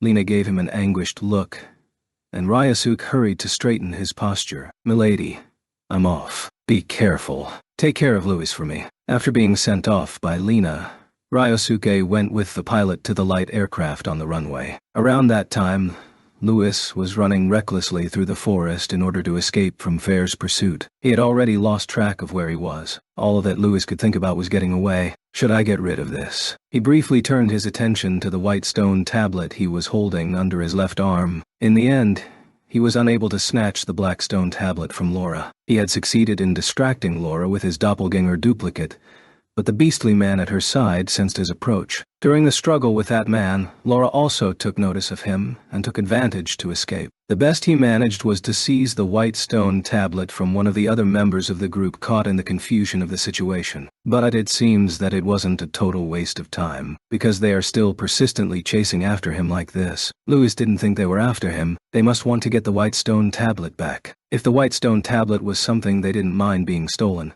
Laura would have given priority to getting away with the black stone tablet. But Laura didn't relegate Lewis's pursuit to her subordinates, and took direct command of it. She is clearly obsessed not only with the black stone tablet but with the white stone tablet as well. What is up with these stone tablets anyway? Could it be that they are relics? While he was thinking this, a fissure suddenly appeared in the ground before him. He stopped in his tracks, then turned his flashlight on and peeked down. It was a small cliff about 2 meters deep, under which was a stream. If he were to follow the stream, it would almost certainly lead him to the foot of the mountain, as long as he made no mistakes on the way up and down. Having lost track of his current position, Lewis took the plunge and jumped off the cliff. Fortunately for him, he did so without injuring his legs. Glancing to his left and right, he found a cave facing the stream. It is barely big enough to fit a person. Rather than call it a cave, it would be more apt to call it a depression in the cliffside than anything. Lewis decided to briefly hide here regardless in order to regain some of his strength. He decided to examine the stone tablet for the time being. If it is something like a relic, then he would get some kind of reaction if he poured science into it. But that would greatly increase the risk of being discovered by Fair. So, he decided to only use non-magical means. First, he took pictures of the stone tablet with his terminal. He took pictures at the highest resolution he could, at all angles, making sure not to miss a single spot. Next, he used the audio recording function and lightly tapped the stone tablet here and there to record the sounds it made as it reverberated. Even if he doesn't manage to bring the stone tablet with him, the information from the data should be able to tell them a bit about it. There were no visible marks or anything that could be interpreted as writing. The surface was just so smooth that it was hard to believe that it had been buried underground. But just to be sure, Lewis concentrated on the touch with his fingertips as he slowly stroked it. Then, he felt it. There was a discrepancy. There weren't any bumps or dips. It's different from friction. In some areas, his fingers easily slid in certain directions, and others not so much. Assuming that this was intentional, he wondered if it retained its original condition even after being exposed to sand and pebbles while it was buried. On the other hand, they could also be minor scratches caused while underground. I guess there's not much I can do here. Lewis concluded that it was beyond his grasp. He would have to bring it back and let them study it. So, he has to find a way to bring this stone tablet back. Having thought this, Louis exited the cave. His breathing and pulse were calm. The break was sufficient. Relying on the faint light from his flashlight, he made his way down the stream, walking as close to the rock face as possible so as not to be seen from above. By the time Lewis was taking a break in the cave, Ryosuk was mid-flight aboard the light aircraft. It's a single-engine propeller plane. During the last century, this type of light aircraft was usually powered by a reciprocating engine, but nowadays electric motors are the norm. The plane on which Ryosuk is aboard is also powered by an electric motor. 2 hours have passed since the plane took off. They were nearing the sky above Mount Shasta. Excuse me, could you please drop the altitude? Understood. The pilot looked skeptical, but complied with Ryosuk's request, without asking why. Ryosuke eyeballed the in-flight map on the plane that showed his current position in real time against the map data on his terminal, that showed the estimated position of Louis based on Haruka's report. I'm going to jump. Please circle the plane while maintaining your current position. What? Are you serious? This time the pilot understandably asked back. Don't worry, I can deal with this. I'm a magician. Understood. There were 2 reasons why the pilot relented so easily. First, he was somewhat accustomed to such recklessness from magicians. He's a pilot who was procured through Charlotte's contacts. In other words, he was a business collaborator of hers from her days at the FBI. He is still in touch with the FBI. He sometimes takes agents on flights, such as the ones that attacked Mayumi and company. Ryosuke is not the first magician whom he has met to have asked to jump out of an airplane without a parachute. And the second, from his experiences when helping the FBI with their secret operations, he has learned not to pry into the affairs of his clients, because if he were to, chances are that he might get involved in a dangerous situation. Fortunately, he has never gotten caught up in any danger himself, but he has heard plenty of rumors about smugglers who have ruined themselves due to needless curiosity. In particular, he is well aware of the dangers associated with magicians when they are involved. This is why, despite being mid-flight, he did as Ryosuke asked and opened the cabin door remotely. Of course, he did this after having sufficiently lowered the altitude of the plane while depressurizing the cabin. "Thank you very much. I'm sorry. But if you could, please close the door behind me." Ryosuke said so and jumped out of the plane, to which the pilot simply replied, "Roger." Immediately after jumping out of the light aircraft, Ryosuke pressed the activation button on the flight device that Charlotte had given him. Once the activation sequence stored in the device had been read, he activated the flight magic with his right hand. This is the first time Ryosuke has used flight magic. He has never received any instruction, let alone a VR simulation. Having no idea he would be able to fly freely from the start, all he could think about was slowing the speed of his fall. The flight magic satisfied his intention without trouble. In mid-fall, Ryosuke was relieved to find that his impromptu attempt went so well. There was no rush. He believed that even if the flight magic did not work properly, that he wouldn't be hurt upon landing if he were to use reactive armor. The altitude for the light aircraft above ground level, not the altitude above sea level, is around meters. After taking air resistance into account, the speed upon impact with the ground would be about h. Reactive armor has a fully functional inertial neutralization function. Even if a self-propelled car or train traveling ATLMH were to collide with a caster, they would not suffer any damage. Whether it's the body being hit by a huge, massive object or the body hitting itself, the receiving impact is the same. As such, he was not worried about injuring himself. But he used flight magic nevertheless, since it would be more pleasant for him if he could make a smooth landing. So, as soon as he landed, he was ready for action. One of the advantages of electric propeller planes is their comparatively low noise level, a far cry from the noise that a reciprocating motor engine makes. Because light aircraft do not fly fast enough to produce noise from the friction and turbulence themselves, the only noise that can be heard from the ground is that of the propeller cutting through the air. So Fair, having scattered running around in the mountain forest, would not have noticed the light aircraft that had brought Ryosuke. And although a particularly sensitive person might have noticed the activation sign of the flight magic he used after jumping off, his descent only lasted a little more than 10 seconds. It is more likely that no one had noticed. Even so, Ryosuke thought he should move away from this spot immediately. His friend Louis Roux might be in danger right now. There is no time to waste. But right after thinking this, he stopped. Where exactly is Louis? Alas, Ryosuke does not have the ability to instantly pinpoint a specific person in such a vast mountainous terrain. He realized, at this stage of the game, that he had forgotten to ask for this vital piece of information. How the hell am I supposed to find Louis to help him? Ryosuke stared, or rather, glared at his terminal with a troubled expression. It's clear in his head that he should use it to call Lena or Charlotte to ask them, but he felt embarrassed to do so. He feels like an idiot. Wouldn't it just be straight up embarrassing to say I forgot and only remembered when I got here? Let's not call Milady. Ryosuke went through his contacts on the terminal display and brought up Charlotte's, but before he could press the call button, Ryosuke, I asked you not to do anything dangerous like that. Ryosuke heard Lena's plaintive voice. Normally, he would have welcomed this, but considering the timing, he was tempted to dismiss it as a figment of his imagination. But Ryosuke knew that he was not imagining things. That's a misunderstanding, Milady. He looked up to the air and addressed it. There, floating above him, was Lena, her entire body glowing faintly. A beautiful woman made of light was floating in the darkness of the night. No, if one were to be honest when describing her appearance, she would be a beautiful girl of light. But in any case, her image seemed almost divine, an astral body projection. The Lena floating in the air is an astral projection. You know my magic, right? That height was not a danger to me. Ryosuke said so in a boisterous tone. But he was flustered at heart. Despite what he said being completely true, it is nothing more than an excuse. He wanted to avoid making Lena angry, but he was more concerned with not making her feel sad somehow. Mid-air, Lena exhaled a sigh. Fortunately enough, there was no anger or sadness on her face. You know that it is a matter of course that you could have gotten hurt in the end. Magic is not 100% reliable. Her words were a reproach to Ryosuke. What her tone conveyed, however, was a sense of resignation as she thought, it can't be helped. I Understand, milady. I'll be more careful from now on. You're quite smooth-tongued, Ryosuke.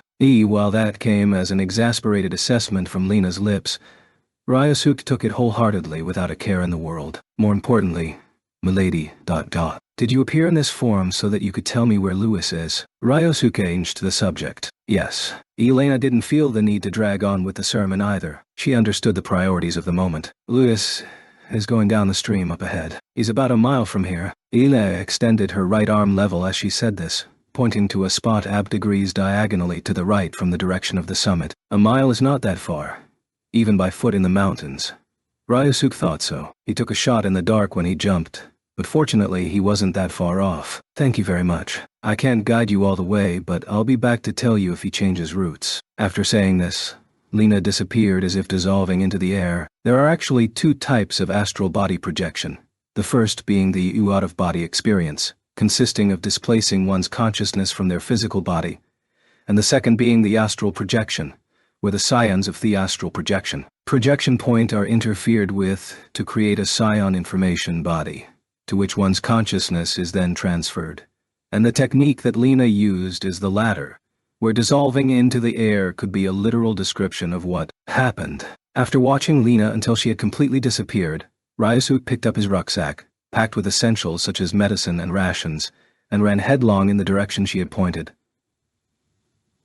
Not a sliver of starlight could reach him once he stepped into the dense, overgrown forest. But there was no hesitation in Ryosuke's steps. He never slowed his pace as he ran, be it in a city, surrounded by inorganic objects, or in a mountain forest where the only obstacles are natural objects.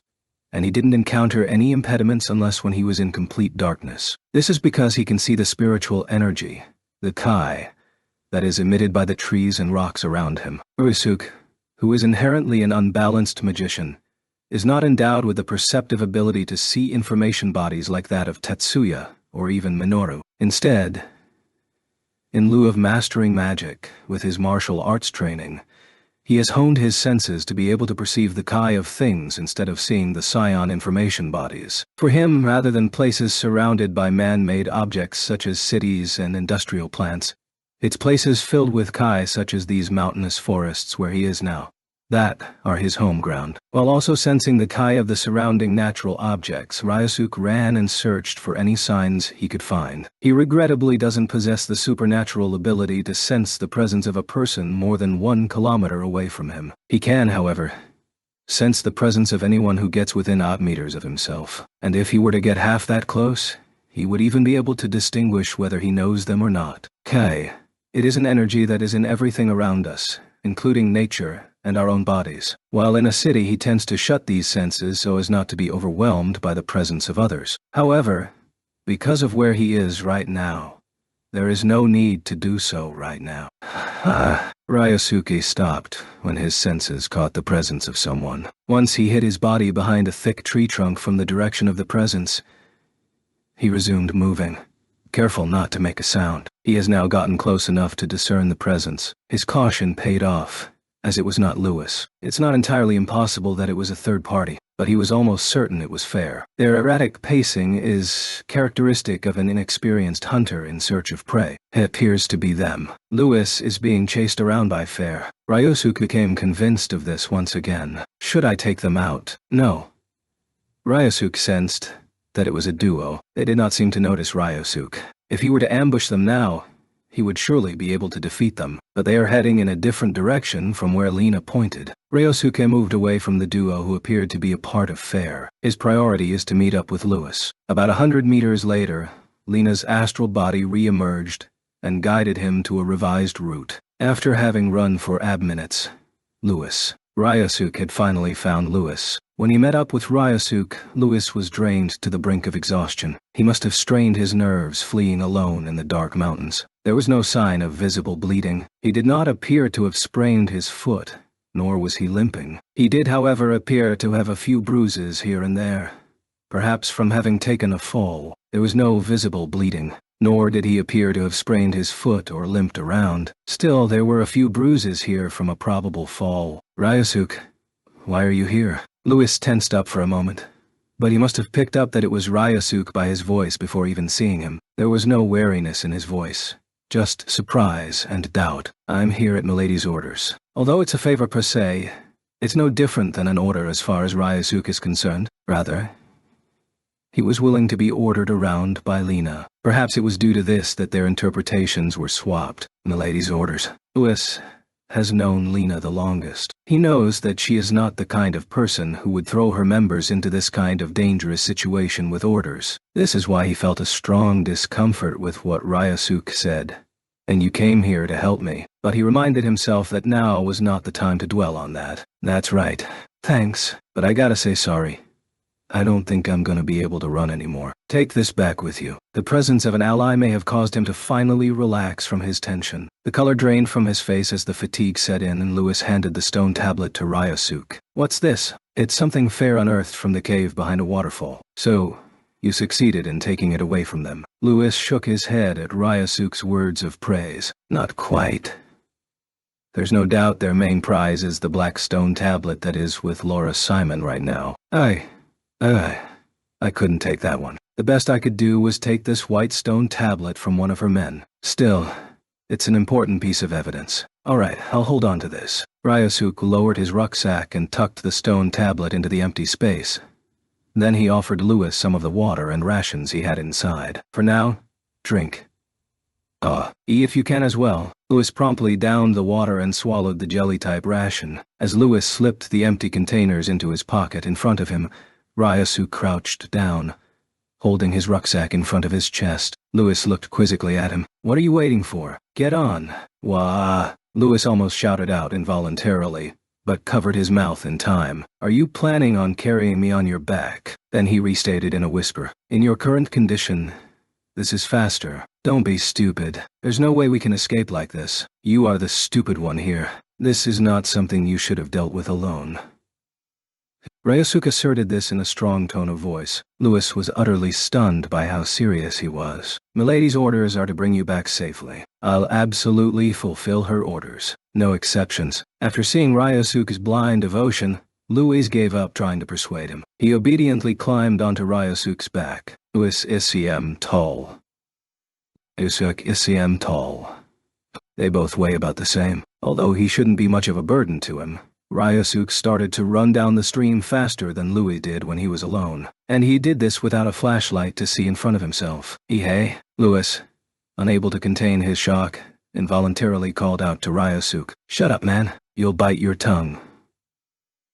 Louis became silent, not as much in concern over biting his tongue, but more to avoid interrupting Ryusuke's focus. The stony path along the stream was not as silent as one would expect. The sound of the stones scraping against each other followed in percussion with Ryusuke's steps as he raced down toward the foot of the mountain. However, his steady march lasted only for less than minutes. White smoke wafted out of Laura's mouth as she stood amidst the trees. She had a stone tablet tucked under her left arm, and a long, thin pipe in her right hand. The shape closely resembles that of a Japanese tobacco kazeru pipe. However, what Laura was exhaling was not cigarette smoke. It is the smoke of a narcotic she herself has concocted, the smoke of a witch's elixir. She puffed on her pipe, inhaling deeply before slowly exhaling the smoke. Laura had been staring at the smoke with unfocused eyes, when suddenly she blinked rapidly and pulled the pipe away from her mouth. I see a narrow trickle of water. Fair's thieving cat is moving down a stream.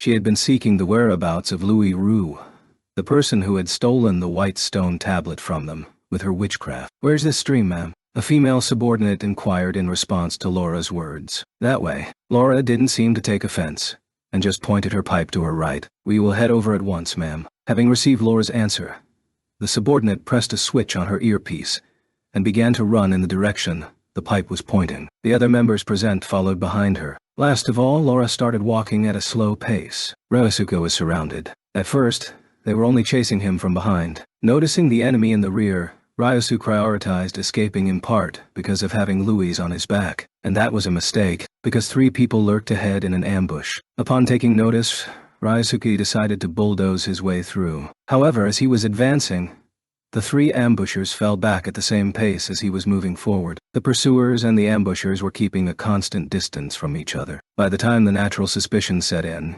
he was also pinned on both sides. At the top of the low cliff, there were enemy figures. Front, back, left and right, 3 in each direction, an encirclement of 12 people in total. Louis, can you move? Ryosuke stopped to speak to Louis on his back. Yeah, I'm good. Thanks to you, I'm better now. Louis got off of Ryosuke's back as he said this. But, Ryosuke, his unspoken question being, what are we going to do? We'll force our way through. It's the only way. Ryosuke answered succinctly as he slung his rucksack back on his back. Perhaps they heard his answer, for the 12 people surrounding him burst out in hostility, and signs of magic being activated ensued from them. A flashpoint. Yet the setting briefly remained in status quo as a new character appeared on the stage. Laura Simon, dressed in clothing not quite suitable for mountain hiking, appeared at one side of the cliff. She is wearing a long black dress, as dark, if not darker, than the night. Underneath, where there should be mountaineering boots or even sneakers peeking through, were her bare feet in sandals. In her right hand she is holding a long, thin pipe, similar to a Japanese tobacco kizeru pipe, and under her left arm is a black stone tablet. Good evening, my thieving cats. Why, if it isn't Louis Roux, the sub-leader of FAIR, and you must be Ryosuke Tokami, am I right? Oh, you know me. If it's not the lover of the Lord of the Rats. Laura raised her eyebrows. She puffed on her pipe to compose herself, then exhaled the smoke with a mighty huff at Ryosuke. He was at a distance where her breath and the smoke could not reach, but about 10 centimeters from Ryosuke's body. A psionic light flashed.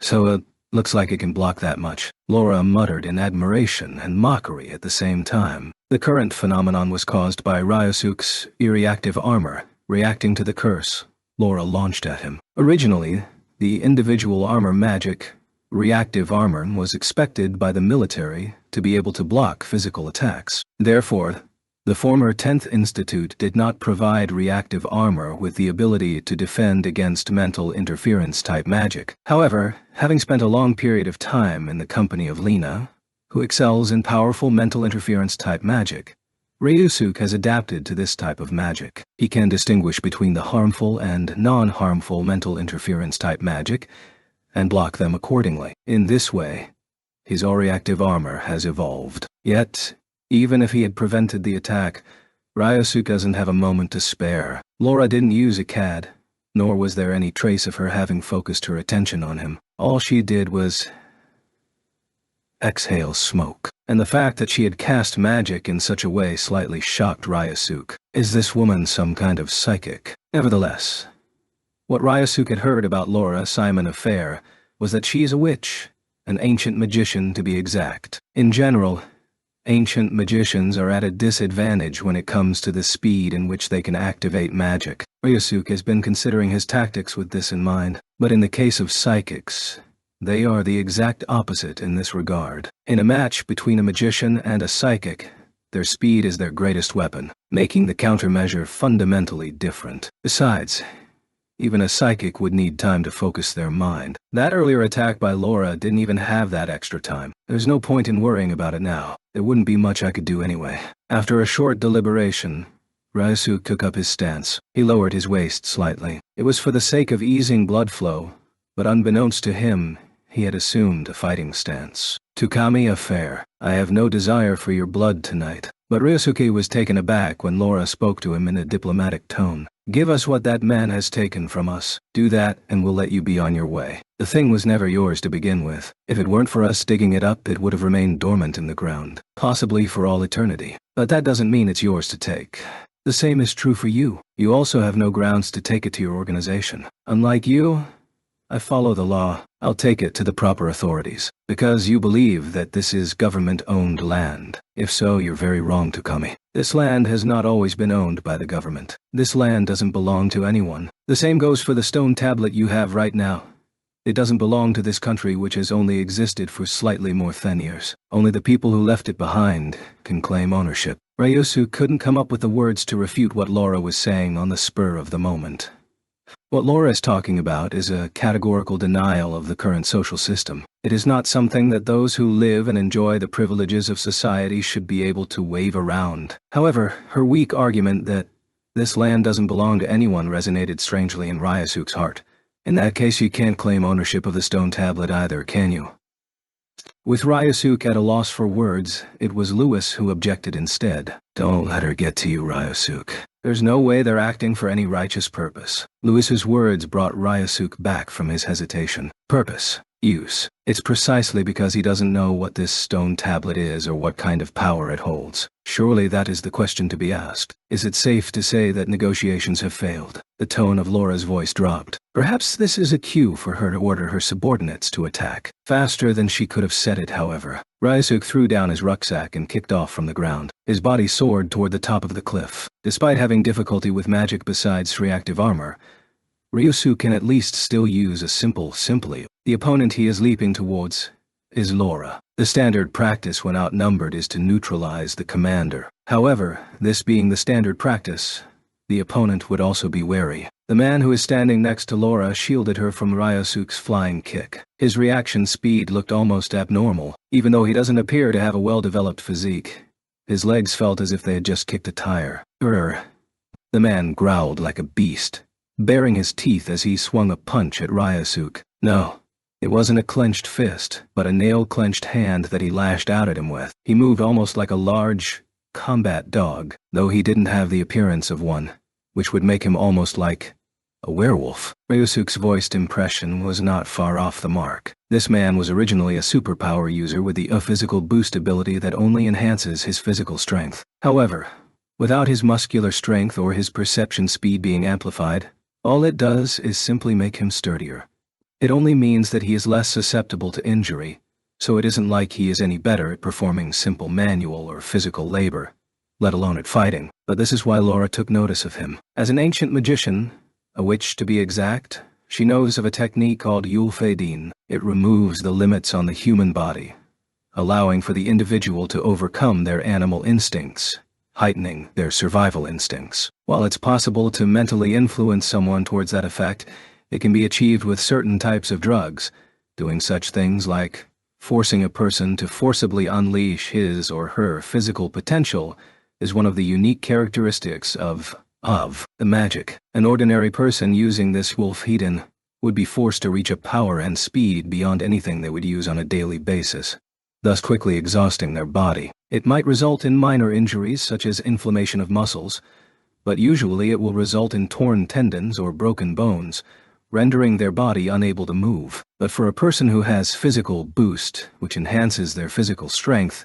this would allow for their body to be able to withstand even the most extreme power and speed. Not only can Yulfeidin bring out the limits of the body's potential, it is also a step or two less demanding than having an physical boost bring out one's power and speed that exceeds the limits of the human body. Even if only one's physical strength is enhanced, the full performance of Yulfeidin can be demonstrated. This was beneficial not only to Laura, but also to the man. He was willing to become a beastly soldier or even a witch's servant if it meant he could make good use of his superpower. Thus a man who was worried about his uselessness became Laura's servant, her familiar. As a matter of fact, this man is not the only one who has been doctored by Laura. The number of fair members stands at less than 100. Much like a street gang, their numbers are constantly fluctuating. So not even Dean, the leader, knows their exact numbers for certain. Of these, only about a third are actual combat-level magicians. The remaining 60 or so have some magical talent, but are unable to use magic on a practical level. This man who became possessed by a wolf spirit is one of those. Of the remaining 60 or so, more than 20 of them were chosen by Laura to be empowered, a synonym to Yulfeidin in this case, meaning warrior berserker in wolfskin. The characteristic feature of the ancient magic witchcraft is the interference of phenomena encompassing human beings. Rather than affecting natural phenomena, it focuses on altering the consciousness and emotions of human beings, as well as the disposition of their physical bodies. Many people often associate witches primarily with the art of flight, an art which is different from modern magic. In witchcraft, however, the art of flight is not mainstream, but rather an exception. As such, Fair has made use of Laura's witchcraft to procure strength from low-level magicians who weren't previously of use to them. Half of the members of the excavation team were chosen from such people, and the man who attacked Ryusuke isn't the only one who has had the Yulfeidin magic used on them. Laura brought her mouth to the ear of a year-old or so young man stationed next to her,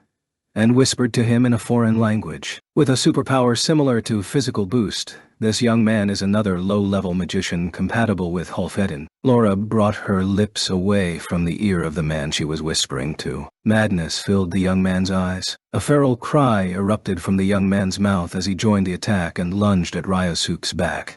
He wrapped his arms around Ryosuk's neck in an attempt to strangle him. However, the young man's arms couldn't touch Ryosuk's neck. There is a gap of about 5 centimeters. It is protected by his reactive armor. Ryosuk elbowed the young man behind him to break free. His elbow connected. The young man, whose mind had become like that of a beast, couldn't ignore the pain that shot through his bones. He stumbled backwards off of Ryosuk's back. The man who initially attacked Ryosuk grabbed him. Ryosuk, who had already recovered his stance, met the man with a straight fist. His fist, covered with the anti-object barrier of his individual armor magic, has a hardness that surpasses steel. No matter how much his body has been strengthened, there was no way he could endure it. Ryosuk's fist hit the man's solar plexus, knocking him unconscious regardless of what Laura's magic had done to him. Turning around, Ryosuke delivered a front kick to the young man who tried to strangle him. His body bent like a broken stick and crumbled to the ground.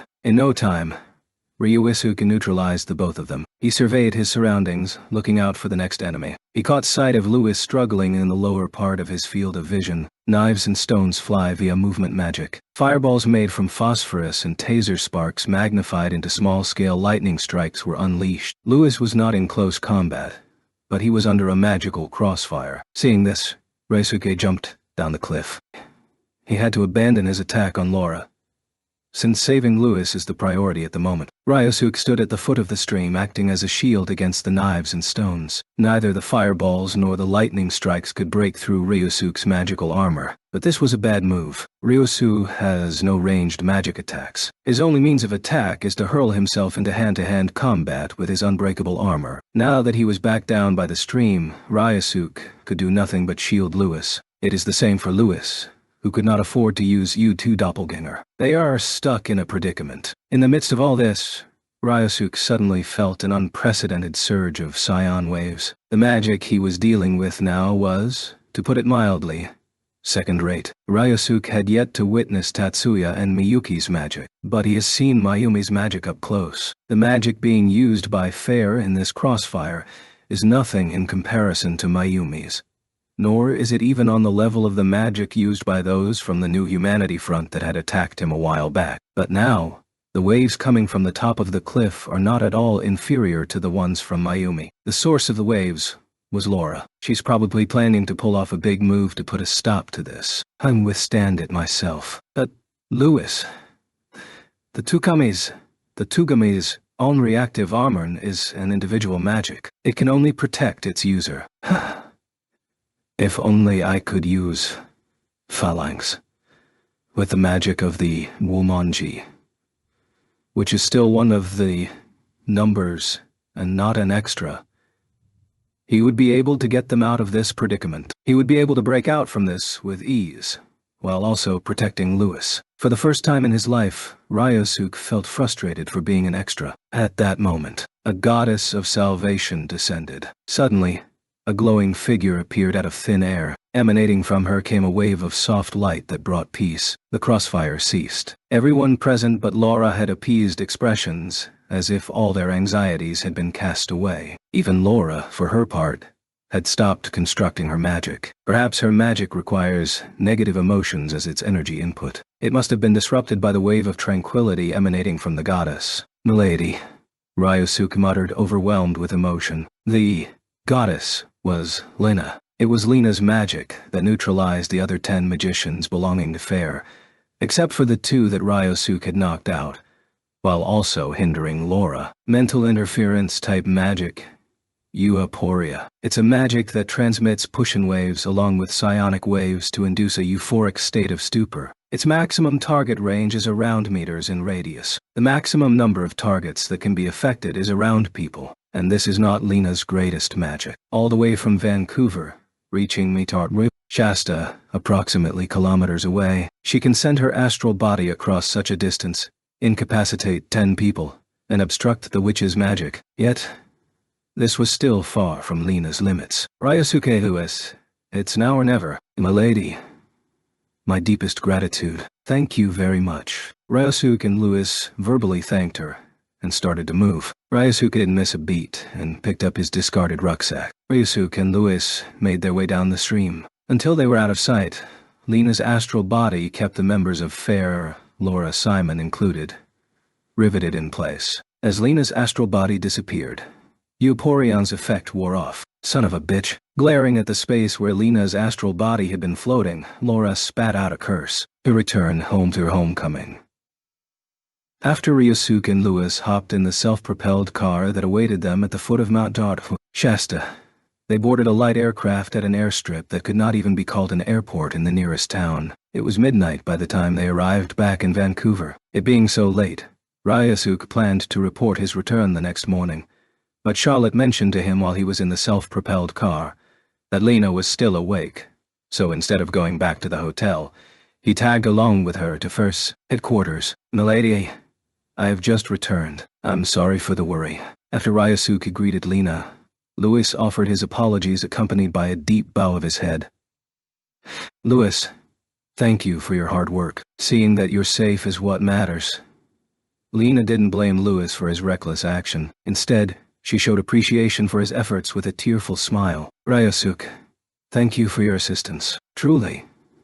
Thank you so much. Lena then took Ryosuke's hand in hers with a deeply touched expression. With his right hand wrapped between hers, Ryosuke lost both his words and his sense of reason. After a few mumbled tries of, it's all thanks to Milady's help, he managed to squeeze out a coherent sentence. I should thank you also for putting yourself in harm's way. Once he broke away from the lip service, his sincere words of gratitude overflowed. I don't think I could have gotten us out of that situation with my powers alone. It was thanks to you, Milady, that Louis and I were able to come back without any serious injuries. I had to do something after you courageously jumped into harm's way. With an embarrassed expression, Lena withdrew her hands. Rather than being disappointed, Ryosuke's attention was consumed by thoughts of how cute she was, and then he immediately chastised himself for having the audacity to even think such a thing. Louis the thing. In order to avoid further inexcusable thoughts, in a businesslike manner, Ryosuke turned his attention to more pressing matters. Louis nodded. Right?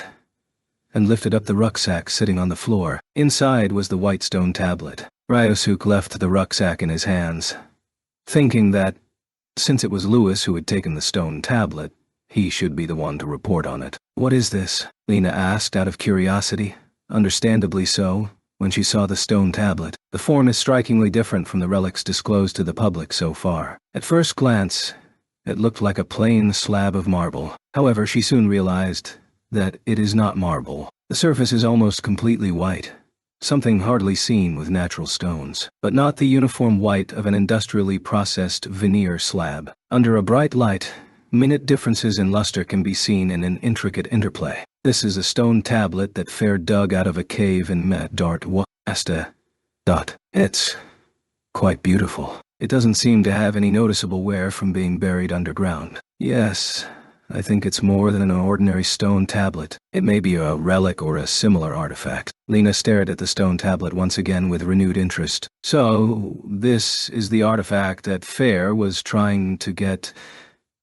No, I believe that Fair's main interest was in another stone tablet that was unearthed along with this one. Apologetic. Louis answered Lena's musings. There was another that is identical to this one. Yes, albeit different. The other one was a black stone tablet. Is that so?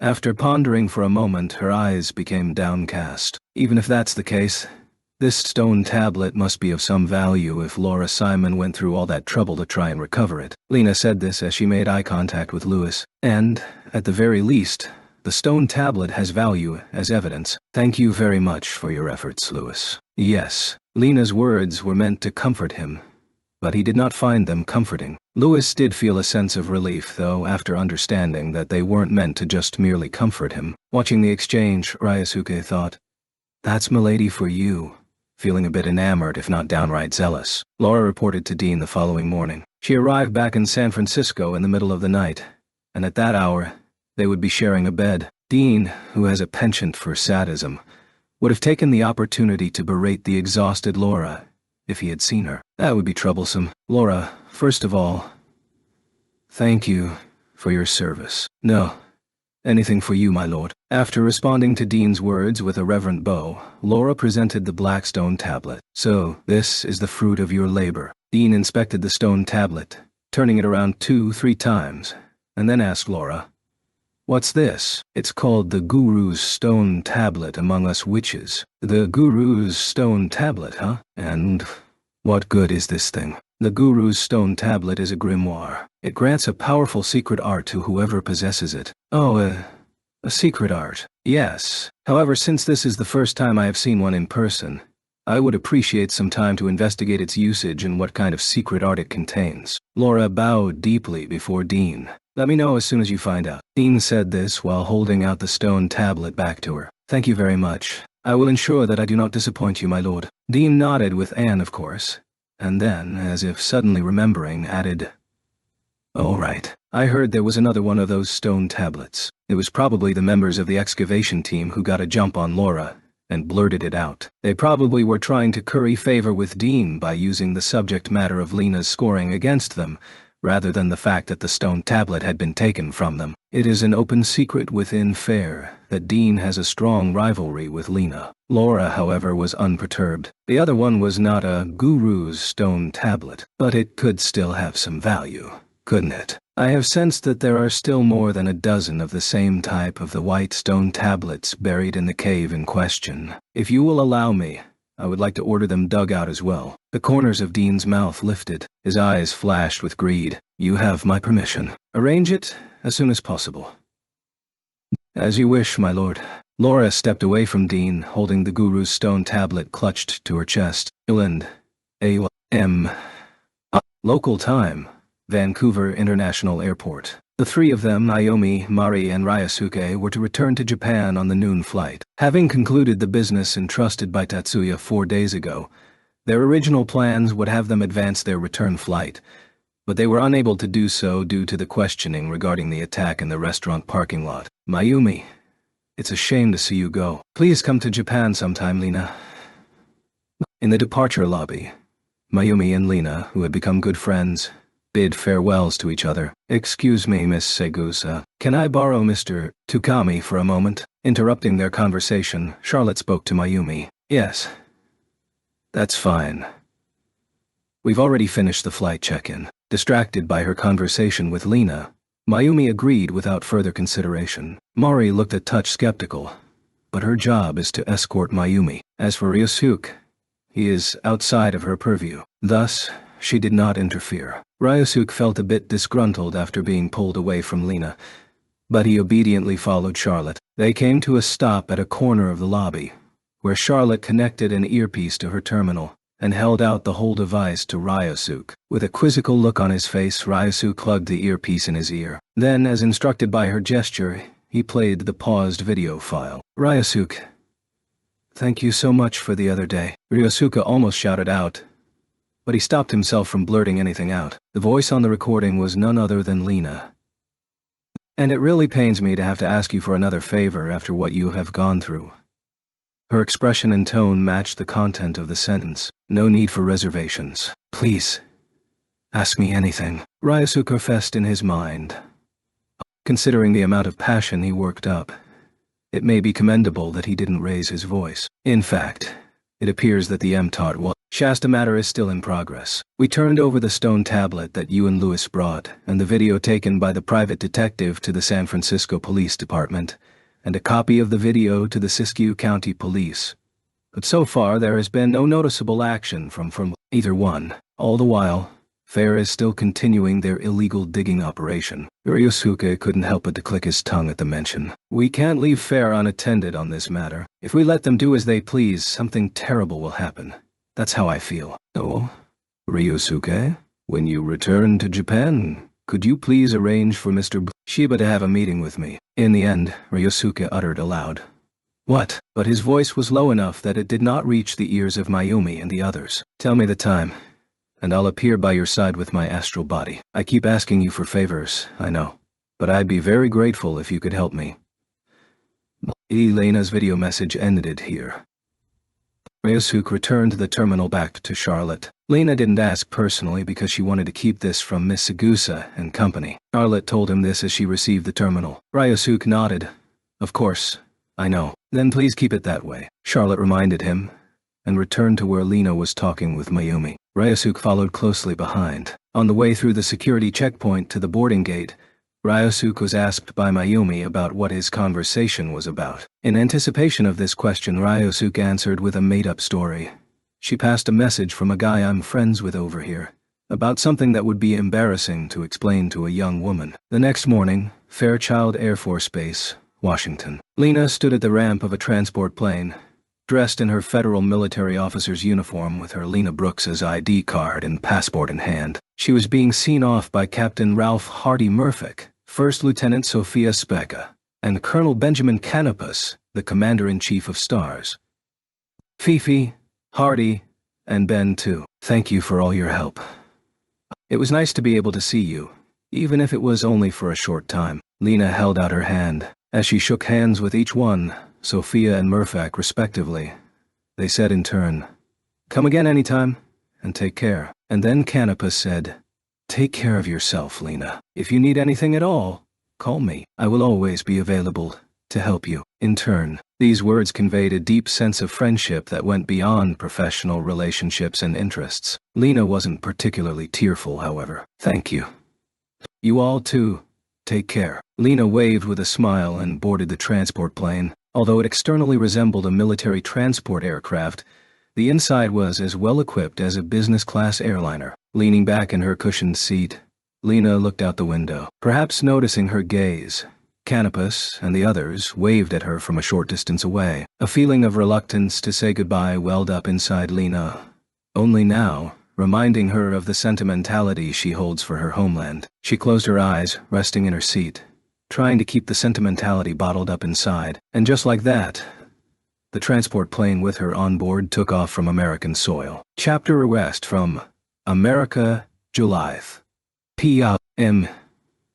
Aizu, in the director's office of the Industrial Magic Academy. In this room that he uses as his office, Tatsuya was now facing a man and a woman. The man is Tukami Ryosuke. He is a member of FAIR, a magician human rights organization that is based in Vancouver, USA, and is an employee of the Magian Company. The woman is Lena Fair. She is the representative of FAIR and has a peculiar constitution, appearing to be a beautiful girl who looks to be around years old, but is actually years old. It's worth noting that Lena's physical body isn't present. Although this Lena appears virtually indistinguishable from her physical body, indistinguishable unless you have eyes, such as Tatsuya's, the one before them is an astral body, and she herself is in Vancouver. She has all but sent her consciousness across the Pacific Ocean by astral projection. More precisely, she made a visible Saiyan information body by creating a copy of the eidos of her physical body,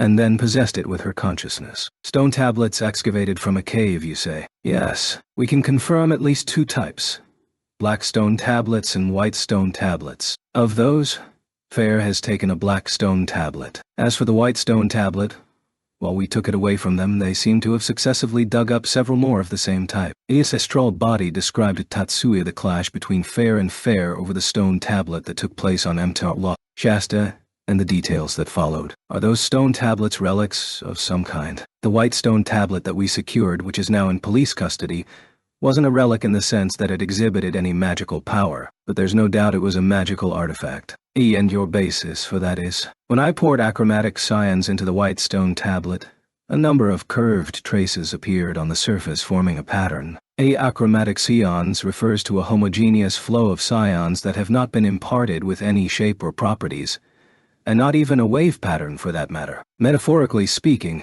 it could be described as the image of a mirror-like surface of a lake with flowing still water. Of course, it's not something that occurs naturally, and it takes a very sophisticated scion control technique to produce achromatic scions. In my opinion, I think it is a map. At Lena's words, Tatsuya made no attempt to hide his curiosity. A map, like to the location of another relic burial site. I thought of that possibility too.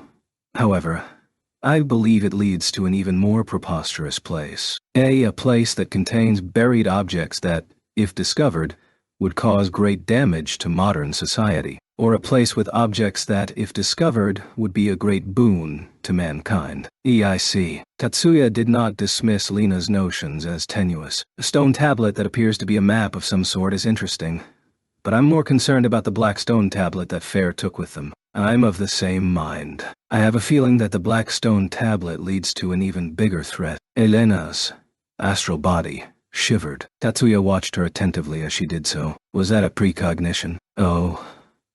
No. Elena, who was taken by surprise, froze for a moment, then hurriedly shook her head from side to side. I don't have any precognitive abilities. It's just my impression. Tatsuya thought that it could have been precognition, but he didn't say it. Miss Fair, I understand your concern. So, what exactly do you want from me? Lena hesitated for a moment, then she turned to Tatsuya with a determined look on her face, as if, to make use of a Japanese idiom, she had made up her mind to jump off the stage at Kiyomizu. Mr. But, no, I'm aware it's a stretch to ask, but could you please come to the States, not to Hawaii, but to the West Coast on the mainland? To the American mainland. I can't give you an immediate answer. Contrary to Lena's expectations, Tatsuya did not dismiss Lena's request with an immediate no. To tell the truth, it isn't as difficult as one would believe for Tatsuya to visit the USNA mainland. The Japanese government is powerless to stop Tatsuya. Or, rather, they have the jurisdiction but not the pretext to do so. The self-restraint imposed upon magicians from leaving the country has been greatly diminished, if not eliminated, by Mayumi's visit to the United States. On the other hand, it is an open secret among defense and diplomatic officials that the USNA government has sought to bring Tatsuya into their country in cooperation over the stellar reactor technology. The high-ranking USNA officials understand that regardless of whether or not Tatsuya is in Japan or America, it makes no difference in the threat that he poses. The Pentagon knows that Tatsuya is able to bomb anywhere in the world at a moment's notice. If anything, there are a considerable number of officials in the USNA government who believe that Tatsuya's power would actually pose less of a threat if he were in America, where he would be under their jurisdiction. If Tatsuya sought to enter their country, it is more than likely that he would eventually, despite the objections of some, be allowed to do so. However, if I notice any signs that what they are doing can harm the stability of the world, then as you have asked, Miss Fair, I'll gladly oblige you and get rid of the problem. Thank you.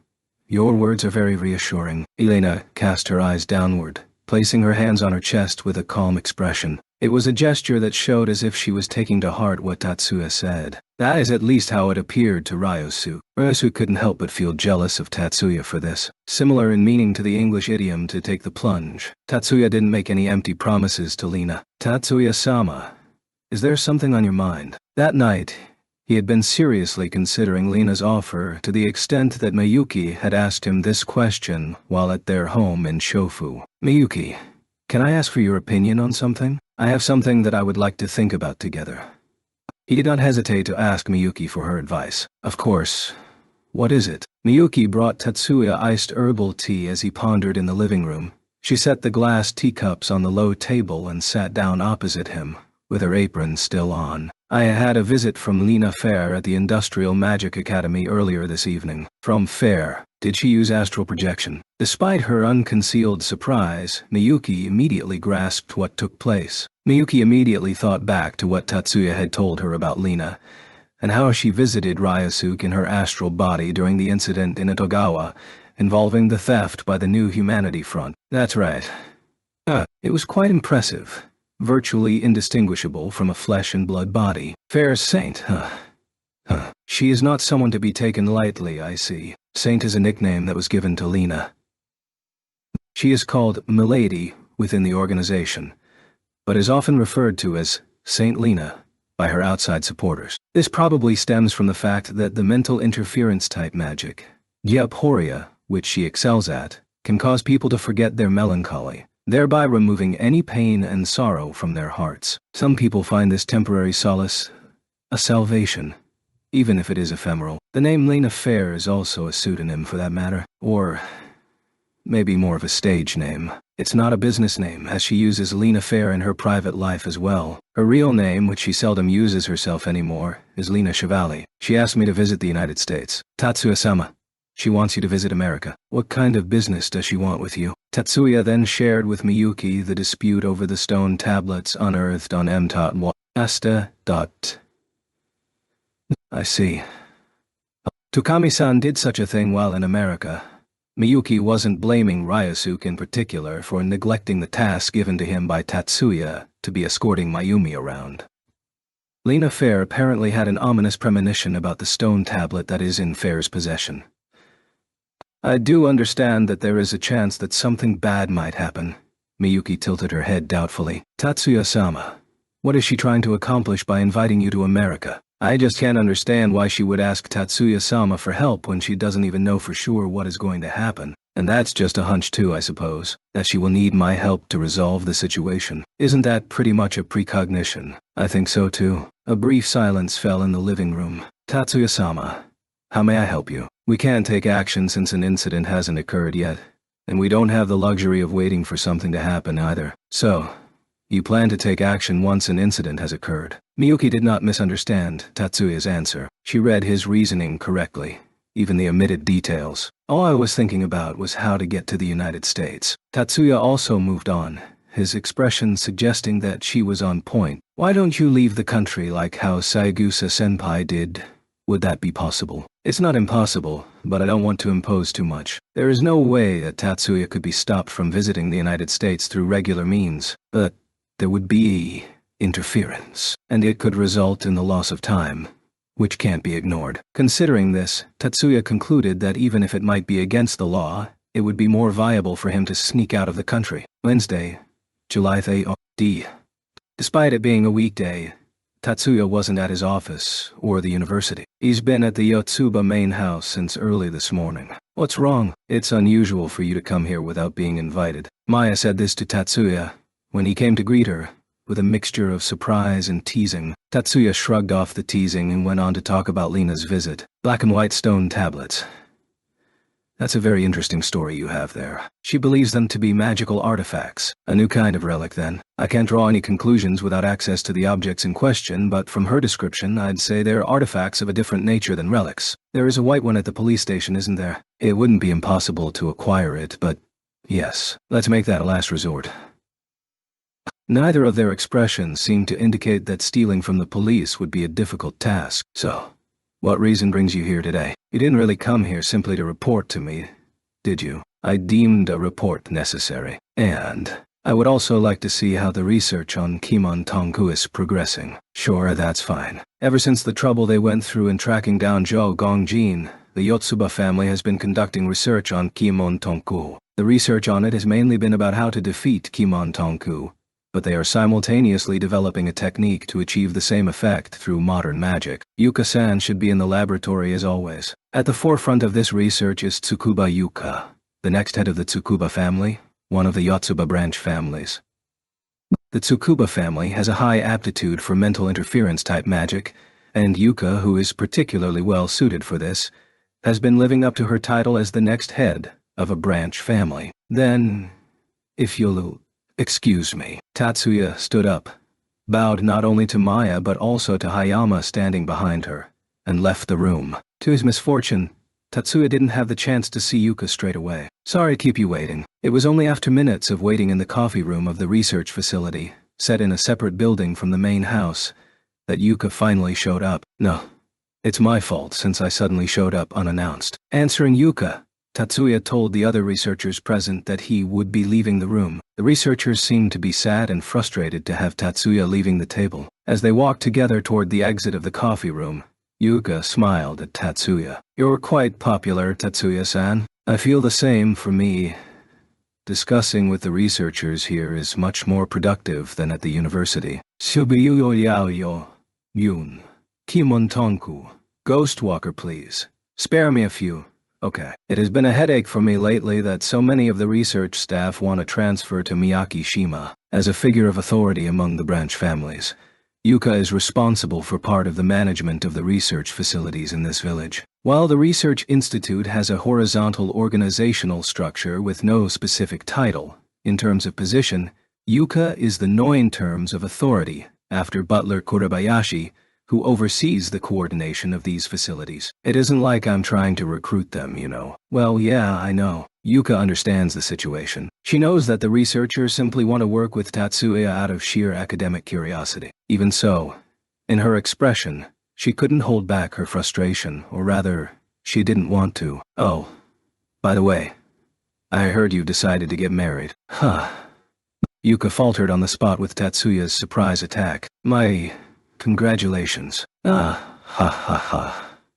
Well, you know, I'll be turning this year. Yuka's eyes darted around as she feigned a laugh. It was clear the topic was uncomfortable for her. She seemed done with the topic from her exasperated expression, hinting at how insistently those around her must have been pressuring her about marriage. Aware of that, Tatsuya still brought up the topic. Yuka hastened her pace. Of course, not so fast that Tatsuya could not keep up with her. Once in her own laboratory, Yuka immediately asked Tatsuya what his business was, as if suggesting that the topic of her marriage should not be rehashed. Yuka-san, how far have you been able to reproduce Kimon Tonku? Tatsuya was also not there to make small talk, so he cut right to the chase. Oh, that. Yuka frowned to the point of her eyebrows nearly meeting. Island. Shima and Jima mean the same thing, but the pronunciation changes to Jima depending on the character that precedes it. There's no point in pretending. I'll be honest with you. At the moment, there is no hope of reproducing it. Is that so?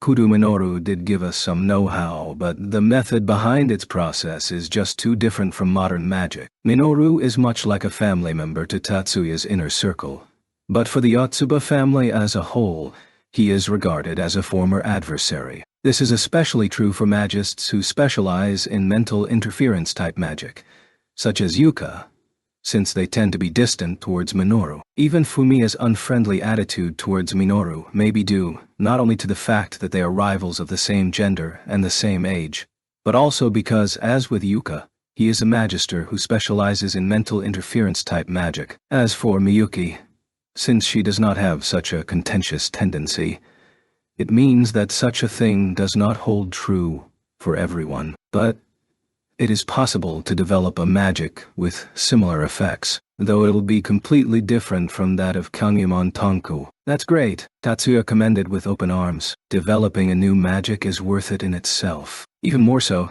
if it means creating a magic that has effects that have never existed before in modern magic. It could be said to be a greater accomplishment than simply adapting ancient magic into modern magic, in both academic and practical terms. If Yuka was elated by Tatsuya's praise, she didn't show. I appreciate the praise, but it's not finished yet. To be more accurate, I feel like we're a step away from being able to develop it. May I see the data? Of course. Just give me a moment. Moving from the long desk where she was facing Tatsuya over to a desk by the wall, Yuka returned with a notebook-type terminal. It was a dual-screen device with a touch display and a touch console. Yuka ran her fingers over the console screen. Immediately thereafter, a mathematical expression mixed with alphabets and symbols appeared on the display, which until then had been a white geometric pattern wallpaper. It's the data representing the structure of a magic sequence. When processed, it would become an activation sequence. Tatsuya placed his hand on the display and scrolled through the mathematical expression. The speed at which he was scrolling through was quite fast, but Yuka wasn't shocked nor surprised by this. She understood that Tatsuya was fully capable of this level of processing. Does magic have a name? No, it is not even finished yet. Please, think of a name. I think I know where you are stuck. The act of naming it is like claiming a patent on the magic. Unfortunately, there is no system in place to register or claim royalties, but one could at least indulge their desire for any honor by doing so. No, I don't want to. I told you, it is not even finished yet. I also don't want to take credit for someone else's work. When Tatsuya requested for Yuka to name it, he meant, I will complete this magic myself, and you will be registered as the developer. With a perfect understanding of this, Yuka asserted her pride as a researcher. If so, Then how about we come up with a name for it together after it is successfully completed? Tatsuya could understand this kind of pride. Therefore, he offered a compromise. Well then, I'll mess around with it a little bit. I think I'll be able to come up with something in 3 or 4 days. Why don't you just take it back to Tokyo or Miyakishima? I haven't made any progress in a while anyway. Is that okay? Yeah. Right now I'm focused on a way to defeat Ekimon Tonko. It will probably take another month or 2, and I was planning to suspend development of the new magic for the time being. So, Tatsuya-san, if you want to take it over, that's fine with me. Then, I'll take you up on it. Okay. Just hold on a moment.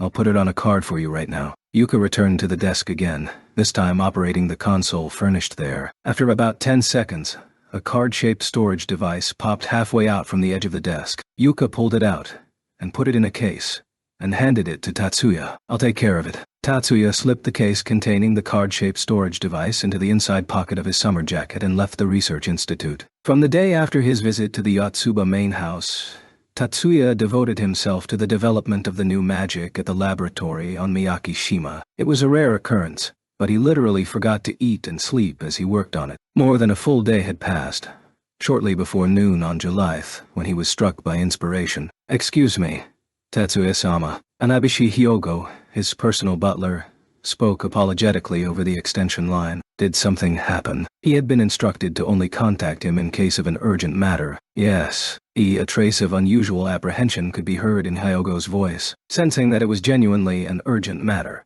Tatsuya switched gears. Sir, Jeffrey James Sama of the USNA has contacted us and urgently needs to see you. Jeffrey James is the secretary to Liam Spencer, the USNA Secretary of Defense, the leading candidate in the next presidential race. He has made numerous visits to Miyakishima to meet Tatsuya as Spencer's liaison. Is he on the line right now? Yes. Tell him I'll be 5 minutes. Understood. At once, Tatsuya hung up the call through the extension line and hurriedly checked his appearance. He then went to the conference room and dialed Hyogo on the videophone. 4 minutes and 50 seconds had passed since he hung up the call. Please connect us. On the display, Hyogo bowed, and then it was replaced by the face of a friendly-looking Caucasian man. JJ. It's been almost a month. Tatsuya addressed Jeffrey James by JJ, at his own request. He asked so 3 years ago, when they first met, and Tatsuya has since then used the nickname without qualms. Yes, Tatsuya. It's been a while. I was told this is an urgent matter. Where would you like us to meet? Tatsuya wasn't going to ask him about the matter over the phone. This is why he asked, where would you like us to meet? He knew it must be a request, a consultation, a complaint, or about something else that cannot be discussed over the phone. It would be a waste of time for him to ask if it could be discussed over the phone instead of meeting in person. Actually, I'm about 120 miles from, about 200 kilometers east of you, out at sea. Are you aboard the aircraft carrier? That's right. I see you're well informed. Tatsuya knew from the news that the USNA Navy's massive aircraft carrier, the Independence, was coming to the Western Pacific for a joint training exercise with Japan. Being Spencer's secretary and with the presidential election on the horizon, JJ certainly is a busy man. It is quite unlikely that he boarded the aircraft carrier from Hawaii. It is most likely the case that he was flown aboard a small-sized transport plane to the warship in the Pacific Ocean. If you have the time to spare, I'd appreciate it if you could come over here. Right now, it must be about something quite urgent. The matter I would like to consult about with you is quite urgent. He says it's a consultation, but from the sound of this call, it's probably a favor, and it sounds like it is a tricky one at that. Okay.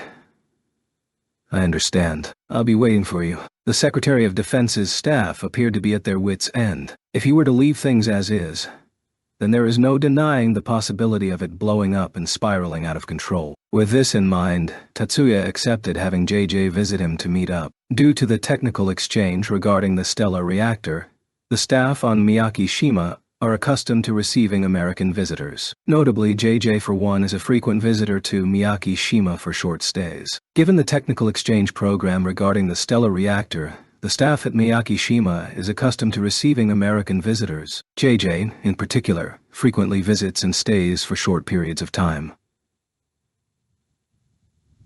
Nowadays, the airport staff no longer feel overly nervous about welcoming him. Today, however, the airport staff were a bit nervous about JJ's tense mood when he landed at the Northeast Airport, which is exclusively used by members of the Yotsuba family, instead of the Southeast Airport that is open to the public. At this point, all of them, except for Tatsuya, shared the same feeling that the situation is different from usual. Guided to the reception room by Tatsuya, where they sat opposite each other, JJ exchanged a few brief words of greeting, and then immediately began to address his business there. Actually, there have been a series of mysterious incidents in Oakland, a city on the West Coast, where a number of people have suddenly lost the ability to speak. Lost the ability to speak. Are their tongues and throats paralyzed? Tatsuya first suspected that it could be due to the effects of a toxic gas. No. The reports from third parties indicate that they can pronounce normally. Rather, the phenomenon is that a person who was speaking normally before has now suddenly lost the ability to make sense of words. Is it something causing brain dysfunction? It's certainly similar to the symptoms of Wernicke's aphasia. Wernicke's aphasia is a form of speech impairment caused by damage to one of the language centers of the cerebrum called Wernicke's area, resulting in the difficulty in cerebrum. Wikipedia Wernicke's area. Wikipedia Wernicke's area. Wikipedia grasping the meaning of words. Not only is the affected individual less able to comprehend others' speech, but they themselves also have difficulty articulating meaningful sentences. They are able to correctly pronounce the words themselves, but are sometimes unable to adopt the right ones and make correct use of them, resulting in often disjointed sentences. This affects not only speech, but also the ability to read and write. However, no matter how many tests we ran, we could not find any abnormality in the cerebrum. If that wasn't enough, there have been cases of symptoms being reflected in others with a time lag of a few hours to about a day. Is there a possibility that it's an illness caused by an unknown virus? We conducted thorough examinations and found nothing but known viruses. Tatsuya expected this answer. With such an outbreak of an illness, the logical course of action would be to conduct a thorough virological examination. Besides, the patients, we are calling them patients for now, have not been appearing in any specific spot, and there have been no cases of simultaneous outbreaks in areas near Ground Zero where the outbreak occurred. So the aphasia is not the result of toxic gases or viruses, then. That's what we believe. Indeed, it certainly is a puzzling case. If you're coming to consult with me, you must suspect that this phenomenon may have been caused by magic.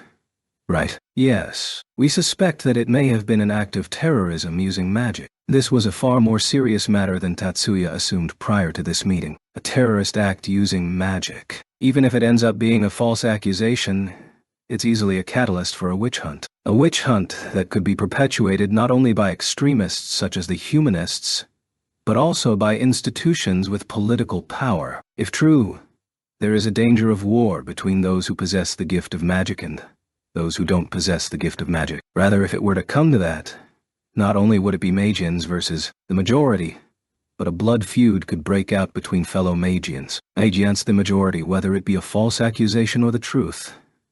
It's something that needs to be resolved as soon as possible. Tatsuya.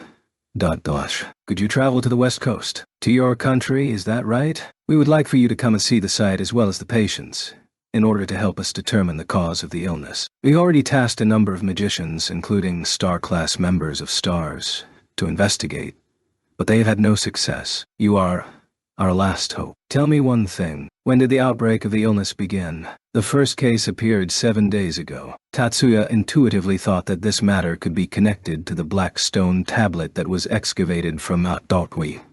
Warandi were Amal Bro. Emernaun. Emancipation Fidibat Govimar. Shasta. I understand. I will gladly cooperate. Ooh.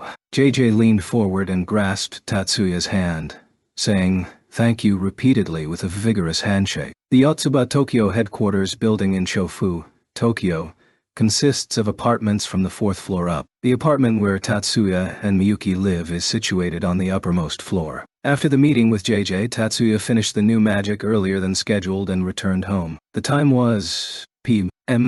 Miyuki was waiting at the rooftop helipad where Tatsuya had arrived using a small-sized VTOL. "I'm home, Miyuki. Thanks for welcoming me back." Tatsuya thanked Miyuki for expressly coming to the rooftop to welcome him. "Welcome home, Tatsuya-sama. Miyuki responded to Tatsuya with a smile tinged with unblemished affection. Lina was standing inside the kitchen. She was taking a plate out of the microwave oven just as Tatsuya and Miyuki entered. Rather than cooking, it is more appropriate to say that she was watching over the cooking appliance. This isn't something unique to just Lina, but is rather a common sight in the kitchens of contemporary Japan. She must have been waiting for Tatsuya. Dinner tends to start a tad later in his home. Tatsuya-sama, the urgent matter that held you up.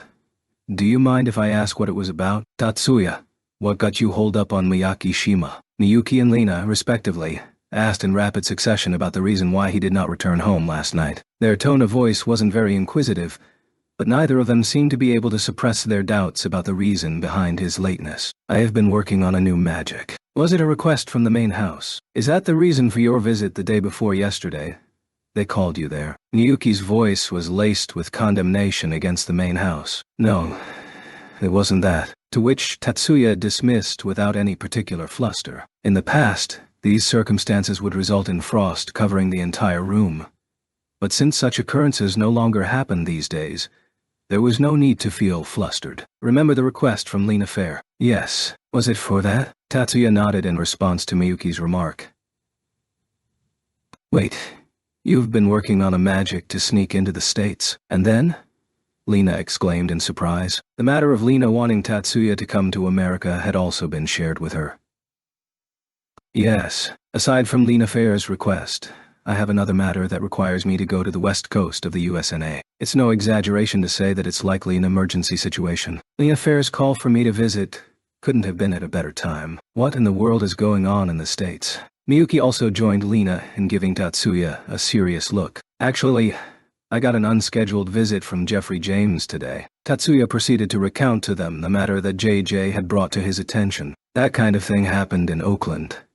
Tatsuya-sama. Not. It's quite suspicious since magic is involved. But considering the timing of this incident, you don't think... You think so too. Tatsuya and Miyuki shared an understanding glance with each other. Hey! They turned their attention to Lina in response. You two aren't alone here.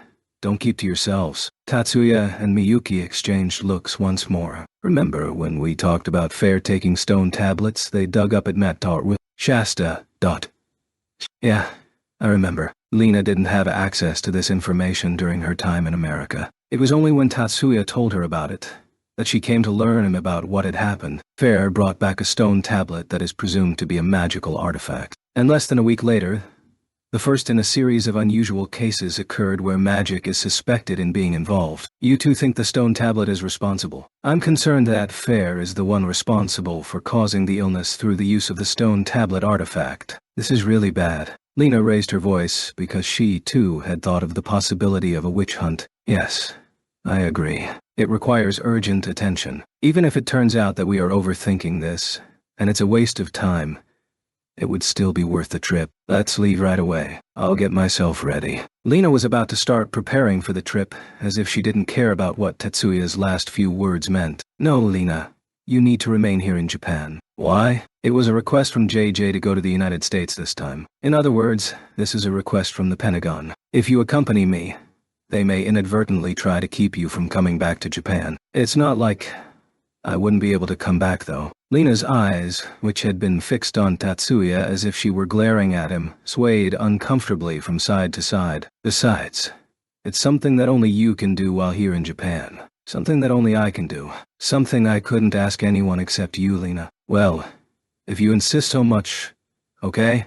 I got it. I'll sit this one out. Are you going to the West Coast by yourself, Tatsuya? No, I'll be bringing Miyuki with me. Miyuki is going too. I am. Both Miyuki and Lina widened their eyes. If this outbreak of aphasia in Oakland is really caused by magic, then it's most likely to be a sustained outer systematic magic. Only Miyuki's magic might be able to deal with it. It is generally believed that Miyuki is skilled in cooling magic, but what she is truly skilled in is outer systematic, mental interference type magic. The cards in her hand are magics that, rather than interfere with another's consciousness or emotions, damage the mind information body. If the mental interference type magic can impair their language comprehension by causing a sustained interference to their mind, then there is a small possibility that Miyuki's magic could be significantly more effective than Tatsuya's hologram. Dispersion. But, can I really leave the country with you, Tatsuya-sama? I will talk it out with Obayu. If she brings up the issue of safety,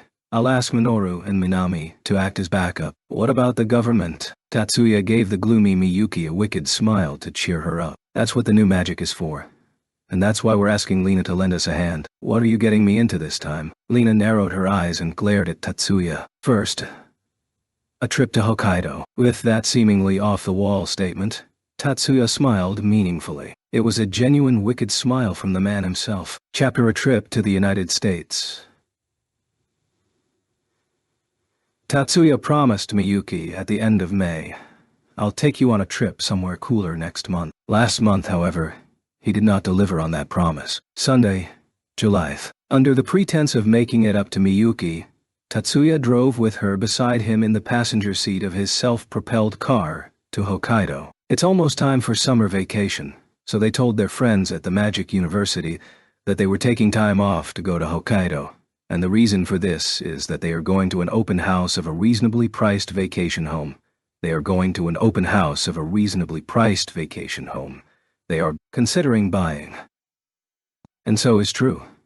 As Tatsuya sits behind the wheel on his way to Hokkaido, the car he is driving isn't his air car, but a regular self-propelled car. Miyuki was in high spirits. It was a long drive, with just the two of them, in the car with Tatsuya driving. A trip with Tatsuya, just the two of them. From Miyuki's mood alone, it seemed more like a honeymoon than a premarital trip. Even Tatsuya held a smile on his face as he listened to the joyful humming of his fiancée. Although the atmosphere inside the self-propelled car was quite peaceful, the outside was tense in contrast. A number of self-propelled cars took turns tailing Tatsuya's car along the expressway, and cars weren't the only ones on the chase. The surveillance cameras positioned along the expressway had Tatsuya's car under constant surveillance throughout the trip.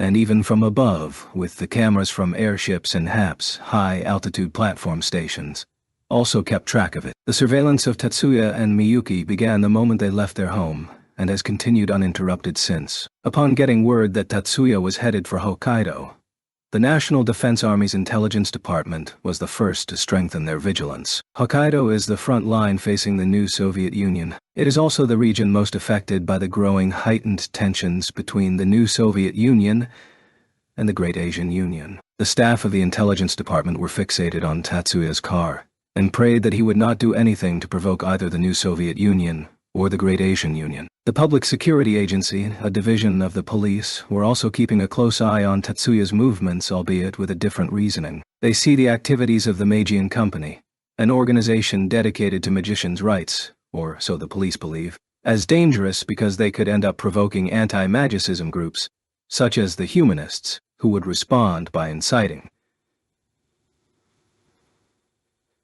in violence. The Public Security Agency, in their suspicion, view Tatsuya and Miyuki's trip as a cover in expanding Meiji Company's presence to Hokkaido as well. Among the watchful eyes, some weren't tied to the aforementioned authorities. Spies from enemy nations who had infiltrated Japan also took part in the surveillance. As one would expect, the road surveillance system and the HAPS camera system were outside the reach of the spies. While the spies did not have the means to track them remotely, both the new Soviet Union and the Great Asian Union had cars tailing them. Tatsuya left his apartment in Shofu at a.m.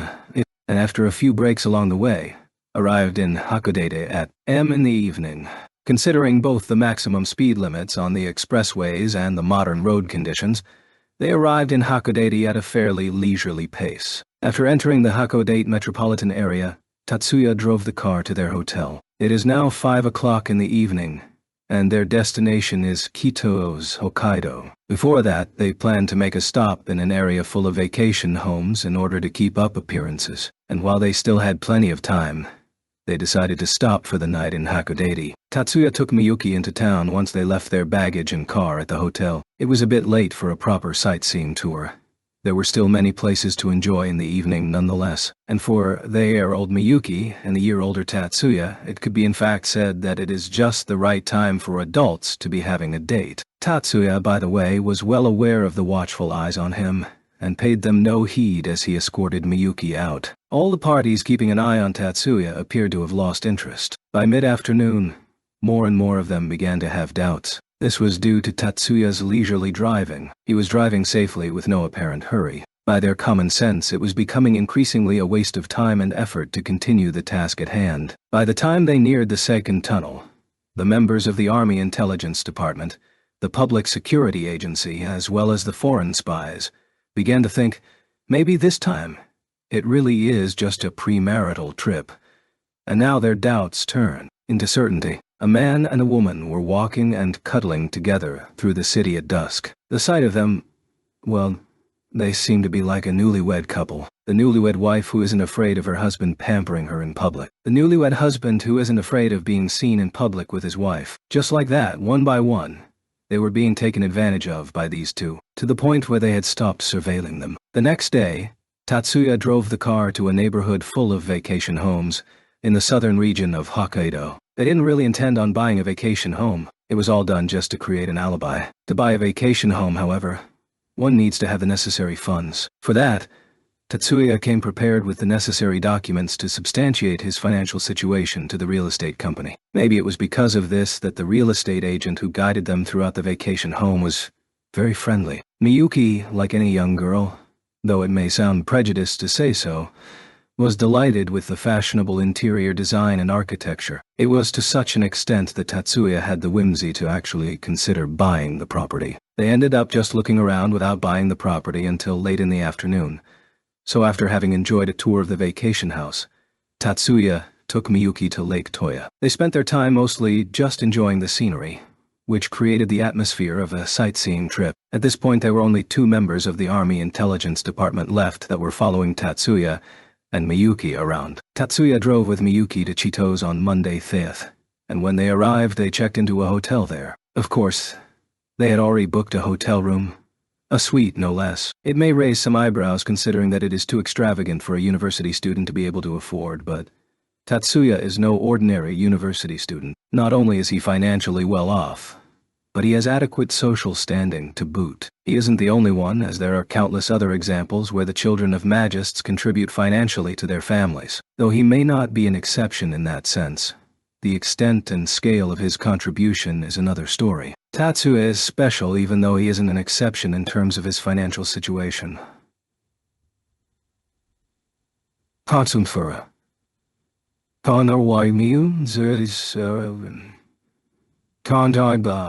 Since the hotel staff recognized Tatsuya by his name, his face, and his ostensible accomplishments, none of them gave him the look as if saying, "That's a profligate son."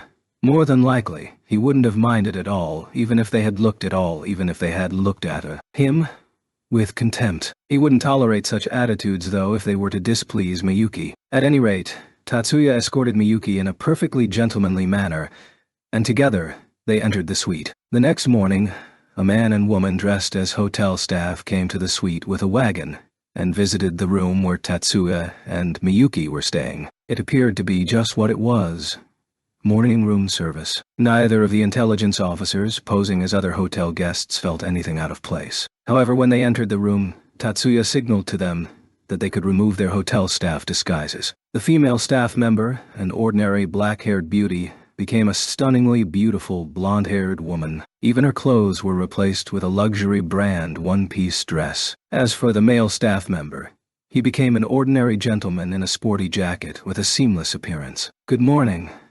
Tatsuya-sama." The gentleman once again gave Tatsuya a morning greeting. "Hi there. How was yesterday? Did you two have a passionate evening? Was it good?" The beautiful blonde-haired woman chirped away in a cordial manner. "Oh my gosh, Lena, what are you talking about?" Shyly, Miyuki answered without either affirming or denying. In response, Lena exclaimed, "Wow," exaggerating her reaction. As it is probably apparent by now, Lena used Hepridae to disguise her appearance as the female staff member. The male staff member is Tatsuya's butler, Hanabishi Hyogo. "Tatsuya-sama, Miyuki-sama, I suggest you should have breakfast first. You're not eating, Hanabishi-san. Thank you for your concern, Miyuki-sama. Lina-sama and I have already finished ours. After answering Miyuki, Hyogo pushed the wagon further into the room and set the European-style breakfast on the table. And then he returned it to a corner of the room. Miyuki, let's eat. Tatsuya put his hand on Miyuki's waist and led her to the breakfast table. Lina looked away at the sight of this with a slight blush on her cheeks. Roughly an hour later, the two hotel staff members joined Tatsuya and Miyuki as they walked out of the suite. The female staff member was pushing the wagon and the male staff member was carrying their luggage. It seemed that they were going to check out a little earlier. For some reason, however, the female staff member left the wagon in the hands of another staff member and accompanied Tatsuya and Miyuki. The male staff member handed the luggage to Tatsuya in front of the counter and disappeared behind it with the female staff member.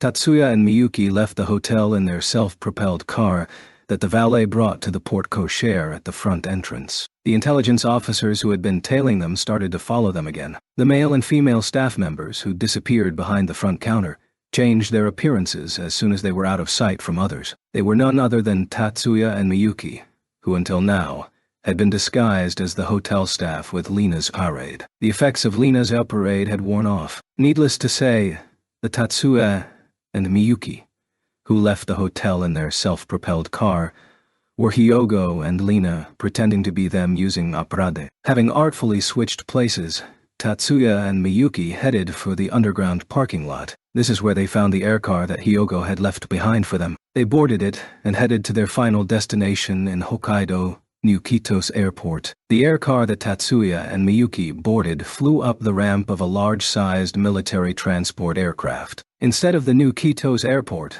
their destination brought them to a nearby National Defense Air Base. Although the United States Armed Forces don't use it very often, it is a joint-use base. It's a rare sight to see a USNA military transport aircraft on the runway, due to the unscheduled, hastily organized, large-scale U.S.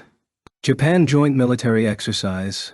Other bases have become too cramped, so military transport aircraft that are part of the exercise have had to fly all the way to Kitos, all orchestrated by Tatsuya and JJ, a.k.a. Jeffrey James, ... JJ worked with the Pentagon to shift the dates for the joint military exercise to keep Tatsuya's departure under the radar. Many might think that it is an outrageous amount of effort to transport a single civilian, especially if they are not the president. However, the situation has reached such a point that Tatsuya's every move is watched closely by the entire world. Thus, the military transport aircraft carrying Tatsuya and Miyuki took off bound for the west coast of the United States. The military transport aircraft carrying Tatsuya and Miyuki was unfortunately a subsonic plane owing to the need to keep a low profile. It took about 9 hours of travel since takeoff from Kitos Air Base. They arrived at Beale Air Force Base, California, just after midnight local time. Sunrise is roughly 3 hours from now. Mr. Shiba, Miss Shiba, thank you both for coming. Yet, in spite of the hour, JJ greeted them walking up the ramp of the military transport aircraft in a seamless suit. Thank you for coming to greet us at such an early hour. Tatsuya, who was standing by the aircar waiting for the ramp to come down, responded to his greeting. It's the least I could do. If it were up to me, I would have welcomed you aboard the same plane as Air Force One. JJ responded and exchanged greetings with Miyuki. JJ, shouldn't you wait a few months before borrowing Air Force One? As Tatsuya spoke in jest, the corners of his mouth slightly upturned. JJ laughed out loud at the remark. It could be considered an indirect way of Tatsuya saying that the presidential election in the fall will be won by Secretary Spencer, whom JJ was working for as a secretary, and it seems like JJ got the point. I can take care of the entry procedures. Do you have your passports with you? Mildly surprised at JJ's offer to process their passports, Tatsuya and Miyuki handed over their passports. As a side note, they would formally be departing from Japan at the Kitos Air Base. The plan is for Fujibayashi to make the necessary corrections to the computer records at a later date. JJ set the passports he received into the write-in terminal himself. The machine automatically stamped a blank page, then wrote an electronic signature on a contactless chip affixed to the cover. The reason for not making the process entirely electronic was to ensure that the passport could be used as an identity document even in areas where there are no terminals available to read out the data. There are places throughout the world where only analog records can be used. and there are also instances when digital devices cannot be used. JJ returned the passports to Tatsuya upon completion of the processing. Immediately after that, as if timed perfectly, the cargo ramp of the military transport aircraft began to lower. Please get in. A car will guide you to your hotel in Berkeley. I look forward to working with you. After Tatsuya replied to JJ, he then opened the passenger side door and took Miyuki's hand, helping her inside. He then got into the driver's seat himself. By the time they arrived in Berkeley, it was already dawn. They would surely have arrived earlier if they had flown in. But there was no way that the air car could be allowed to fly willy-nilly in America. Had that not been the case, they would still have needed JJ's directions. Even though it took longer, it was still dawn, barely even early morning. Normally, it would be impossible to check in at this time. However, it's at times like this that the title of Secretary of the Secretary of Defense comes into play. On top of that, the hotel that JJ had booked was first class in every sense of the word. The front desk clerk, the bell staff, and the doorman were all courteous to a fault. And there wasn't any sign of hidden unpleasantness as far as Tatsuya could tell, let alone in their expressions. Although he felt somewhat bad for the comparison, Tatsuya found the quality of the staff at this hotel to be a few notches above that of the hotel in Hakodate. JJ parted ways with them after they checked in. Tatsuya and Miyuki shared the bathroom and went straight to bed without having breakfast. Then, in mid-afternoon, they were enjoying a late lunch at the hotel restaurant when JJ showed up a little earlier than scheduled. I'm sorry.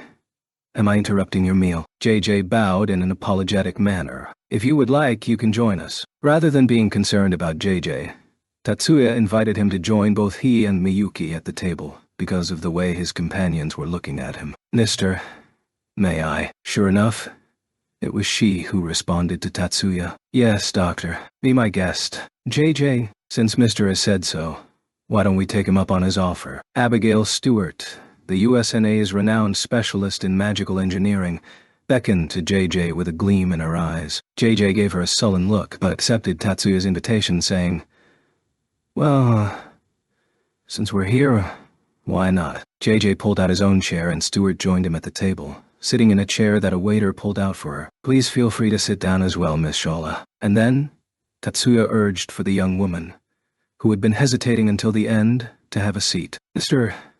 Shiba, do you remember me? The woman turned to Tatsuya, her face full of astonishment. Yes, we haven't met since Midway, Miss Shola. Excuse me, but what is your rank now? I was promoted to First Lieutenant, Mr. First Lieutenant Ariana Lee Shola, ...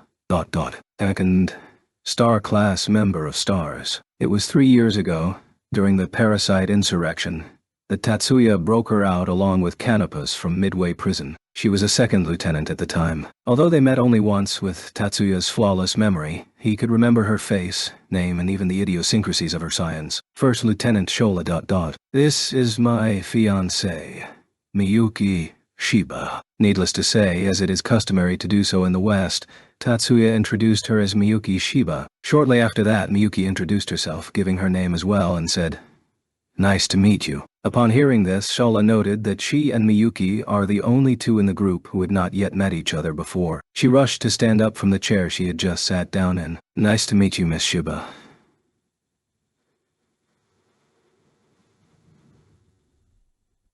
I am First Lieutenant Ariana Lee Shola.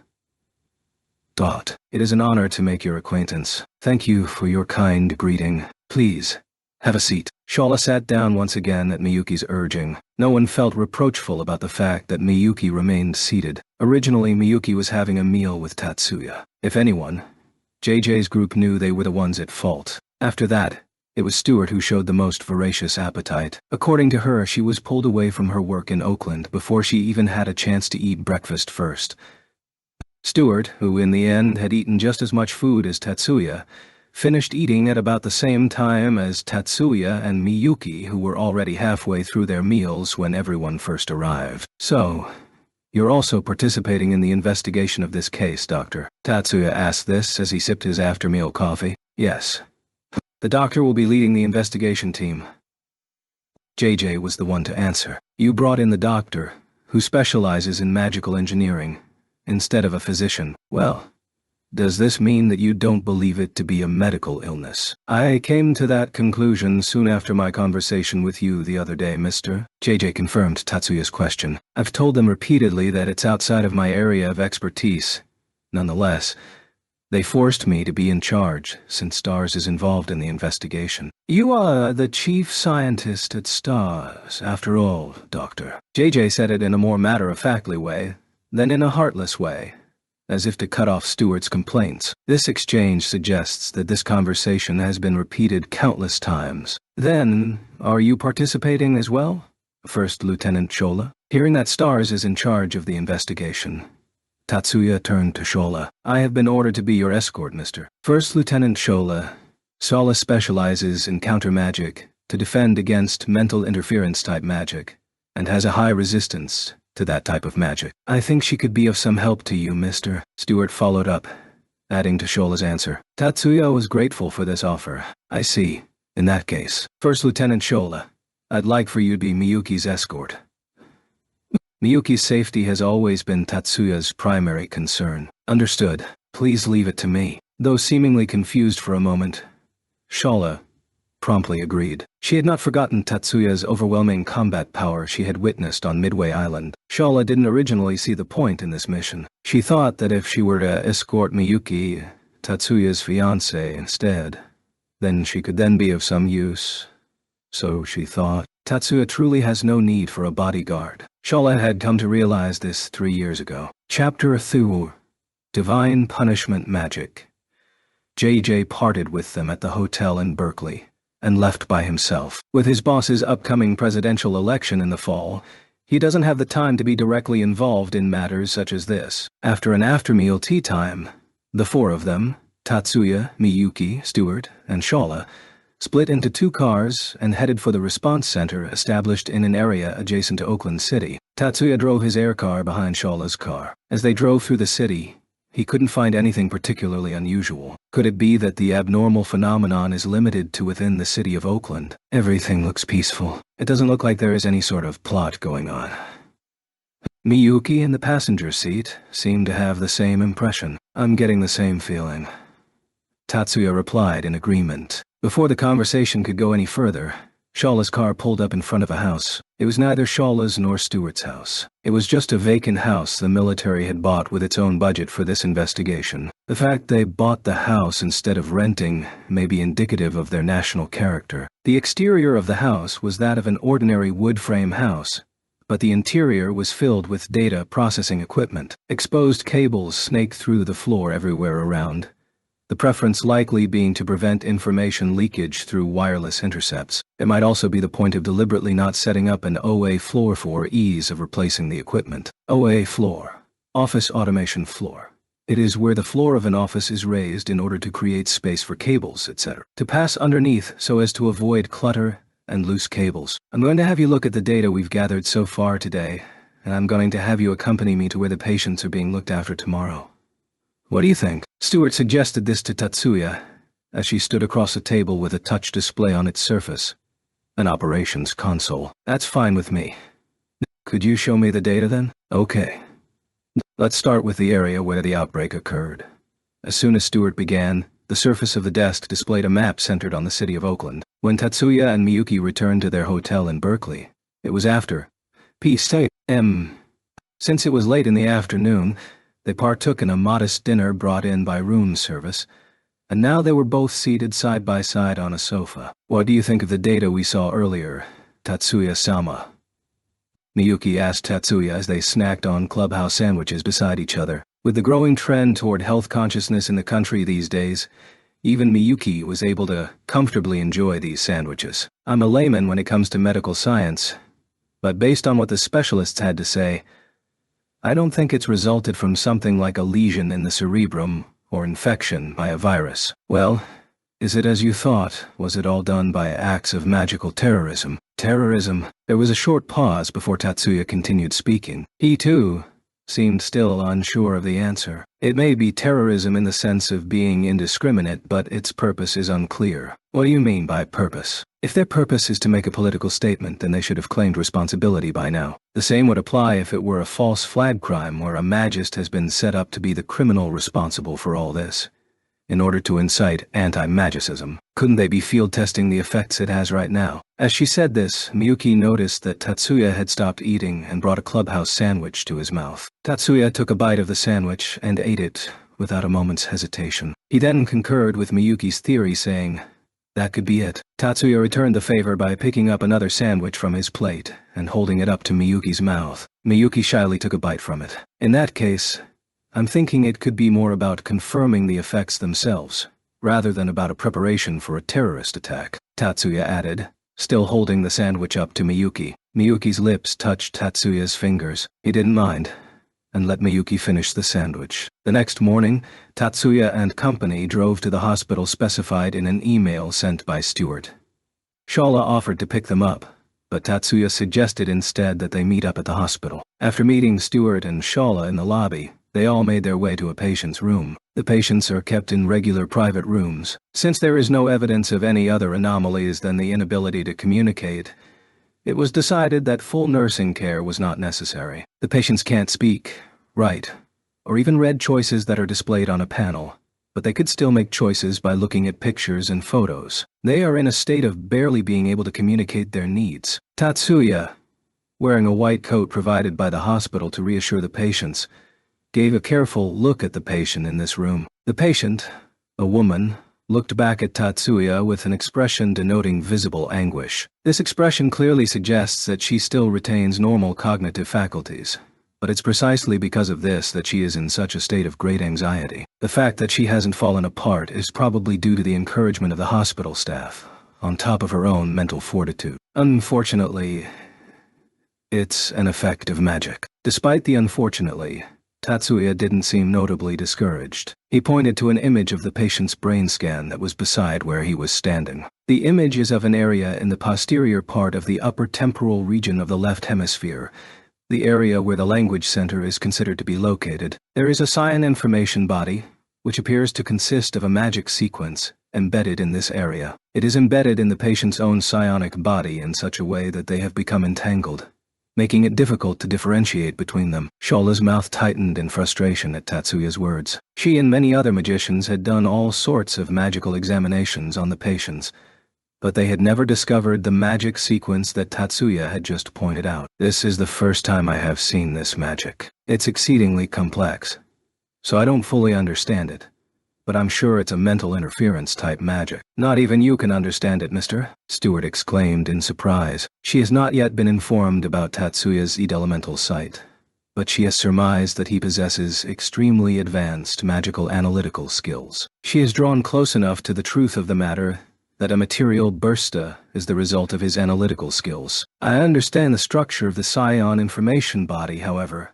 The question is, how does the structure operate and cause aphasia? That I still don't understand. Would it be possible to transcribe the structure? I would very much like to study it." "It is possible, but let's hold off until we settle this particular case. That side, is it okay to use magic in this hospital room?" "Oh yes, it's fine, but..."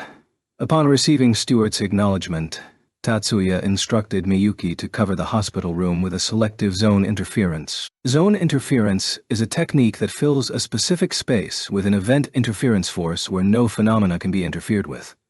In other words, it is a technique whereby an area is created in which no one but the caster who created it is able to use magic. A selective zone interference is an extension of this technique, which creates a field where only the caster and the magician they designate are able to use magic. However, as convenient as it is, it's not a technique easily usable by everyone. It is necessary not only to be well accustomed to one's own consciousness, but also to the other's consciousness, to the extent where the user can recognize the event interference force of the other person as if it were his or her own. It's only possible to share a zone interference with someone you are intimately close to. It is a magical skill that is limited to being used with one's partner, such as a lover or a spouse, for that matter. Tatsuya filled all these criteria with Miyuki. Therefore, she met his request without any difficulty. The hospital room was barred from any magical interference from third parties. It has become impossible to exert magic from the outside, nor is it possible to observe magic being used in the hospital room from the outside. In this, so to speak, Magical dark room sterilized from further unwanted magic. That Tatsuya activated D-gram dispersion on the patient. There were no observable changes on the surface. However, Tatsuya's eyes clearly saw the magic sequence that was embedded in the patient's temporal region decompose into psion particles and dissipate. "My name is Shiba Tatsuya. Can you tell me your name?" Tatsuya spoke to the patient. She widened her eyes and burst into tears. She introduced herself as tears streamed down her face. "Shall I rush to call for a nurse?" The patient answered the questions of the nurse, who rushed over amidst her sobs, but answered them accurately. Up to that day, 63 patients had been confirmed in Oakland. Of those, Tatsuya successfully treated 27 on that day alone. July 5th, evening local time, at Fair headquarters in San Francisco. 3 people, 1 man and 2 women, are currently gathered in the office of Rocky Dean, the leader of Fair. The man is Dean himself, the owner of the aforementioned office. He is sitting behind his desk in a surprisingly simple, utilitarian chair. The woman who is standing beside him is Laura Simon, the sub-leader, and there is a young woman kneeling in front of Dean's desk. She appears to be in her mid-20s and has blonde hair as well as dark brown eyes. If Laura is an alluring beauty, then this woman is a man's fruit of desire. If Laura is an alluringly beautiful woman, then this woman is an amorous woman. "Helen, you seem to be doing well." The woman's name is Helen Schneider. She is one of the newcomers to Fair, but is highly valued by Dean for her magical powers. "I am in awe," Helen answered in admiration with her face cast down, but her voice contained a hint of flirtatiousness that can tempt a man. Rather than an inherent quality of hers, it's something she's honed through experience. Helen had to learn these kinds of skills in order to make a living. She was a prostitute. It was by happenstance that she was approached by Dean on a back street, and had she and her magical powers not been discovered by him and recruited as a member of Fair, she would still be living a life of lying with men, and sometimes women. 4 times women. For money. Perhaps because of these circumstances, Helen's loyalty to Dean leans towards blind devotion. Though not particularly selfless, she holds a strong attachment to him, wanting to be his one priority. "The Ubabali that my lord has granted me has so far lived up to its name. This magic will surely be a powerful weapon to help bring my lord's great aspirations to fruition." This blind devotion of hers made her an excellent choice to be the lab rat to test the Guru's stone tablet artifact unearthed on Mitz.es. She has been using the Guru's stone tablet, which even Laura was hesitant to use in fear of any unknown adverse effects it might cause. Thus, she has managed to master the ancient magic Ubabali. The formal name recorded on the stone tablet is Eru, divine punishment of the Tower of Balbalai. Whether it was a magic used by God or a magic created to imitate God's work remains unclear, but the effects of the magic holds true to its name. True to the name written on the stone tablet, that is. In order to confirm these effects, Dean has had Helen conduct experiments in Oakland. The results were excellent. Babel's effect is to impair one's language comprehension. It causes symptoms analogous to those with Wernicke's aphasia. Moreover, unlike ordinary magic, it has a sustained operation. The secret to Ubabali's sustainability lies in the virus-like nature of its magic sequence. The cerebrum is the organ that coordinates between the mind and the body. Babel's magic sequence, which is parasitic on the cerebrum, utilizes its communication function to interfere with the patient's mind, in their subconscious, causing the patient to produce cyan and Pushin waves to sustain it. In other words, Babel turns the patient into a magician who specializes in self-harm. The technique used is similar to the artificial magic calculation area implanted in Tatsuya during the artificial magician experiment. However, its magical abilities are not at the disposal of the patient. Babel operates as programmed by its magic sequence. It is due to this virus-like process that the infected can infect others. Babel's magic sequence interferes with the patient's subconscious to reproduce itself, which then at random parasitizes the brains of nearby individuals. Babel is contagious in the literal sense of the word. The number of secondary infections are not necessarily limited to 1 patient per case. However, the furthest this magic can spread is through a secondary infection. The magic sequence is reproduced by the patient who has only its original function, which is to impair their language comprehension. Patients who have been infected through a secondary infection can't infect others meaning that it can't be spread any further. The magical reproduction and infection functions are two separate processes from the function that impairs language comprehension, and only the processes involved in the impairment of a patient's language comprehension are reproduced. What neither Dean, Laura, nor anyone at this stage knows is that this is a mechanism that Dubabali regulates to ensure the secondary infection by avoiding an overload of the patient's mind. To reproduce the magic sequence and then infect someone else with it is tantamount to forcing the person to use magic. And the more complex the magic, the greater the strain on the mind. If the reproduction of the magic sequence were to incorporate the magical infection function, then there would be a higher probability that the patient's subconscious would reach its breaking point. Just as when a magician operates magic beyond their limits, their magic calculation area would overheat, and, in the worst scenario, they would lose their life. If the patient dies before they are able to spread the infection, then there wouldn't be as widespread chaos caused by Ubabela as there otherwise could be through secondary infections. Knowing this, the creators of this magic, whose true identities remain unknown, purposely limited the infection to the secondary degree in order to ensure social chaos by impairing the language comprehension of others. It seems that the scope of the autodiffusion is limited to around 5 or 6 people. Dean's voice, directed at Helen, was laced with a slight note of dissatisfaction. In the beginning, the best I could get it to spread was to 2 other people. As I get more familiar with the magic, I believe I will be able to expand the scope. Unbeknownst to Dean and Helen herself as yet, degradation occurs when the magic sequence is reproduced within the patient's unconscious realm. This degradation is inversely proportional to how fidelity with which the original caster was able to activate Ubabale. The reproduction also stalls as a result of the patient's mind being drained by the enforced task. This depends on how accurately the mechanism that is built into Ubabela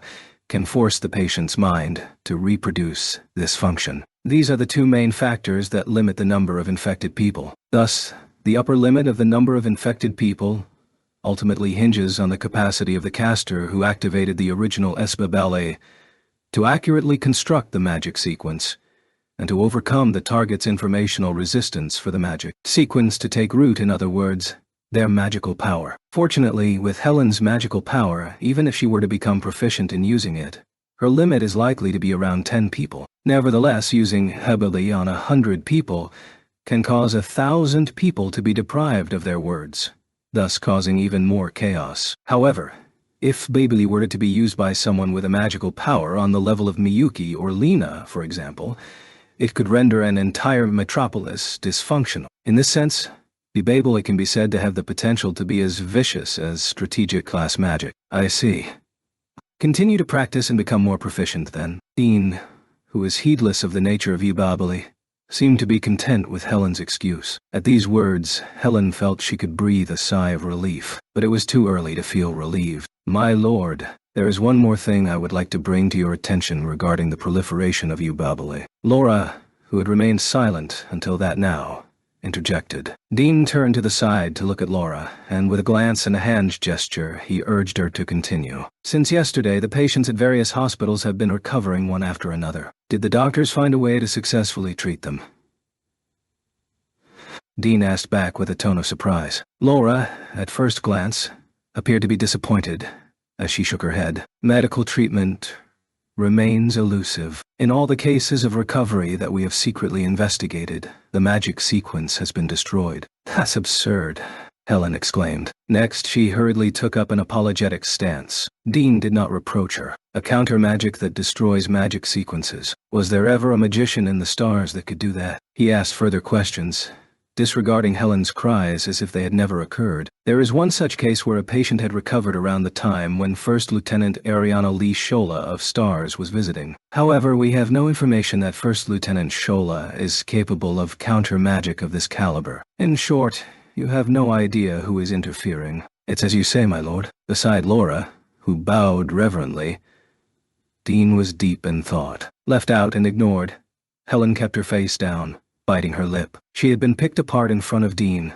of all people, and by none other than Laura. This was the most frustrating thing for Helen to experience. Over the course of 3 days, Tatsuya treated all of the 75 patients confirmed so far, 12 additional cases since his arrival in Oakland. But the damage had spread beyond the city of Oakland, and those areas have yet to be dealt with. Mister, you really saved the day. Once he had eliminated the magic sequence from the last patient in Oakland, Stewart commended Tatsuya in the hallway of the hospital. Incidentally, not only Stewart and Shola, but also Miyuki, were at Tatsuya's side, and yet they attracted little to no attention. Even though it is not unusual for the general public to not recognize Tatsuya's face, there are very few people, male or female, who would not be mesmerized by Miyuki's beauty. This is due to the effect of the new magic that Tatsuya had perfected based on Yuka's research prior to his visit to America. The name he decided on after consulting with Yuka was Idoneus. It's named after Idoneus, the Unseen One, which is an alias for Hades, the king of the underworld in Greek mythology. Derived from the research of Kemen Tanku, the effect of this magic is to use the gaze directed towards the user, to interfere with the minds of the others. It induces a sort of prosopagnosia, making others lose interest in the user. Prosopagnosia, also known as face blindness, is a type of neurological disorder in which a person is unable to recognize the faces of other people. The magister using Idoneus will be perceived as unremarkable to others. Since they are neither invisible, nor has their presence been completely erased, their presence is recognized by the security guards who are on the lookout for suspicious people. However, they just can't recognize who they are. Furthermore, the effect of prosopagnosia applies only to the caster themselves, and there is virtually no chance that anyone under the influence of the magic will take notice of their presence. Its weakness is that, while it works through surveillance cameras,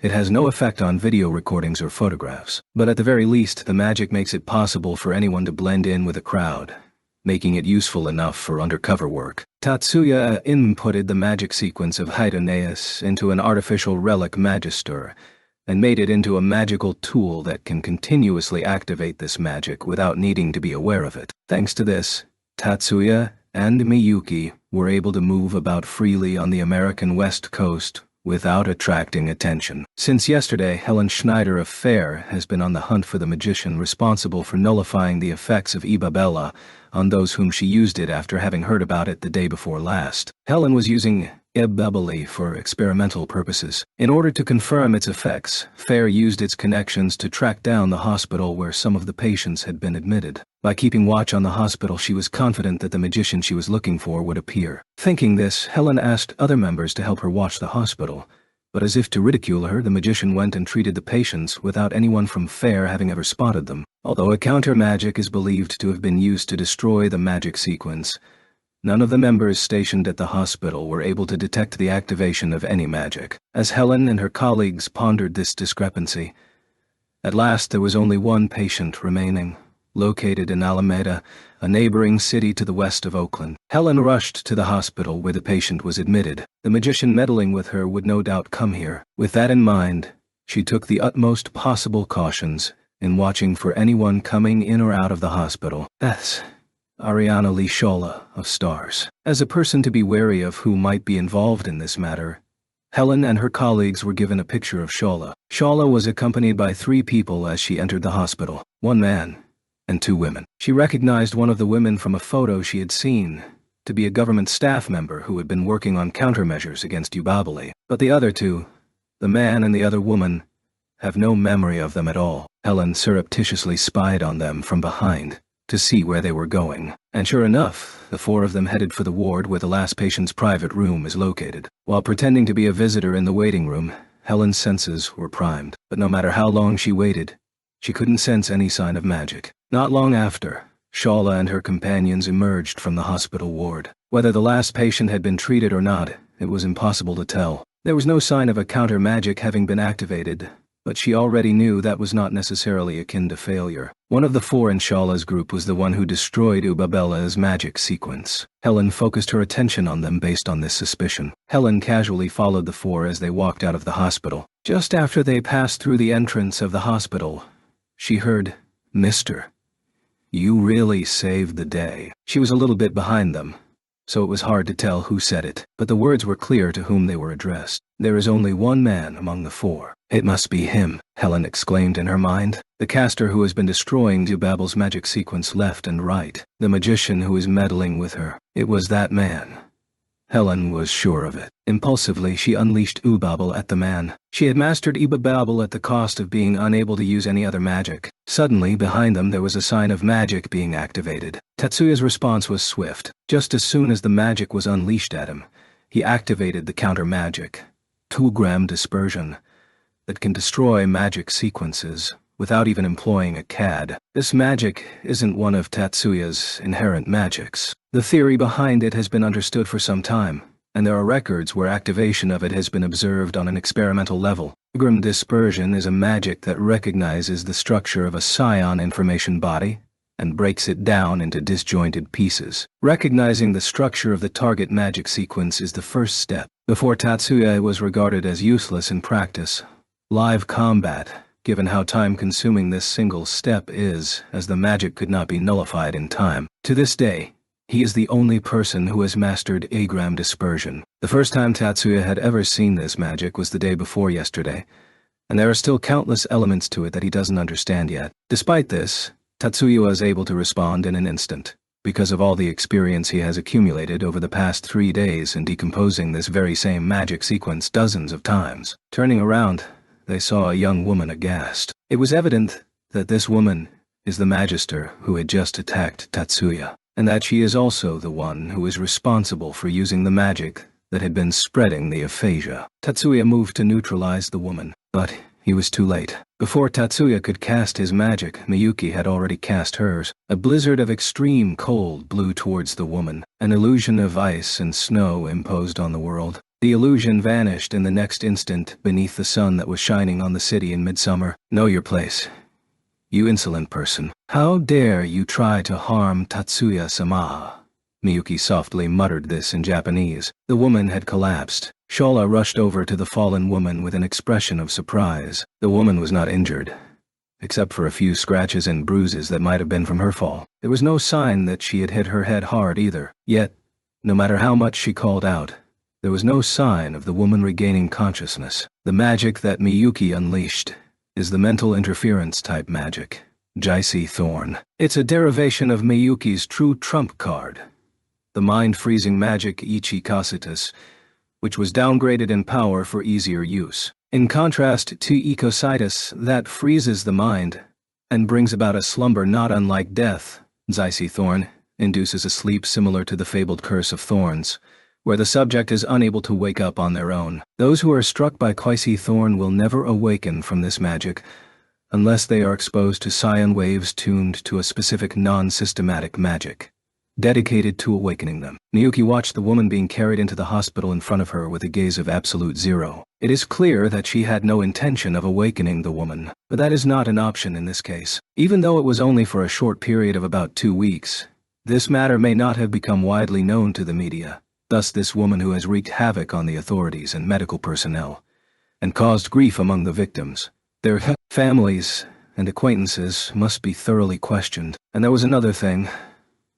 Something Tatsuya saw that bothered him. An unidentified information body came out of the woman's body immediately after she collapsed. Could that be the familiar Minoru was talking about? A very old and sturdy information body emerged from the ashes of the fair member that Minoru had incinerated when he was attacked during his infiltration of San Francisco. When Tatsuya saw the thing that came out of the woman's body, he immediately remembered that conversation. This familiar-like information body disappeared from Tatsuya's sight after less than a second. Rather than flying out of sight, it simply vanished. It gave the impression that it did not disappear, but rather shifted its coordinates in the information dimension. Tatsuya could not track where it went. He had to ask the woman about the familiar as well. Fortunately, Tatsuya can also use the non-systematic magic needed to release Jaisi Thorn in order to awaken a subject from their sleep. Tatsuya let out a small sigh and turned on his heels back to the hospital to wake up the woman who had attacked him. Also, thanks in part to the intercession of Shola and Stewart,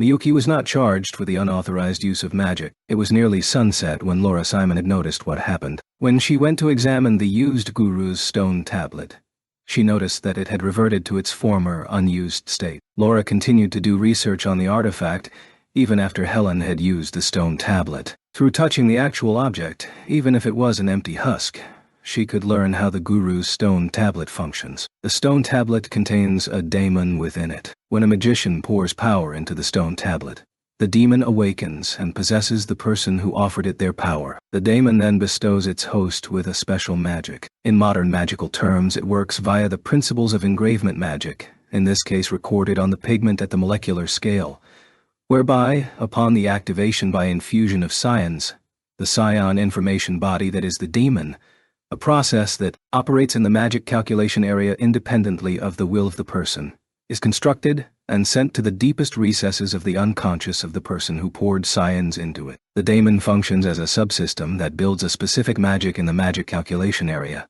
granting the person the magic that had been stored in the stone tablet. However, at the cost of the subsystem occupying a considerable amount of the magic calculation area, the use of other magic that can be used becomes severely limited. If the capacity of their calculation area is too insufficient, not only will they be unable to learn the magic from the stone tablet, but the overload may cause the host to die. If they don't have any spare capacity left, then they won't be able to use any other magic at all. The more advanced and powerful the magic of the stone tablet, the greater the risk. Once the engravement magic on the stone tablet is activated and the demon is released, the engraved magic sequence is rewritten and the stone tablet becomes unusable. But in the event that the calculation area of the demon host ceases to operate, which in many cases implies the death of the magician, then the daemon leaves the host and returns to the stone tablet. The engraved magic sequence on the stone tablet restores itself with the demon's information, and it subsequently waits for a new user, a.g. daemon host. The guru's stone tablet here was now in that state. "So Helen is dead,"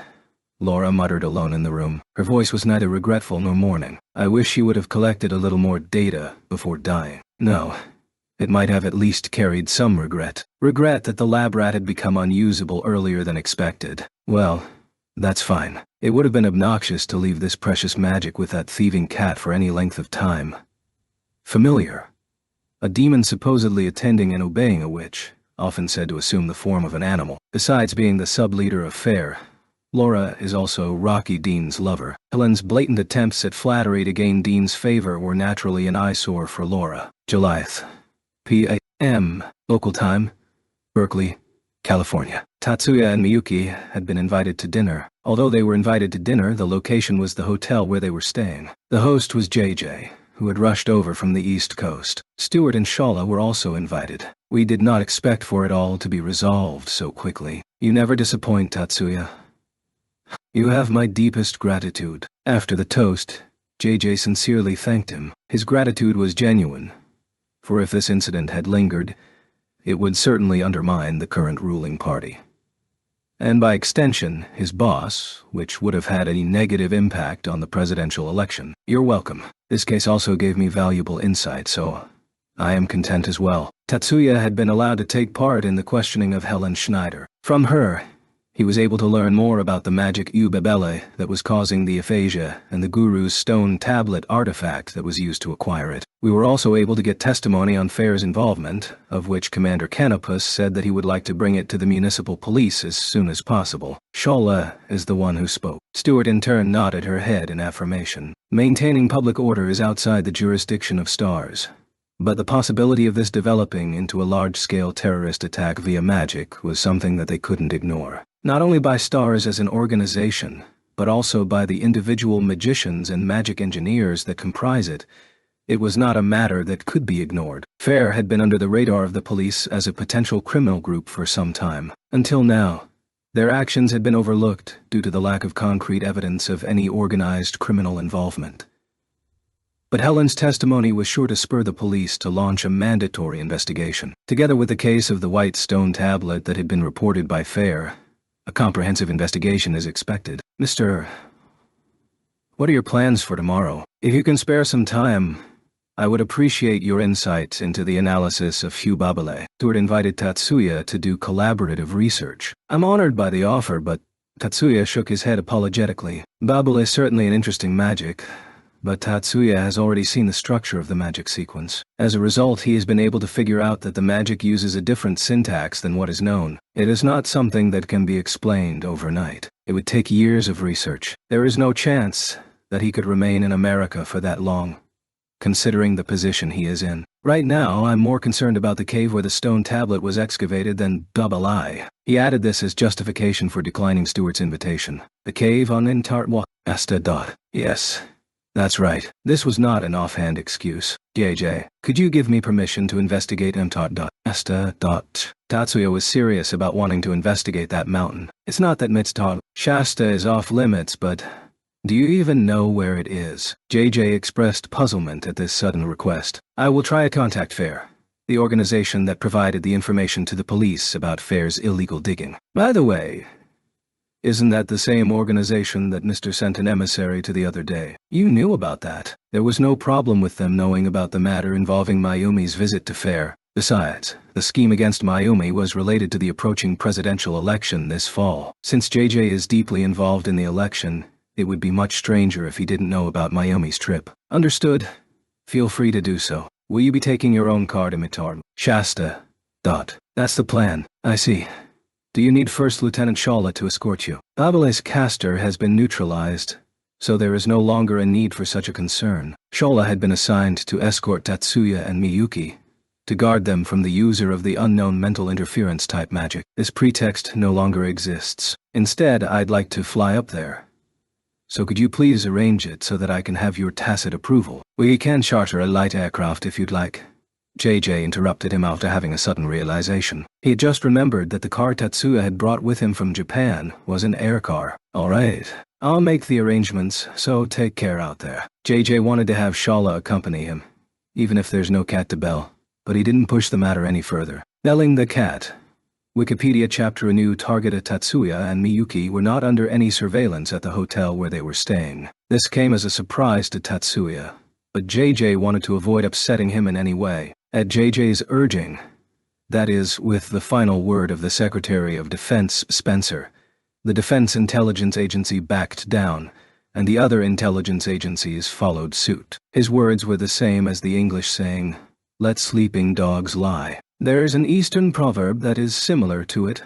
Untouched gods won't curse you. No matter the exact words, those in America understood the meaning that he had pulled their chestnuts out of the fire. In the middle of the night, shortly after midnight local time, Tatsuya stepped out onto his balcony where he sent a short message on his satellite phone. The message was addressed to his personal butler, Hanabishi Hyogo, in Japan. The message read, "Please tell him to descend as we discussed." At first glance, this would appear as an instruction to cut one's losses on a losing investment, except that it is, for all intents and purposes, a code. He returned inside, leaving the large screen window open, and approximately 1 minute later, a presence suddenly appeared on the balcony where he was standing. When he turned around, there was no sign of anyone. The presence was gone as soon as it appeared, as if it had been a figment of his imagination. "Thank you for coming." But Tatsuya called out to the empty balcony, undeterred. The curtains hanging over the large window swayed inward. Amid the curtain stood a mysterious young man of inhuman beauty. "Good evening,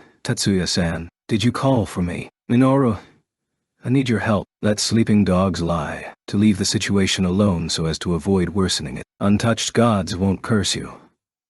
I'm meaning as let sleeping dogs lie. Pull one's chestnuts out of the fire, to save one from some difficult or precarious situation. The young man's name is Kudu Minoru. The term inhuman, which can be used to describe him, is both a metaphor and the truth. He is a former human turned parasite. Minoru lives on a space station, or rather, the Satellite Orbital Residence Facility Takachiho, located in satellite orbit at an altitude of about kilometers. It's from there that he has just descended. His choice of commute was neither an atmospheric re-entry capsule nor a shuttle, much less an unidentified flying object, officially termed unidentified aerial phenomenon. It was a descent via magic. It was done by using an engraved Emok teleportation magic circle. This technology is called Virtual Satellite Elevator by Tatsuya and his associates. Tatsuya invited Minoru to sit down. They both sat down across from one another at the dining room table. "Would you like something to drink?" "No. But, do you mind if I take these tea bags home with me?" "Of course not. Go ahead. Minoru must have hesitated in leaving Minami behind on the Takachiho, and, if he was going to drink fine tea, he would prefer to enjoy drinking it with her. Tatsuya thought that Minoru is more human than he is for wanting to do so. So, what do you need me for? Perhaps to hide his embarrassment? Minoru suddenly made a straight face. Tatsuya didn't feel like teasing Minoru and went straight to the point. Let me tell you beforehand that this request is for something illegal. If you don't like it, feel free to refuse. Please, I'd like to know the details. Minoru had no intention of dismissing the request just because it was illegal. He had committed all kinds of crimes when he first became a parasite, so it isn't like committing another crime or two at this point will really weigh heavily on his mind. I want you to steal the black stone tablet that Fair dug up from Atara. Asta. UFO. Unidentified flying object up. Unidentified aerial phenomenon, just the black stone tablet. Minoru had been informed about the two types. Black stone tablets and white stone tablets that were unearthed from Mitart. Shasta.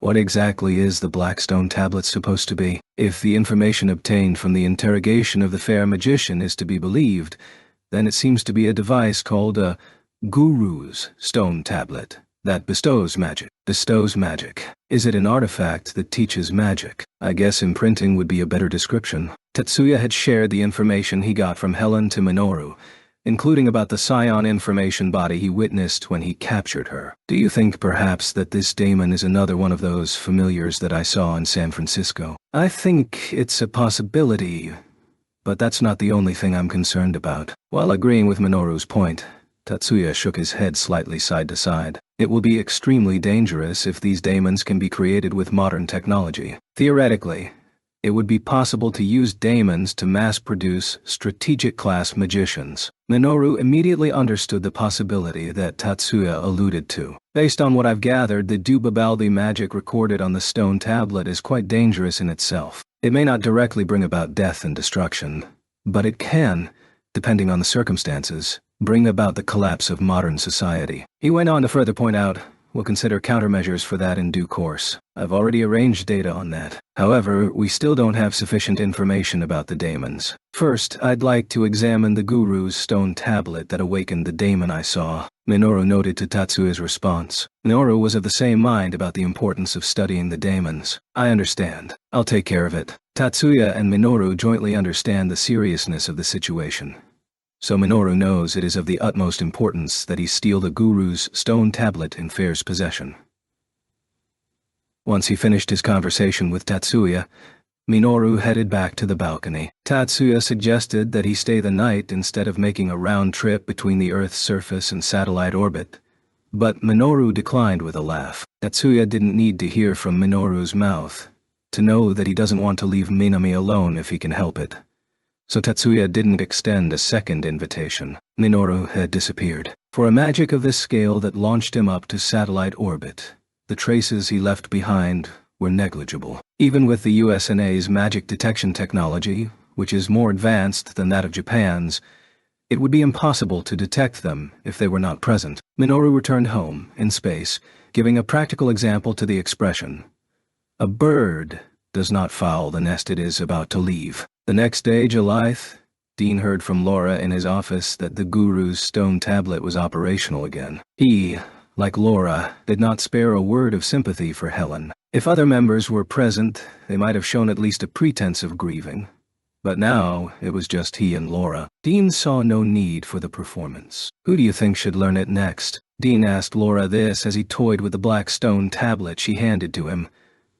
Specifically, by juggling it from one hand to the other. Wouldn't it be more appropriate if my lord were to use it? Laura replied without needing to think about it. No, I'll not be using this stone tablet. Dean handed the stone tablet back to Laura as he said so. Indeed, there's no ignoring the possibility that you won't be able to use Kudianisisa after all. A bird does not foul the nest it is about to leave. Why wantonly proclaim one's own disgrace, or expose the faults or weaknesses of one's kindred or people? Dionysus is a rare magic that Dean specializes in, and it is not an exaggeration to say that it is unique to him. Fair was originally organized by the stateless overseas Chinese terrorist, Yedo Haigu, also known as Gu Jie, to discredit the image of magicians. When he established the organization, Guji decided to remain in the shadows, and chose someone who had no superficial relationship with him to be its representative. And it was Dean who was chosen. And the reason Dean was chosen was because of his Dionysus. The direct combat power of this magic is low.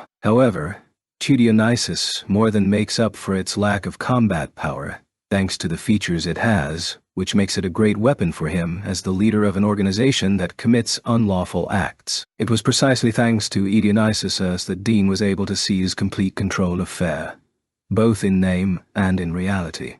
From Gu-Ji. Dean greatly appreciates the value of Ubabble, but there is no magic in the world that he is willing to learn if the risk that comes with it is him not being able to use Dionysus. Laura.Asai. I'm thinking that we could use Ubabble to try and acquire an artificial relic again. The artificial relics from FLT. The artificial relics, which have the ability to store a magic sequence, are used in the stellar reactor plants, however. They are not manufactured on Miyagi-Shima, where the plants are located, but instead at FLT in Tokyo. Although the Genesis duo under his command failed to steal an artificial relic, the information concerning the location where they are manufactured was relayed to Dean. I admit that Tubabali is a great weapon, however. We still need a relic to strengthen our arsenal as an organization. I understand. In that case, I'll use the stone tablet myself. Laura tightened her bewitching, beautiful face to show her determination to Dean. You'll be going to Japan then? Yes, my lord. Okay. Well, I'll be counting on you.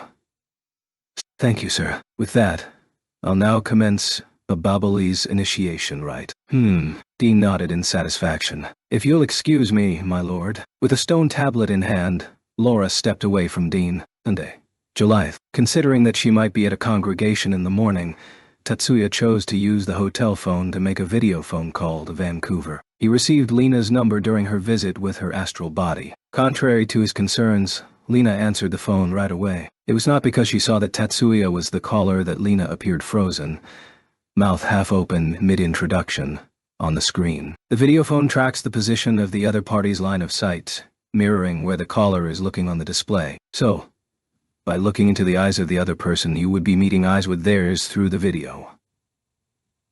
And right now, Lena's gaze was fixed not on Tatsuya, but on Miyuki beside him. Tatsuya introduced Miyuki, under the impression that she may not have ever seen a picture of Miyuki before.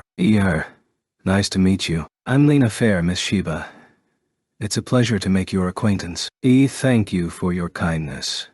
I am Shiba Miyuki. I'd also like to say it's a pleasure. Miyuki's voice was finely measured as she returned the greeting. She also seemed surprised by Lena's appearance. For her part, she is impressed by Lena's youthful appearance rather than by her good looks. The relevant details about Lena are already in Miyuki's mind from the reports about Fair that she has read countless times. From these, she knows that Lena is actually years old, and that she physically appears to be in her teens. It's the same with any photos she has seen of her.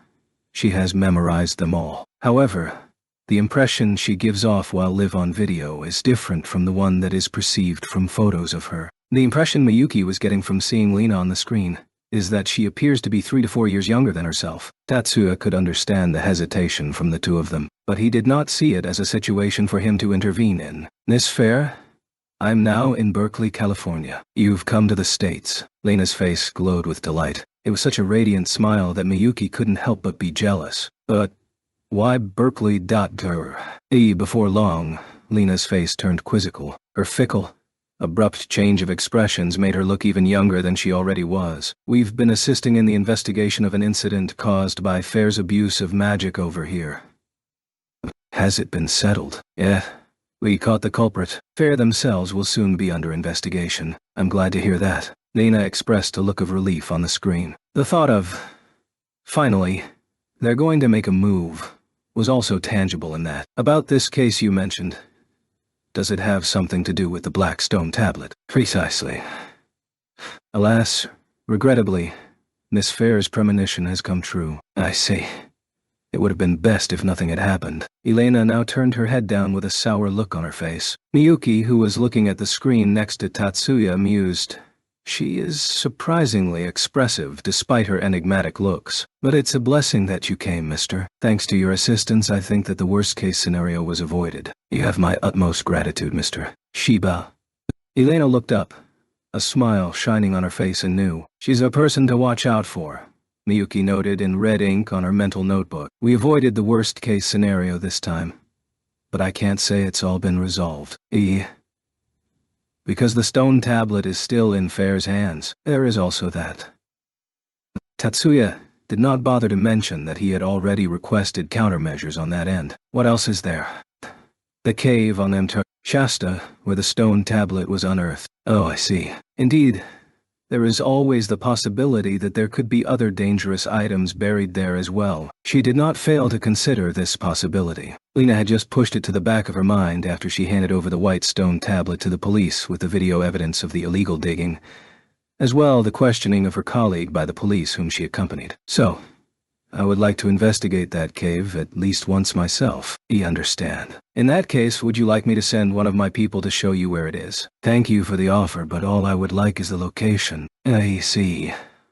Lena muttered ruefully. She didn't, however, push the offer further. Each magician has unique trade secrets of their own. Tatsuya is probably planning to use a secret technique during his investigation that he would like to have revealed to strangers. This was Lena's take on his refusal. In that case, I can introduce you to the private detective who knows the location of the cave. If you can get to their office in Seattle, I'll ask them to meet with you. A private detective, you say? Yes. She's Japanese like you, mister. So I think it will be easier for you to get the details from her. Tatsuya had a good idea about the Japanese private detective, who Lena just mentioned. It is very likely to be the same person whom Mayumi mentioned to him about. Tatsuya was almost entirely positive as to who that private detective is. I would be very grateful. Then, if possible, could you please tell the detective to contact me in the morning? It would take less time and effort for him to get there with directions than it would to look at a map. Tatsuya thought to himself. I'm going to work you to the bone, as he asked her in an apologetic tone. I understand. If there is anything else I can do, please do not hesitate to ask. Lena did not seem to notice Tatsuya's malice at all. Tatsuya received a phone call at the hotel at p.m. It was just a minute before the appointed time. The fact that it was a voice call, and not a video call, showed enough of the other person's thoughts. Hello? I'm Luca Fields, the private detective that Miss Fair referred you to. She was trying to keep up the pretense that the both of them are strangers when she introduced herself. Hello, Ono-sensei. How have you been? Unfortunately for her, Tatsuya had no intention of following along. Nice to meet you. You're Mr. Shiba. Right. Luca Fields. That is Ono Haruka.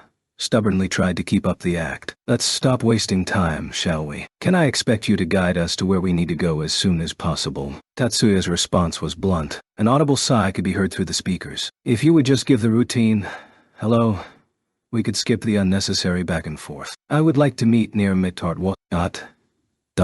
When can you be there? Undeterred by Haruka's protests, Tatsuya carried on with his business. This time, it was a sigh of resignation that was heard. As a matter of fact, I happen to be near Mitart.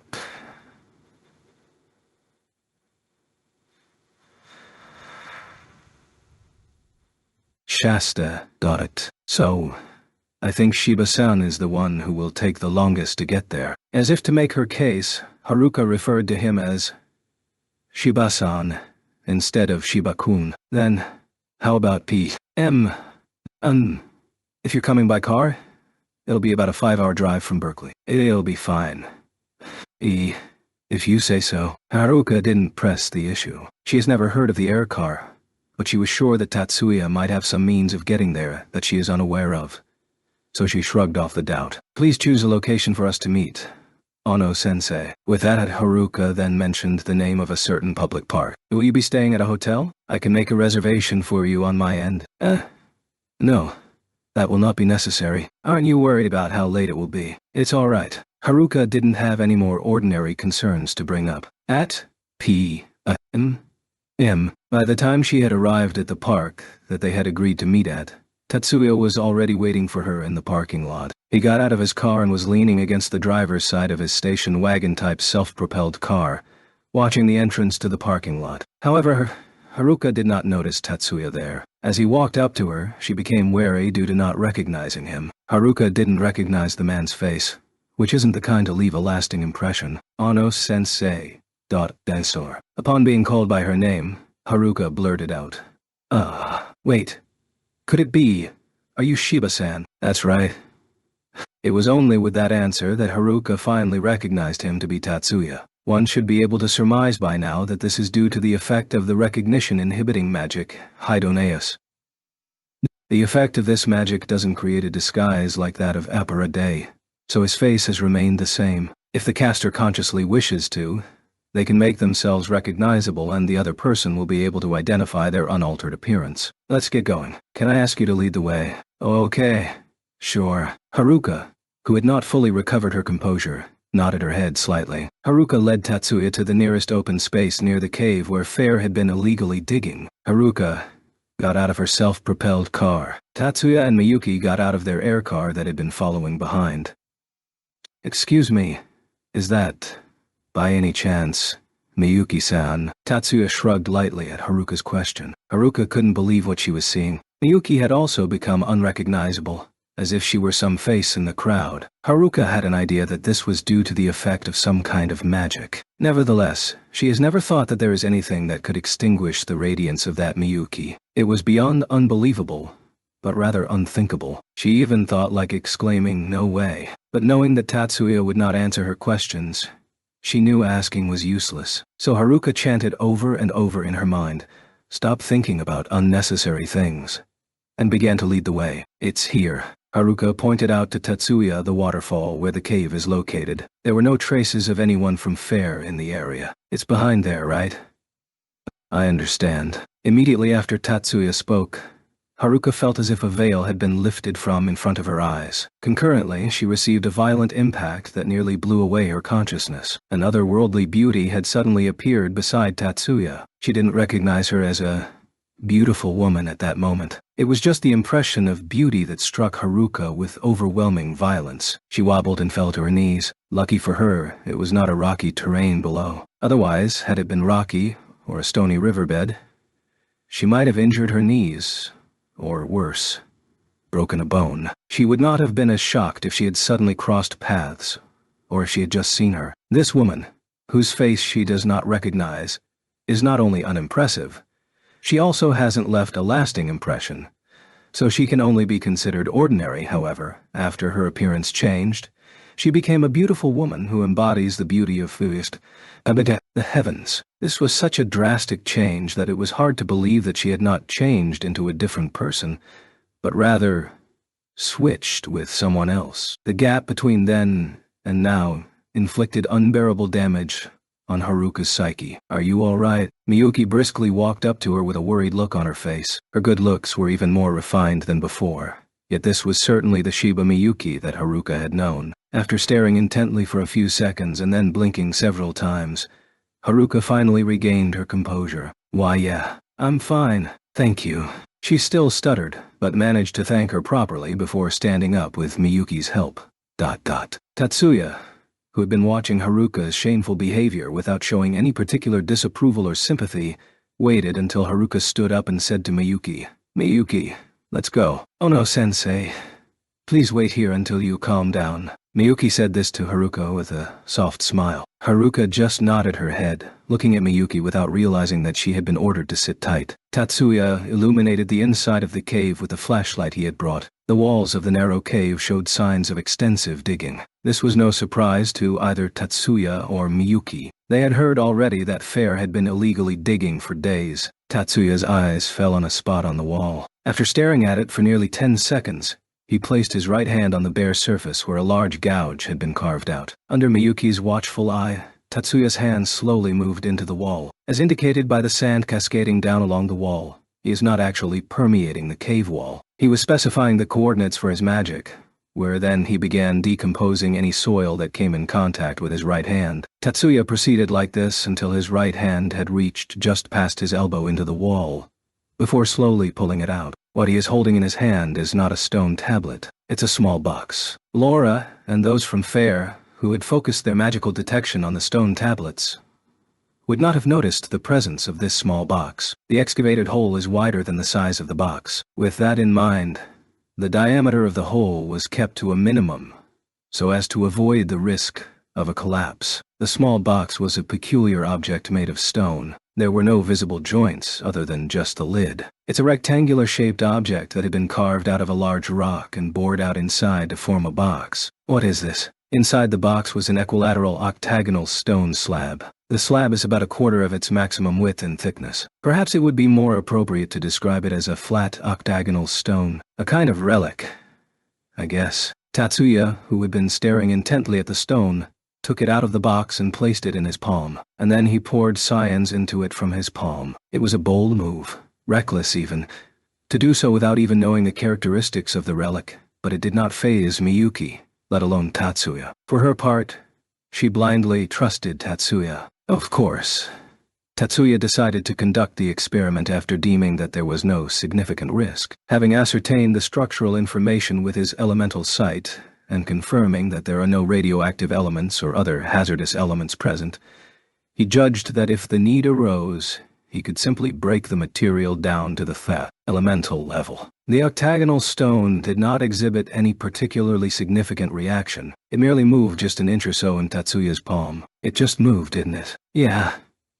Noticing something, Tatsuya rotated in place about 90 degrees and repeated the same thing. The octagonal stone moved in the exact same direction. It moved objectively in the same direction, irrespective of the orientation of Tatsuya's body. Tatsuya left the cave and repeated the experiment several times, always turning in a different direction. And each time he repeated the experiment, the octagonal stone moved in the same direction as in the cave. He returned the octagonal stone to its original location in the small stone box. Haruka, who had been watching Tatsuya's experiment with curiosity, said nothing, neither about the experiment nor about the object he excavated from the cave. Thank you for your guidance, Ono-sensei. After having returned to the vacant lot, Tatsuya bowed to Haruka under the dusk sky. It's trifling, but here is a fee for guiding us. It was only when he said this that it dawned on Haruka that they had never discussed compensation. What he is handing over to her is an envelope containing a money card for high-value transactions. Haruka's eyes bulged when she saw the amount.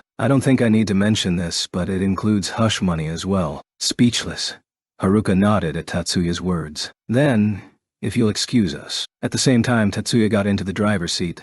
Miyuki also got into the passenger seat. The air car with the two on board drove off, just like a regular self-propelled car. Haruka was left watching in a daze. She chose to think that it was just her imagination that the car disappeared in the darkness on the way. Tatsuya drove the air car in the opposite direction from the town, and when there was no longer any signs of people or devices in sight, he had the air car lift into the sky. Is this stone a kind of compass? Miyuki, who had been keeping silent, opened her mouth. She was holding the small box while Tatsuya was driving. It's a fair assumption, I suppose. Tatsuya nodded while keeping his eyes forward. I'm fairly confident it points to a specific location. The question is, where to? The stone didn't move in any of the four directions.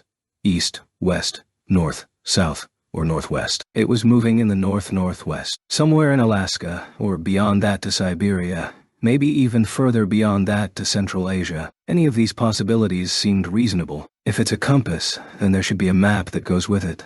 Tatsuya muttered to himself. His own remark brought him back to Lena's words. Lena had said that the white stone tablet could be a map. Julyth, local time.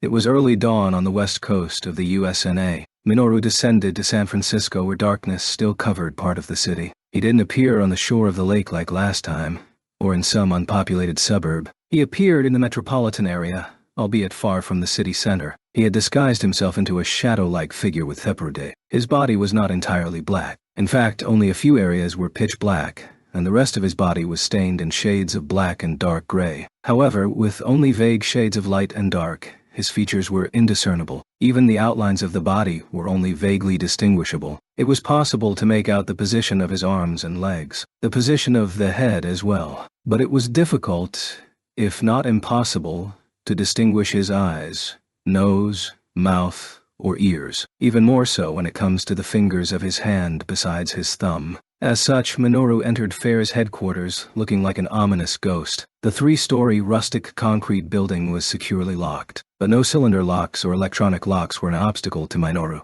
While unlocking them as easily as the key would, without even breaking them, he walked deeper and deeper into the building. All of the security devices were disabled by Selectronic Golden Silkworm. Even the security guards on duty, who perhaps could be magicians, were knocked out without any resistance. They were put to sleep without having noticed him, let alone when he had approached them. The difference in power was such that there was no need to injure, let alone kill, them. Starting from the first floor, Minoru checked each room one by one. On the way, he came across some white stone tablets which he poured science into and took pictures of. In total, there were white stone tablets. Minoru left the room with just the pictures he had taken of them. Minoru's objective is to seize the Guru's stone tablet. All he needs is the black stone tablet. The Guru's stone tablet was located in the center room on the 3rd floor. The members of FAIR weren't among his targets. Therefore, not even their leader Dean, who was in the room where the stone tablet lay,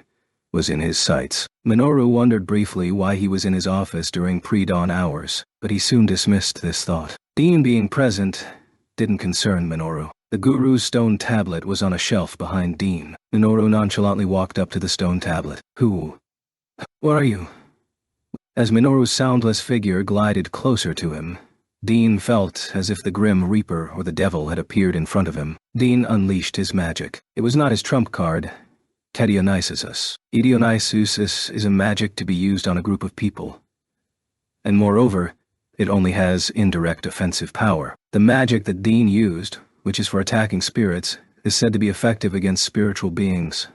However, Dean himself is unsure whether or not what he is seeing in front of him is a spiritual being or not. Minoru, however, possesses a magic resistance ability that not even the magic of parasitized star-class members of stars who specialized in mental interference-type magic, namely Major Kevin Antares and First Lieutenant Elijah Sargas, would be able to overcome. For someone like Dean, who has never even appeared on STAR's scouting roster, there is no way that the magic he used, which isn't even his trump card, would stand a chance against Minoru. Minoru walked past Dean, took the Guru's stone tablet, and left the room at a leisurely pace. Dean looked at the back of the shadowed figure walking away, trembling in humiliation. Minoru did not even put Dean to sleep. Laura was awakened by the news of the infiltration of the headquarters and rushed to Dean's side. She found Dean not in his chair but on the floor, holding his head in his hands with a fixed look in his eyes. "My lord, what happened?"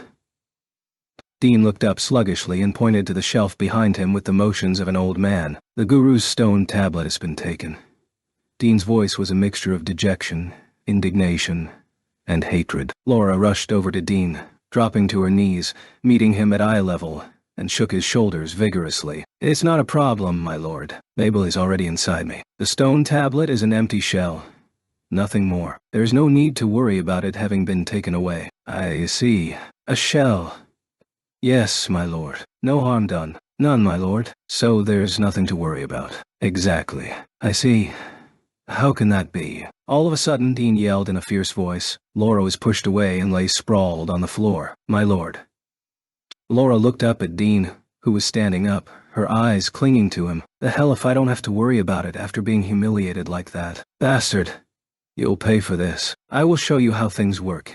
You'll see." Dean's fury was so intense that there was not a trace of the shadow of a frail old man left in him. "Laura, you..." Dean roughly grabbed Laura by her hair. "You're going to use your witchcraft to find out who stole it. You better. Or else." "Yes, my lord." Gasping at the pain of being grabbed by her hair and being swung around, Laura was neither angry nor frightened by Dean's outburst, but rather relieved. On the morning of July 5th, FAIR headquarters was raided by the San Francisco Municipal Police. The police had asked for backup from the Magician Security Force WizGuard just in case, and raided the building. The resistance of the members proved to be fierce. It ended with casualties on both sides, with the police arresting all of the remaining members. However, they were unable to find the leader, Rocky Dean, and the sub-leader, Laura Simon, anywhere along the way. Tatsuya and Miyuki learned of this at noon the same day at Beale Air Force Base. JJ himself came aboard the military transport plane awaiting takeoff and relayed the news of Dean's escape. "What of the sub-leader, Laura Simon? Were you able to capture her?" Tatsuya was not so much concerned about Dean as he was about Laura. "No. Their sub-leader, Simon, seems to have also escaped. Is she of more importance?" JJ probed him with shrewd eyes. "Laura Simon is a witch, isn't she? I'm betting it was her knowledge in that area that enabled them to make use of the guru's stone tablet. Since he didn't see the need to hide it, Tatsuya frankly disclosed his speculation. I see. I'll put in a word with the police to keep a vigilant eye out for Laura Simon. Please let me know if you find anything out. Yes, of course. With that, JJ stepped off the military transport plane. Shortly thereafter, the military transport plane carrying Tatsuya, Miyuki, and the air car took off for the Western Pacific Ocean. In the Western Pacific Ocean lies the USNA Navy's massive aircraft carrier, the Independence. It was around just on July when a small-sized military transport plane departing from Beale Air Force Base on the west coast landed on its flight deck. Tatsuya and Miyuki descended from the military transport plane while in the air car, and from there they went straight across the flight deck and plunged into the sea. Naturally, the crew of the aircraft carrier panicked, but the captain had previously been notified about the self-propelled car and the identity of its occupants, so he was able to quickly quell the commotion, moving underwater until they were far enough away from the aircraft carrier and its naval convoy. It then emerged and flew through the air. It submerged once again just outside Japan's territorial waters, and the air car driven by Tatsuya arrived at Miyakishima shortly after. On the same night, on the top floor of the Yatsuba family building on Miyakishima, which Tatsuya and his family use as their home while on the island, Tatsuya, Miyuki, Lina, as well as Minoru and Minami were all present. Tatsuya-san. Here it is. I'm pretty sure this is the guru's stone tablet. Minoru returned to the Takachiho after his infiltration of Fair's headquarters with the black stone tablet he seized, and the photos he took of the white stone tablets. And now, he had been called by Tatsuya to come down to Miyakishima with Minami. Thank you for your help. I can't draw any conclusions without a careful examination, but I'm sure this is the correct stone tablet. What's this guru tablet? Lina, the only one not familiar with the details, asked from the sideline. Lina hadn't been called to come over by Tatsuya. When she heard that Miyuki had returned, she had Hyogo pilot the VTOLE and had him fly in from Shofu. It's an artifact that records magic and has the capability of imparting it to a magister. Oh, a guru. Like the guys who preach things, I get it. Wait, it can really do that, Lina exclaimed, giving a flashy reaction with her facial expressions and gestures. No one present thought that her surprise was an exaggeration. That's about the extent of how preposterous the guru's stone tablet was. It seems it can, though I have to see whether or not it is definitely true. I can assist you with that if you need, Minoru offered with a glint in his eyes. He, too, is a scholar by nature. That's good, considering how this stone tablet must use a mental interference type magic that belongs to the system of ancient magic. It'll be a great help to have your cooperation, Minoru. Yes, by all means. By the way, here are the photos of the white stone tablets. What do you take from it? Judging from Minoru's expression, Tatsuya guessed that he had found some kind of lead. Minoru exchanged glances with Minami. Minami gave Minoru a nod of encouragement. You may think this is silly, but apparently the conclusion Minoru had reached was something rather preposterous. Tatsuya as well as Miyuki looked at Minoru, who was hesitating to speak, prompting him to say something. Can you see the writing on a part of the stone tablet in this photo? Minoru singled out one image file and zoomed in on a part of it on the display. That being said, Tatsuya, Miyuki and Lina appeared simultaneously at the tablet screen. Indeed. It looks like Sanskrit characters, doesn't it? Yeah. I thought so too.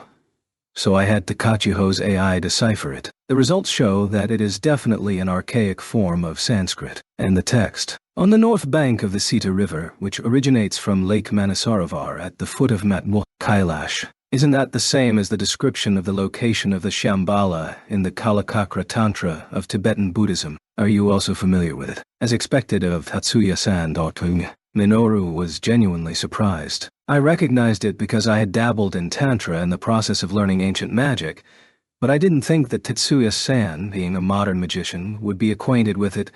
I've only skimmed a few overview books on Tibetan Buddhism. I've never studied Tantras per se. No, it's still amazing that you can remember all that. All the ladies nodded in agreement to Minoru's words with widened eyes. Miyuki was so surprised that she even forgot to express her usual words of praise. I think the white stone tablet may be a map to Shambhala, Minoru adjusted his tone and began to explain how he reached such a conclusion. Isn't Shambhala just a legend? One could tell from Lena's tone of voice that she hadn't recovered yet from being surprised. The Shambhala that we know of is what has been passed down from legends. But I believe that, behind the legend, there may have existed an ancient, highly magical civilized country. It could have been the civilization that manufactured the relics, such as Ananite and the Guru's stone tablet. That sounds like a reasonable conclusion. Tatsuya agreed with Minoru in a grave tone. Tatsuya-sama, let's check it out. Miyuki vigorously suggested this to Tatsuya. Miyuki, check what? Shambhala. Yes? Let's look for Shambhala, Lena asked, dumbfounded, to which Miyuki answered with an earnest conviction. But there is a problem.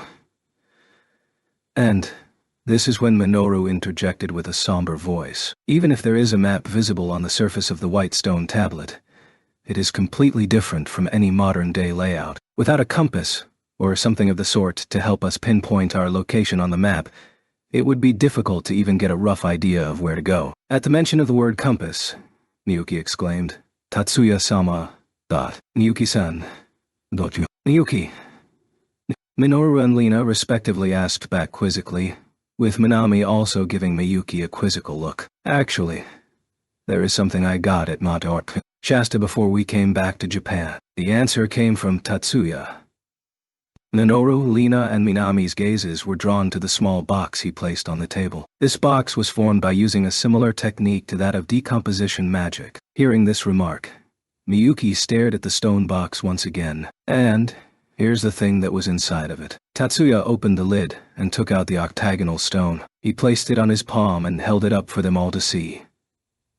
When all eyes were on him, Tatsuya poured science into the stone. The stone moved about 2 centimeters more than in the experiments he conducted at Mount Shasta.